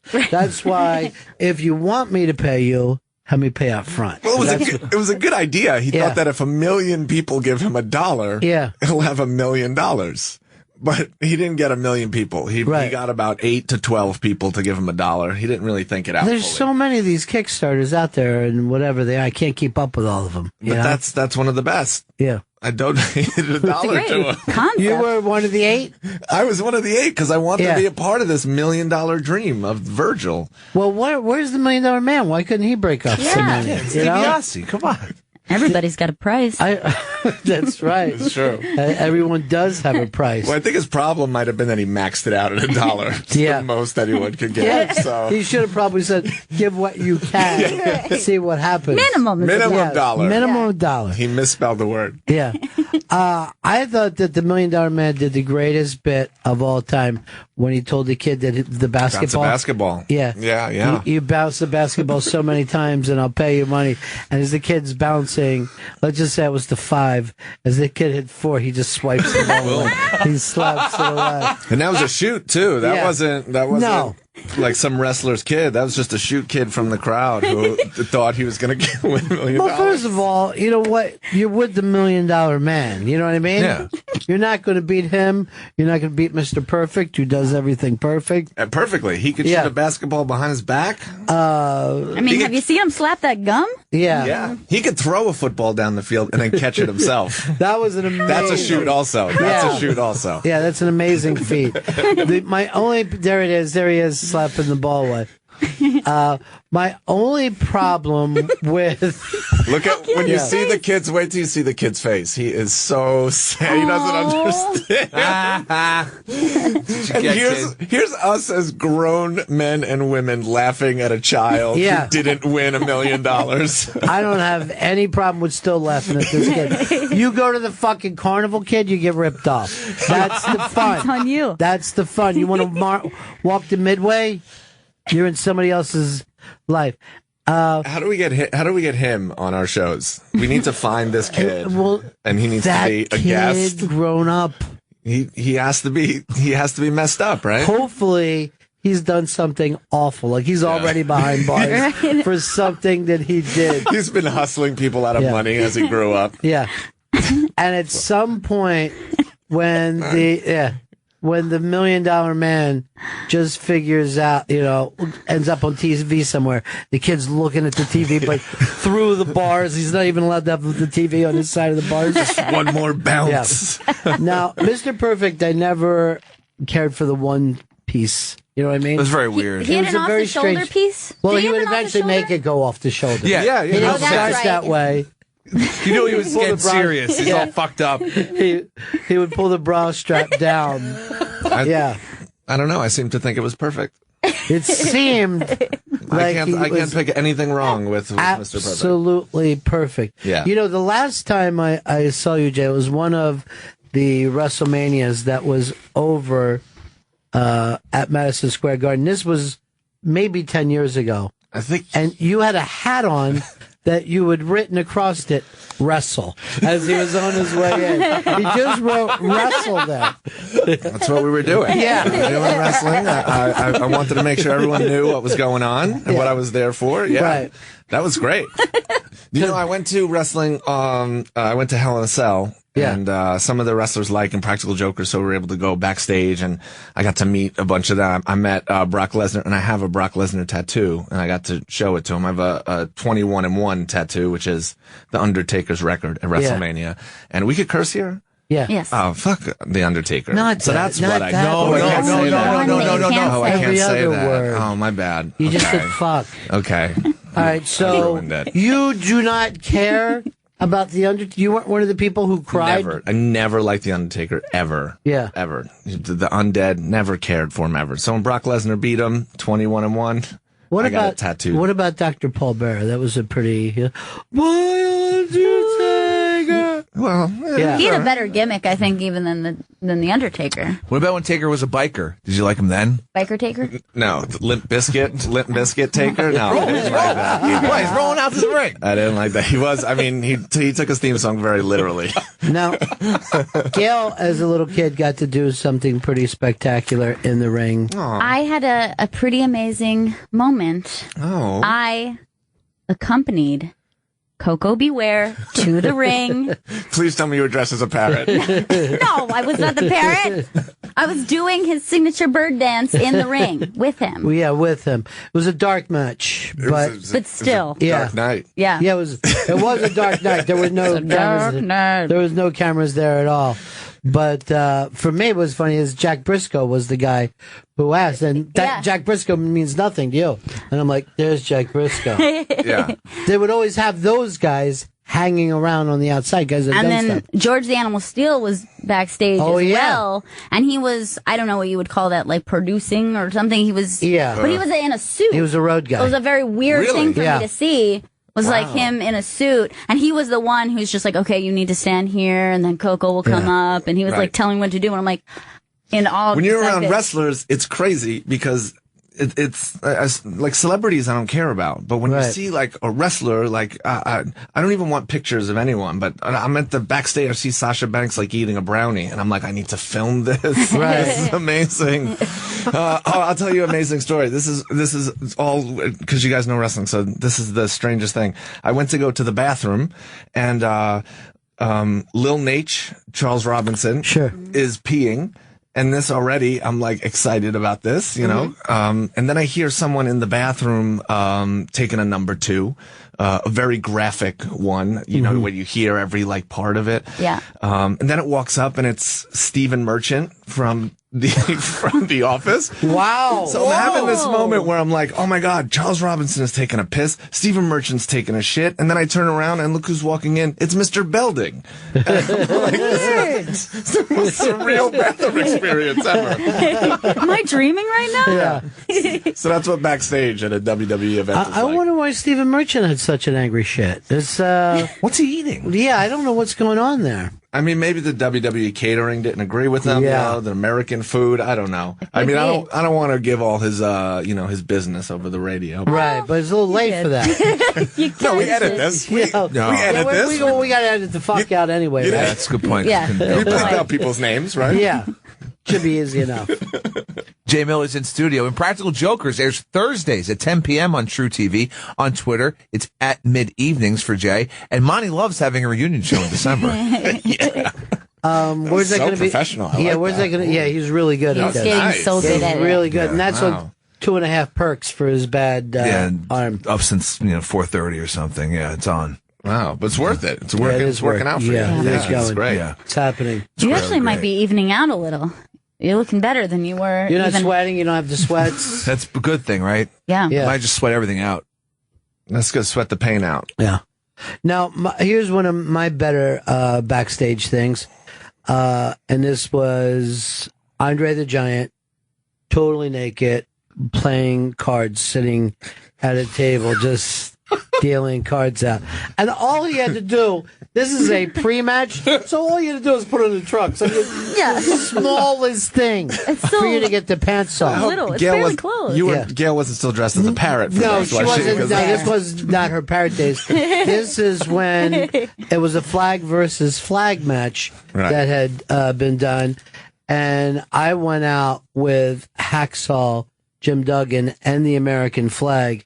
And Fez Whatley, for some reason, went out as the French Canadian.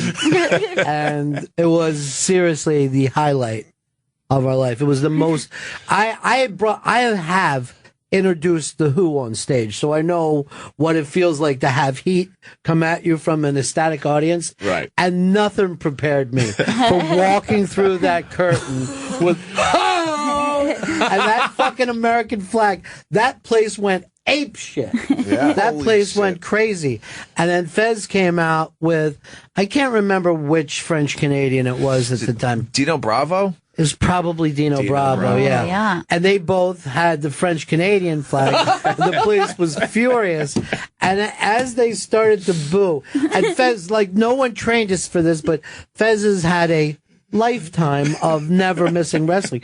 As they started to boo, he was putting his hands over his ears and stamping like it was physically hurting him, right? And the place was even booing more. That's and the best gimmick. Well, I looked at him, I'm like, he's a fucking genius. You know what I mean? And really, you're so Yeah. amped up, I almost punched him. I almost just, the place would have went fucking crazy for me. People loved it. Yeah.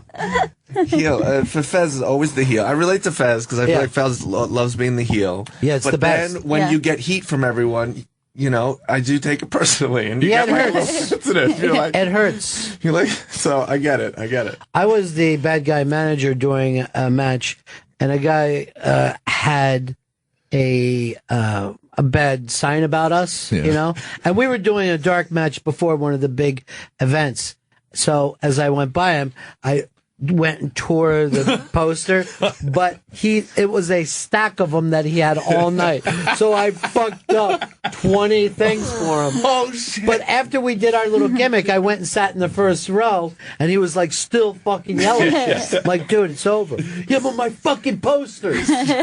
Giving you a receipt from Staples. Yeah. Like, I can't help you here. No, I was got that- caught up. Was that when you were managing the Sassy Boys? Yeah, it was the Sassy Boys, which was a gay wrestling team starring Fez that only wrestled women, and I had to help them cheat to win anything.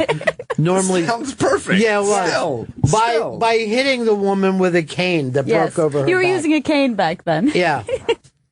These days, you can't hit a woman with a cane. You can't do it anymore. Things have changed, you know? Shows you where our society is. That's gone. why I'm not a feminist. Yeah, I'll Because never I be. personally liked being hit with canes. You know, I love my husband, so I could never be a feminist. And I want him. I actually like makeup and cooking. I'm making fudge now for the entire block. But those wrestling things are the peak of excitement. There's no other part. And it's the strangest theater ever because everyone knows that they're playing a part in this, you know? Every single person knows to boo or chant something is only done for that moment, not to actually spur anyone on or anything else. I honestly can't wait till I stop liking it. I keep waiting for it to happen. Right. Like, I'm 40 years old. Like, when is it going to happen? I was just talking to my dad yesterday, and he ordered me the first Survivor Series.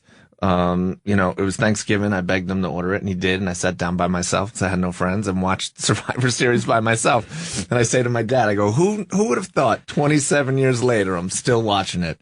And man, he's so disappointed. He's let down. But it's a strange thing that they were able to pull off, you know? Yeah. There's nothing like it. There's nothing like it in entertainment where the audience is truly a character, you know? Yeah. Yeah. And me at a show, I'm one of those crazy people at a show. Right. Just yelling and screaming and high-fiving like it's a sporting event. Right, yeah. I high-five people, and it's it's great. It's the best. Now, Chris, you've never been? The Attitude Era was when I loved it. And then I stopped watching it, the Attitude Era, for pretty much up until now. I don't watch it anymore. Like I watched WrestleMania, but I had no idea what the fuck was going on. Like, You didn't watch it as a kid? I watched it as a kid up until the Attitude Era, and then But what was your favorite area? Was it the stuff when you were a kid or the Attitude? Well, as a kid, like, I loved it so much, I fucking sent a letter to Hogan after Earthquake fucking, like, sat on him and broke his fucking ribs or whatever. Yeah. Earthquake, by the way, was a perfect villain because he didn't have anything likable. Like, a lot of guys could go, you know, Randy Savage could play both parts. Yeah. Earthquake probably did a face thing in his life. He's just a big, angry trucker with a crazy beard. But he just looked like Bluto. He looked like the worst person ever. Just a piece of garbage. And when he fucked up Hogan, my little brain couldn't handle it. I was like, I gotta send something out to Hogan. What did it say? It was like, I hate Earthquake. I can't believe what he did to you. Hope you get better. Love, Chris. And then I got got a Hogan Serious picture between and them. some wristbands, some Hogan wristbands. So you were always a Hulkamaniac. And Yeah, I was a he was your guy. Hulkamaniac, yeah. Because I loved Macho Man. He was my favorite. And then the first time I met Macho Man, like, I remember that feeling. He came in and did your show. Dude, do you know how little you were then? I was really little. I must have been... I don't think your brother was born yet. Yeah, I must have been like 3 or 4. Yeah. But I remember the feeling of like my mom opening the studio door. I'm like all the way there, just kind of being like, this is going to be a very exciting day for me. Like, I'm very like excited. And I remember like the door opens and he's standing there and I was like, oh, I'm terrified. And like immediately like hid behind the door and was like, I can't do this. This is too much. You backed out. Yeah. Because he was so... But do you remember otherworldly? Do you remember how Elizabeth treated you? She was so sweet, and then she sent me a bunch of stuff. Yeah. I got a Miss Elizabeth T-shirt from her. Yeah. I loved her. Yeah, well, she lived right around the corner from us, and Randy did, so we knew them. And but she was truly one of the nicest, and like literally a natural beauty. Like if you look at it, she never got involved in anything. No. She's showed up, and classy. people loved her. I loved her. People loved her. As a little boy, I loved this Elizabeth. So, I remember he came out to my comedy club, right? So he calls and he's like, "You were gonna step over. No, I don't want to, do anything at all. Just being Randy and Liz, nothing else." And like, they fucking come in and they sit there, and she had to go to the bathroom. So it was during the show. Okay. She got up and over to the side there. You walk through a door, and then there was a men's room and ladies' room. And he walked with her and then just stood in front of the one door. So nobody was going in. That's great. And 300 people were watching him. And he was, he was a gigantic star. And he still went out as Randy. You know what I mean? Like everything. The hat, too. Yeah, the hat, everything. Yeah. Oh, my God. Well, he needed the rag. And then he had the crazy glasses. That's awesome. Very funny show. He was just always so funny. But, he was like a really great baseball player. Like really, he got AAA or something. Yeah, he got like close, that. right? Yeah. Yeah. Wow. He was fucking just, he was a wild guy. We're taking a sad turn of just talking about dead wrestlers. Well, if you're going to talk about wrestlers, that's all there is. I know. Is dead wrestlers. Was Earthquake, did he become Typhoon? Was that the same person? Tugboat became Typhoon. Tugboat. Oh, Tugboat. But I also knew Tugboat when he was U.S. Steel in Florida wrestling. That gimmick a lot. Yeah. Yeah, it wasn't much. He just ridiculous gimmicks from fucking U.S. Steel to Tugboat to Typhoon. Yeah, I'd love to be in the pitch meeting with him where he's finally, we're going to change your gimmick, Typhoon. We got a gimmick change for you. Yeah. I'm gonna say it. I prefer Tugboat of the three. That's my favorite. Best costume. He had the stripes and. Well, he had a baby face for being a big bad guy. And he was cute. Yeah. Kind of cute. You're going to be a Tugboat. But I don't know if any of those guys ever got to decide. I think it was all Vince. No, right. They pitch it to you, and you have to. And when you talk to wrestlers, they have to be like, "Oh, you love it, great. Yeah, I'd love to be a Tugboat." I don't think there's ever been if you talk about somebody who didn't get over, it was Hunter Hearst Helmsley. He had to come out and pretend that somehow he was like this. Like an 1800s guy. Yeah, wasn't he? Wasn't he supposed to be British? I think. Yeah, it was like a British blue money. blood. Yeah. What was his name? Oh, I can't remember what his original name was. It's just fucking terrible. Nobody It's crazy to think that he actually went on to have staying power, because you would have saw that and when this guy's gonna be out of here. I don't think he got over until DX. Yeah, no, it was like, who the fuck is Hunter Hearst Helmsley? No one liked him. They thought he was a dick. No, was he going in as Hunter Hearst Helmsley, or was Triple H only after DX? Did that name come after DX? He was Hunter Hearst Helmsley first. Yeah. And then... But DX created Triple H, essentially? At that point, I think that because Vince was trailing a little bit, that they let the younger guys do some shit because they saw they had some heat.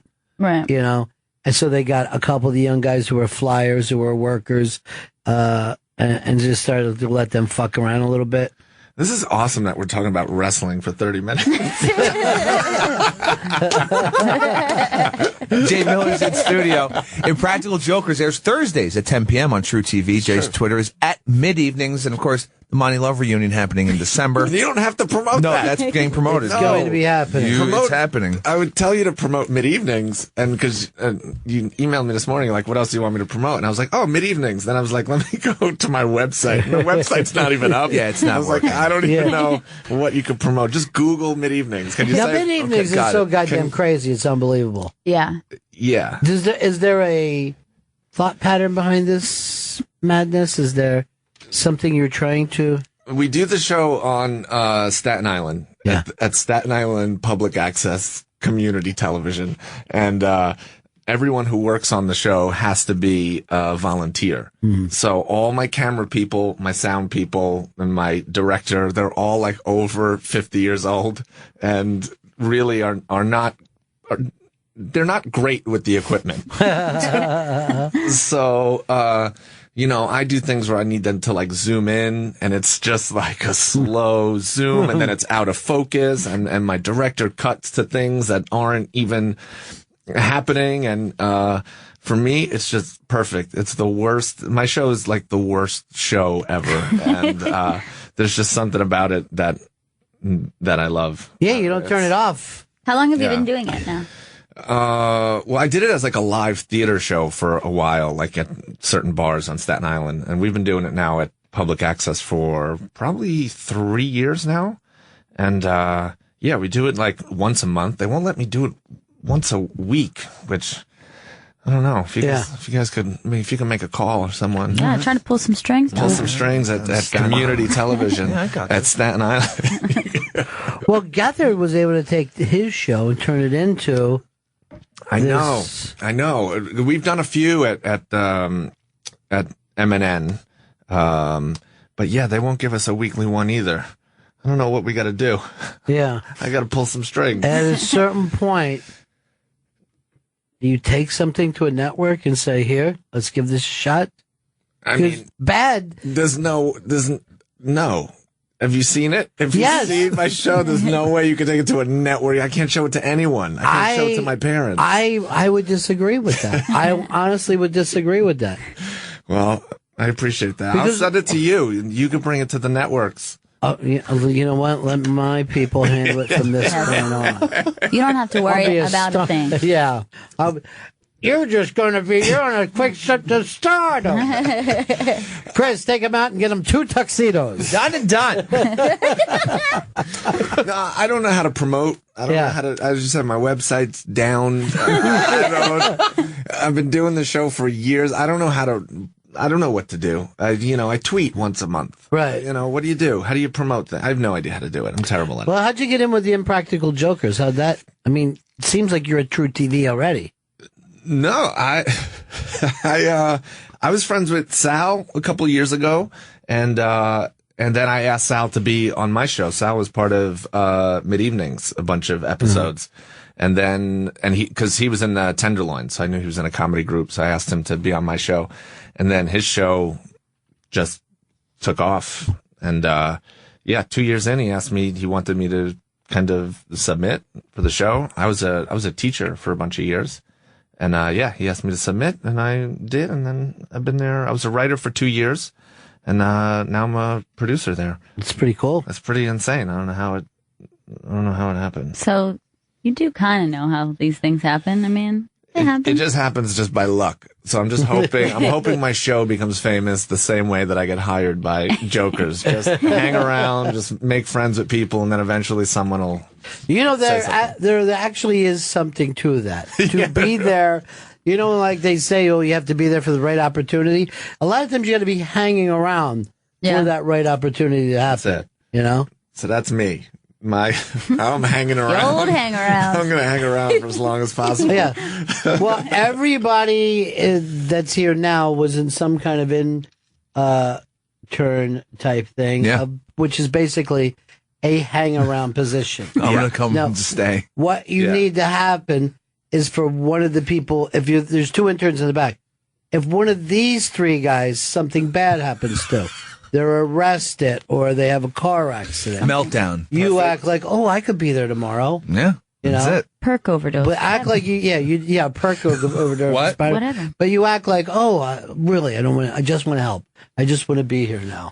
And start doing it. And then suddenly you're like, he's good. Yeah, he's real good. He was here when I needed him. Right. And then he goes like this, you like me because I have to leave. I got to do something else. You should stay. I need something to be able to stay here. And then that's how it happens. Then some money comes down. Those are the smartest quarterbacks, too. When a guy gets hurt and the backup comes in and starts doing well, it's like, look, it's the starter's job. I'm just here to fill in. Right. I don't want to steal anybody. I don't want it to be a competition. And they're doing well when the starter comes back. They're like, well, if you want me to keep playing, I guess I could. That's why if you're the backup quarterback for the Patriots, you don't even get to take a snap during practices. I'm not making that up. He knows that anyone there to help is going to get his job. Right. And Brady knows he's not getting younger. He's checked the way time works. It doesn't roll in the direction He he looked wants into it to. it, though. Yeah. Just in case. So what are you saying? How do I become famous then? I have to become backup quarterback? Yes, how do I what do you this? need to do is be hanging around. Well, Gethert would be the perfect person right now. Wow. Because he is either going to move up or move out. His stuff got heat right away. And then but I already know this because Chris was in here not too long ago. The other networks are now looking for crazy shows. Right. Because he did well. 18 different networks turned him down. And now they're going, wait, this thing is good. We need a crazy show. Yeah. And you've already been doing it. You have experience in it. Oh, yeah. Oh, okay. Mm-hmm. See? Okay, now I'm in. No, you got it. Get that website up. Now I'm get that website up. Yeah. Does anyone know how to get a website up? Yes. Tweet more than once a month, Yes. baby. Tweet Yeah. more than once a month. I got it. You I got can it. invite all the network heads to the Monty Love show in December. That's it. Yeah. Which has got everybody talking. It'll be a Monty Love / mid-evenings upfronts. Yeah. That's what it's going Can to I be. get a venue for that, for the plug? What? A venue where it's going to happen. It's just happening. It's just happening in That's all December. You know what? Because Jay Go Miller's find in it. studio. And Practical Jokers, there's Thursdays at 10 p.m. on True TV. His Twitter, @MidEvenings. If you want to find out about mid-evenings on Staten Island Public Access, Google Mid-Evenings with Jay Miller. And the Monty Love Show, of course, in December. Now, it also runs in Manhattan, though. I see it in Manhattan. On MNN. It's on MNN at every Wednesday night at midnight. There you go. Which, by the way, is such an amazing network. You never know what you're going to get there. When they got 4 channels. Yeah. And you can watch it online. That's what I do. That's with a lot of people who watch the show. We watch it from, they watch it from all over. So you go online, you watch it online, and they have a chat room, like an AOL chat room. So you could watch it, and there's a chat room right next to it. So we all sit and we all just chat away. Chat away. Like, I wish we didn't do this. Yeah. This went too long. Was not ready for it to be that long. Yeah, but MNN is amazing. I remember moving to New York and being like, wait a second, this is incredible. I couldn't believe that these shows, they were all weird. And well, you have a lot of strangely talented people from all different walks of life here. You know? Yeah. Some of the old... Well, Joe Franklin basically did the kind of show that you're parodying. Yes. He didn't know that it was a parody at the time. And that fucking show was fascinating. And the people who did that show, the Ramones did that show. By the way, and Chris never wants to push our thing, but Saturday, 3 p.m., GPS is airing on Deep Tracks, Channel 27. Now, we did the first show in the history of Detroit rock. This is New York rock. Yep. Third show. I don't know where we're going with this, Gail. Yes. To be determined. But we're in talks. There's some talks of a couple cities. I'm looking at Wilmington, Delaware right now. It's big. It's gonna be It's gonna be hard. How many tracks do we have to come up with? Well, we could just play 12 George Thorogood and the Destroyers tracks Okay. in a row. Yeah. And no one will ever have a problem with that. Hell no. Yeah. We won't even talk for that one. Yeah. I think the music speaks for itself. And on Periscope, before the GPS show on Saturday, Gail Bennington will be cracking a scope for the first time. Cracking a scope. Yeah. Cracking a Solo scope. Is that the saying? Cracking a scope. Only one According person to- says it. Oh, it's catching on. He's trying to coin a lot of Periscope phrases. He's working on them. Oh, I'm excited to see you crack that scope. By the way, if you need acts, Joey Jojo is a singer, songwriter, and stand-up comedian. All 3. Yeah. Wow. You got any, what would you like to do for us? A joke first? Yeah, I'll do a joke first. Okay. Perfect. Okay, I just got arrested last week. Now I have a police record. Yeah, their greatest hits.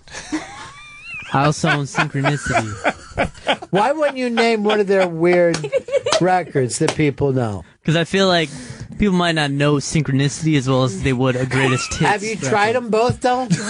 Have you tried both jokes? Actually, no, I've just said greatest hits. You got a workshop, and then I bro. followed it up. Can you do it again? Can you do it again with try it. synchronicity as the punchline? Do it from the top. Kind of a badass. I got arrested last week.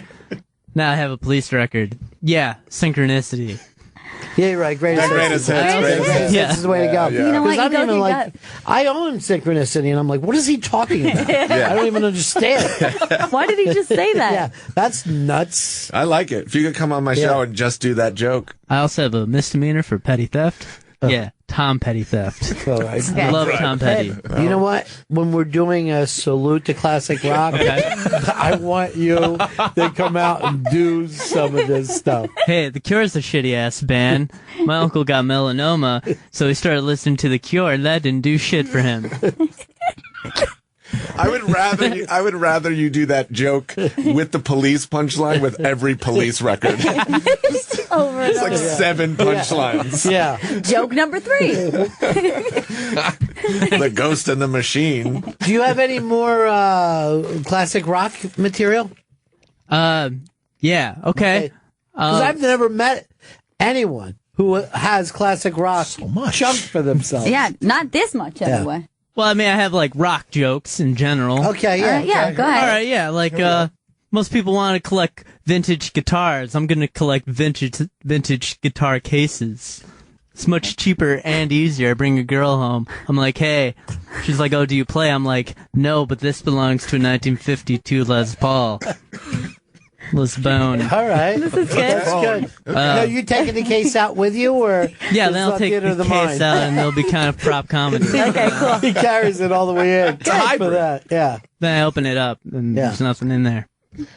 I might be able to get you a gig at the Hard Rock, going around table to table. Perfect. Like, hey guys, Prince is a musician, right? When's his dad gonna die? And he can be king. Yeah. Finally, you know? Prince That's Charles. good. Yeah. You like this? I like these. See? I like the fact that he left it to us to figure out. You know, what I That mean? was more not setup, but more like crowd table banter. Okay. Crowd work, but where the crowd has to work. Yeah. Interesting. Yeah. They're at their It's tables. Right. It's a new way to do it. Talk amongst yourselves. You guys figure that out. I'll be back. New comedian riddles. I like that. Here's my idea for you, and I think that we could make you huge. Okay. We get a kind of a backdrop, just a thing that looks like a brick wall that's attached to your back, and that you walk around Times Square with a fake microphone and just walk up to people doing these jokes. I love that. Yeah, and you just put the seller logo in it until we get a cease and desist. Yeah, I'm totally down to do that. Yeah, I'm sure you are. I've never heard you go, oh, that's something's a bad idea. Well, that's another intern thing. When you're an intern, everything's a good idea. Everything's a great idea. You want me to do it? I'll do it. Go Yeah. on the streets. I'm stunt guy. Go ahead. Yeah. Shoot me with a paint gun.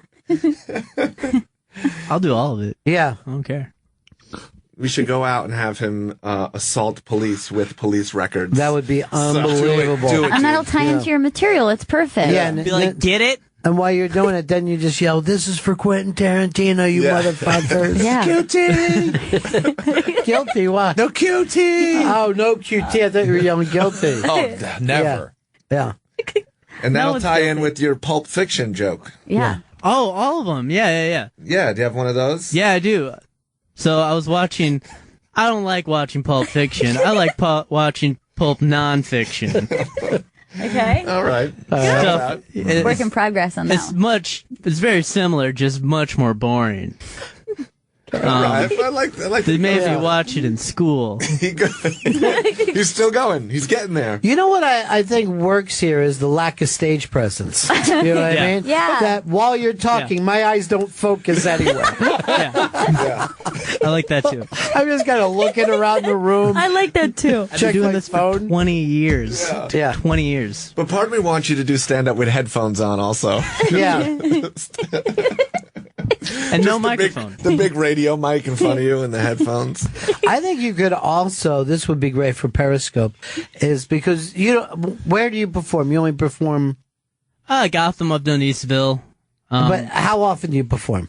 Not often enough. It just like, can be like once a month. About once a month. Sure. That's great because that way you don't have the opportunity to build. Yeah. You just keep it at the Oh no, same. you don't want to ruin your natural talent. I like you know it what I mean? bare. Keep it fresh. Every performance is a can't miss.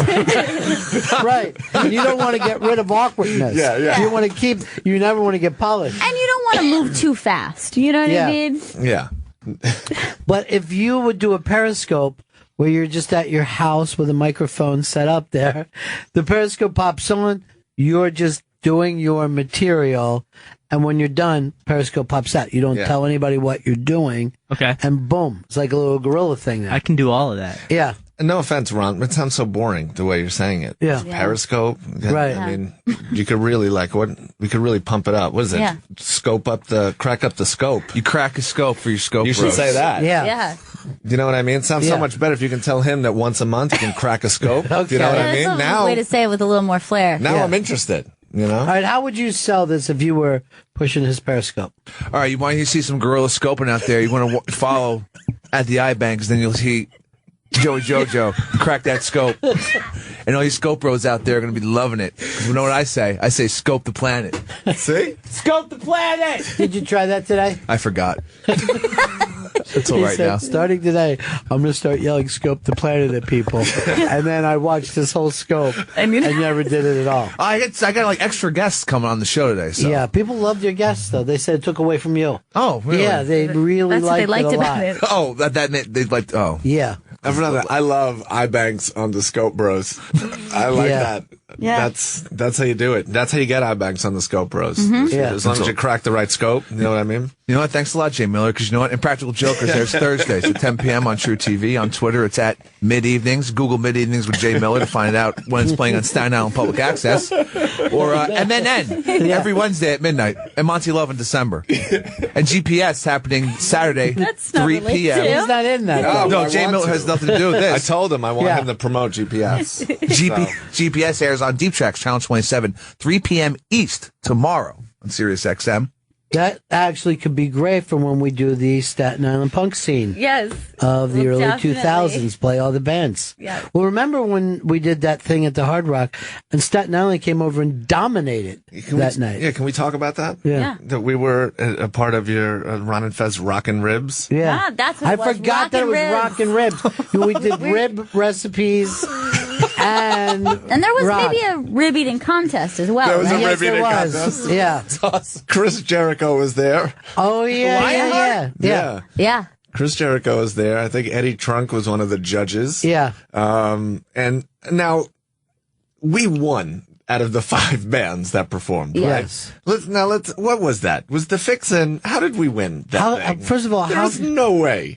how could you fix something that was so delicately put together? Yes. All right? Yeah. Yeah. I don't know. I don't know. I still don't you understand guys how were we on won. fire that night. You won a bunch of equipment. And, yeah.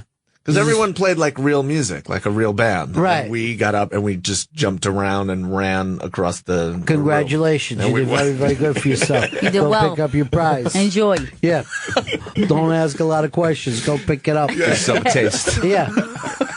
You know what? Let me tell you something.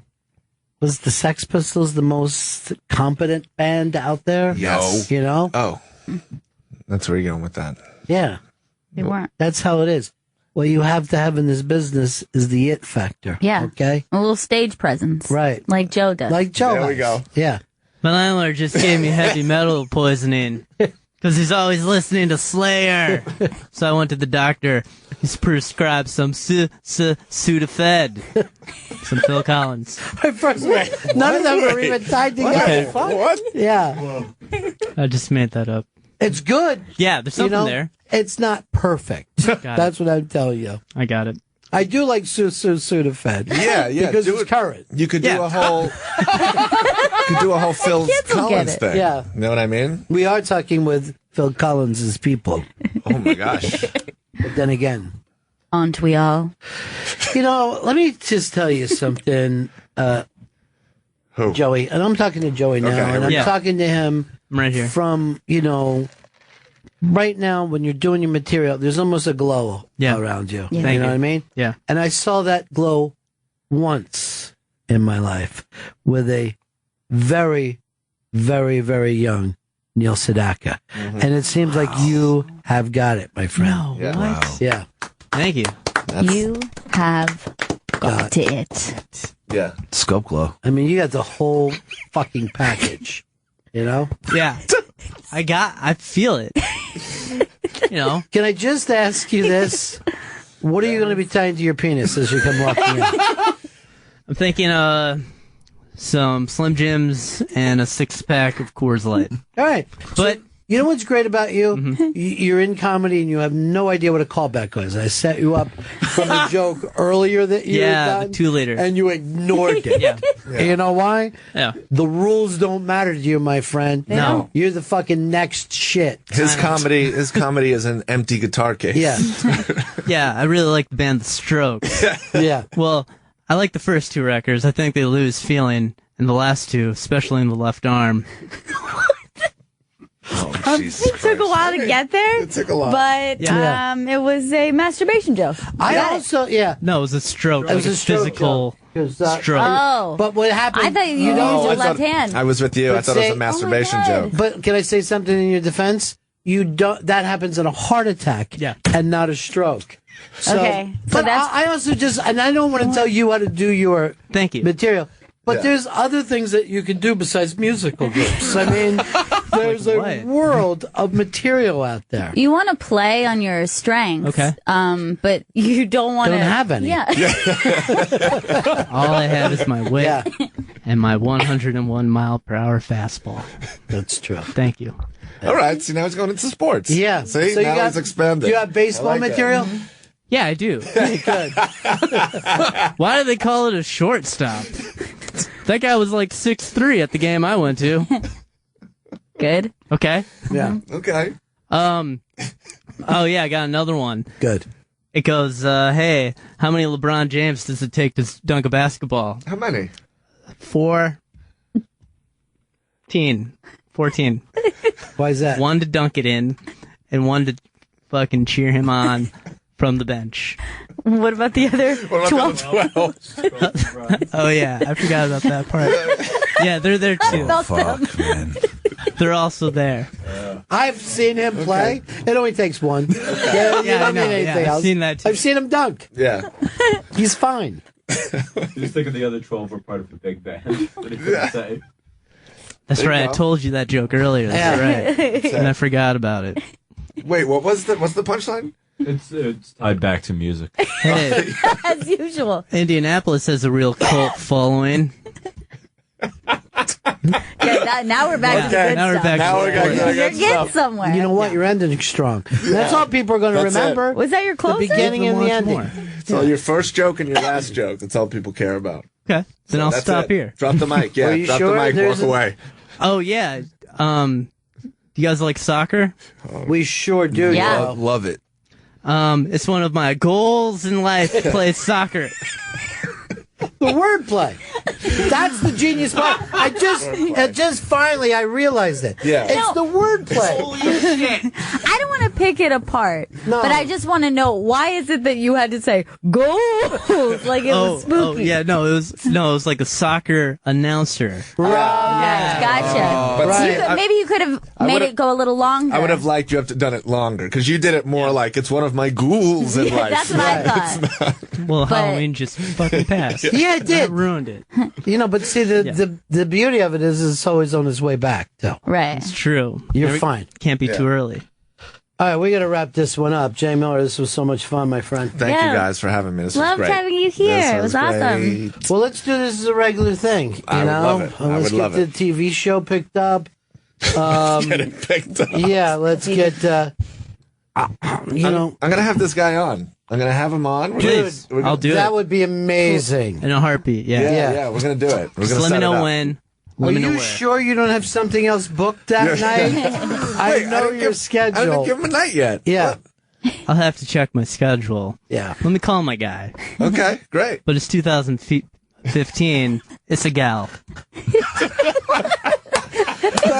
That's good. Yeah. Drop the mic. Closer. Drop the Yeah. mic. Say goodnight. I'm done. Say goodnight. Throw your headphones off, too. That's great. That's great. You know what? See, the thing I loved about that is that it had feeling and it it made us all think about the future. Yeah. You know? That was unexpected. Yes. I like that. It took a left turn. I like Yeah. it. I like it.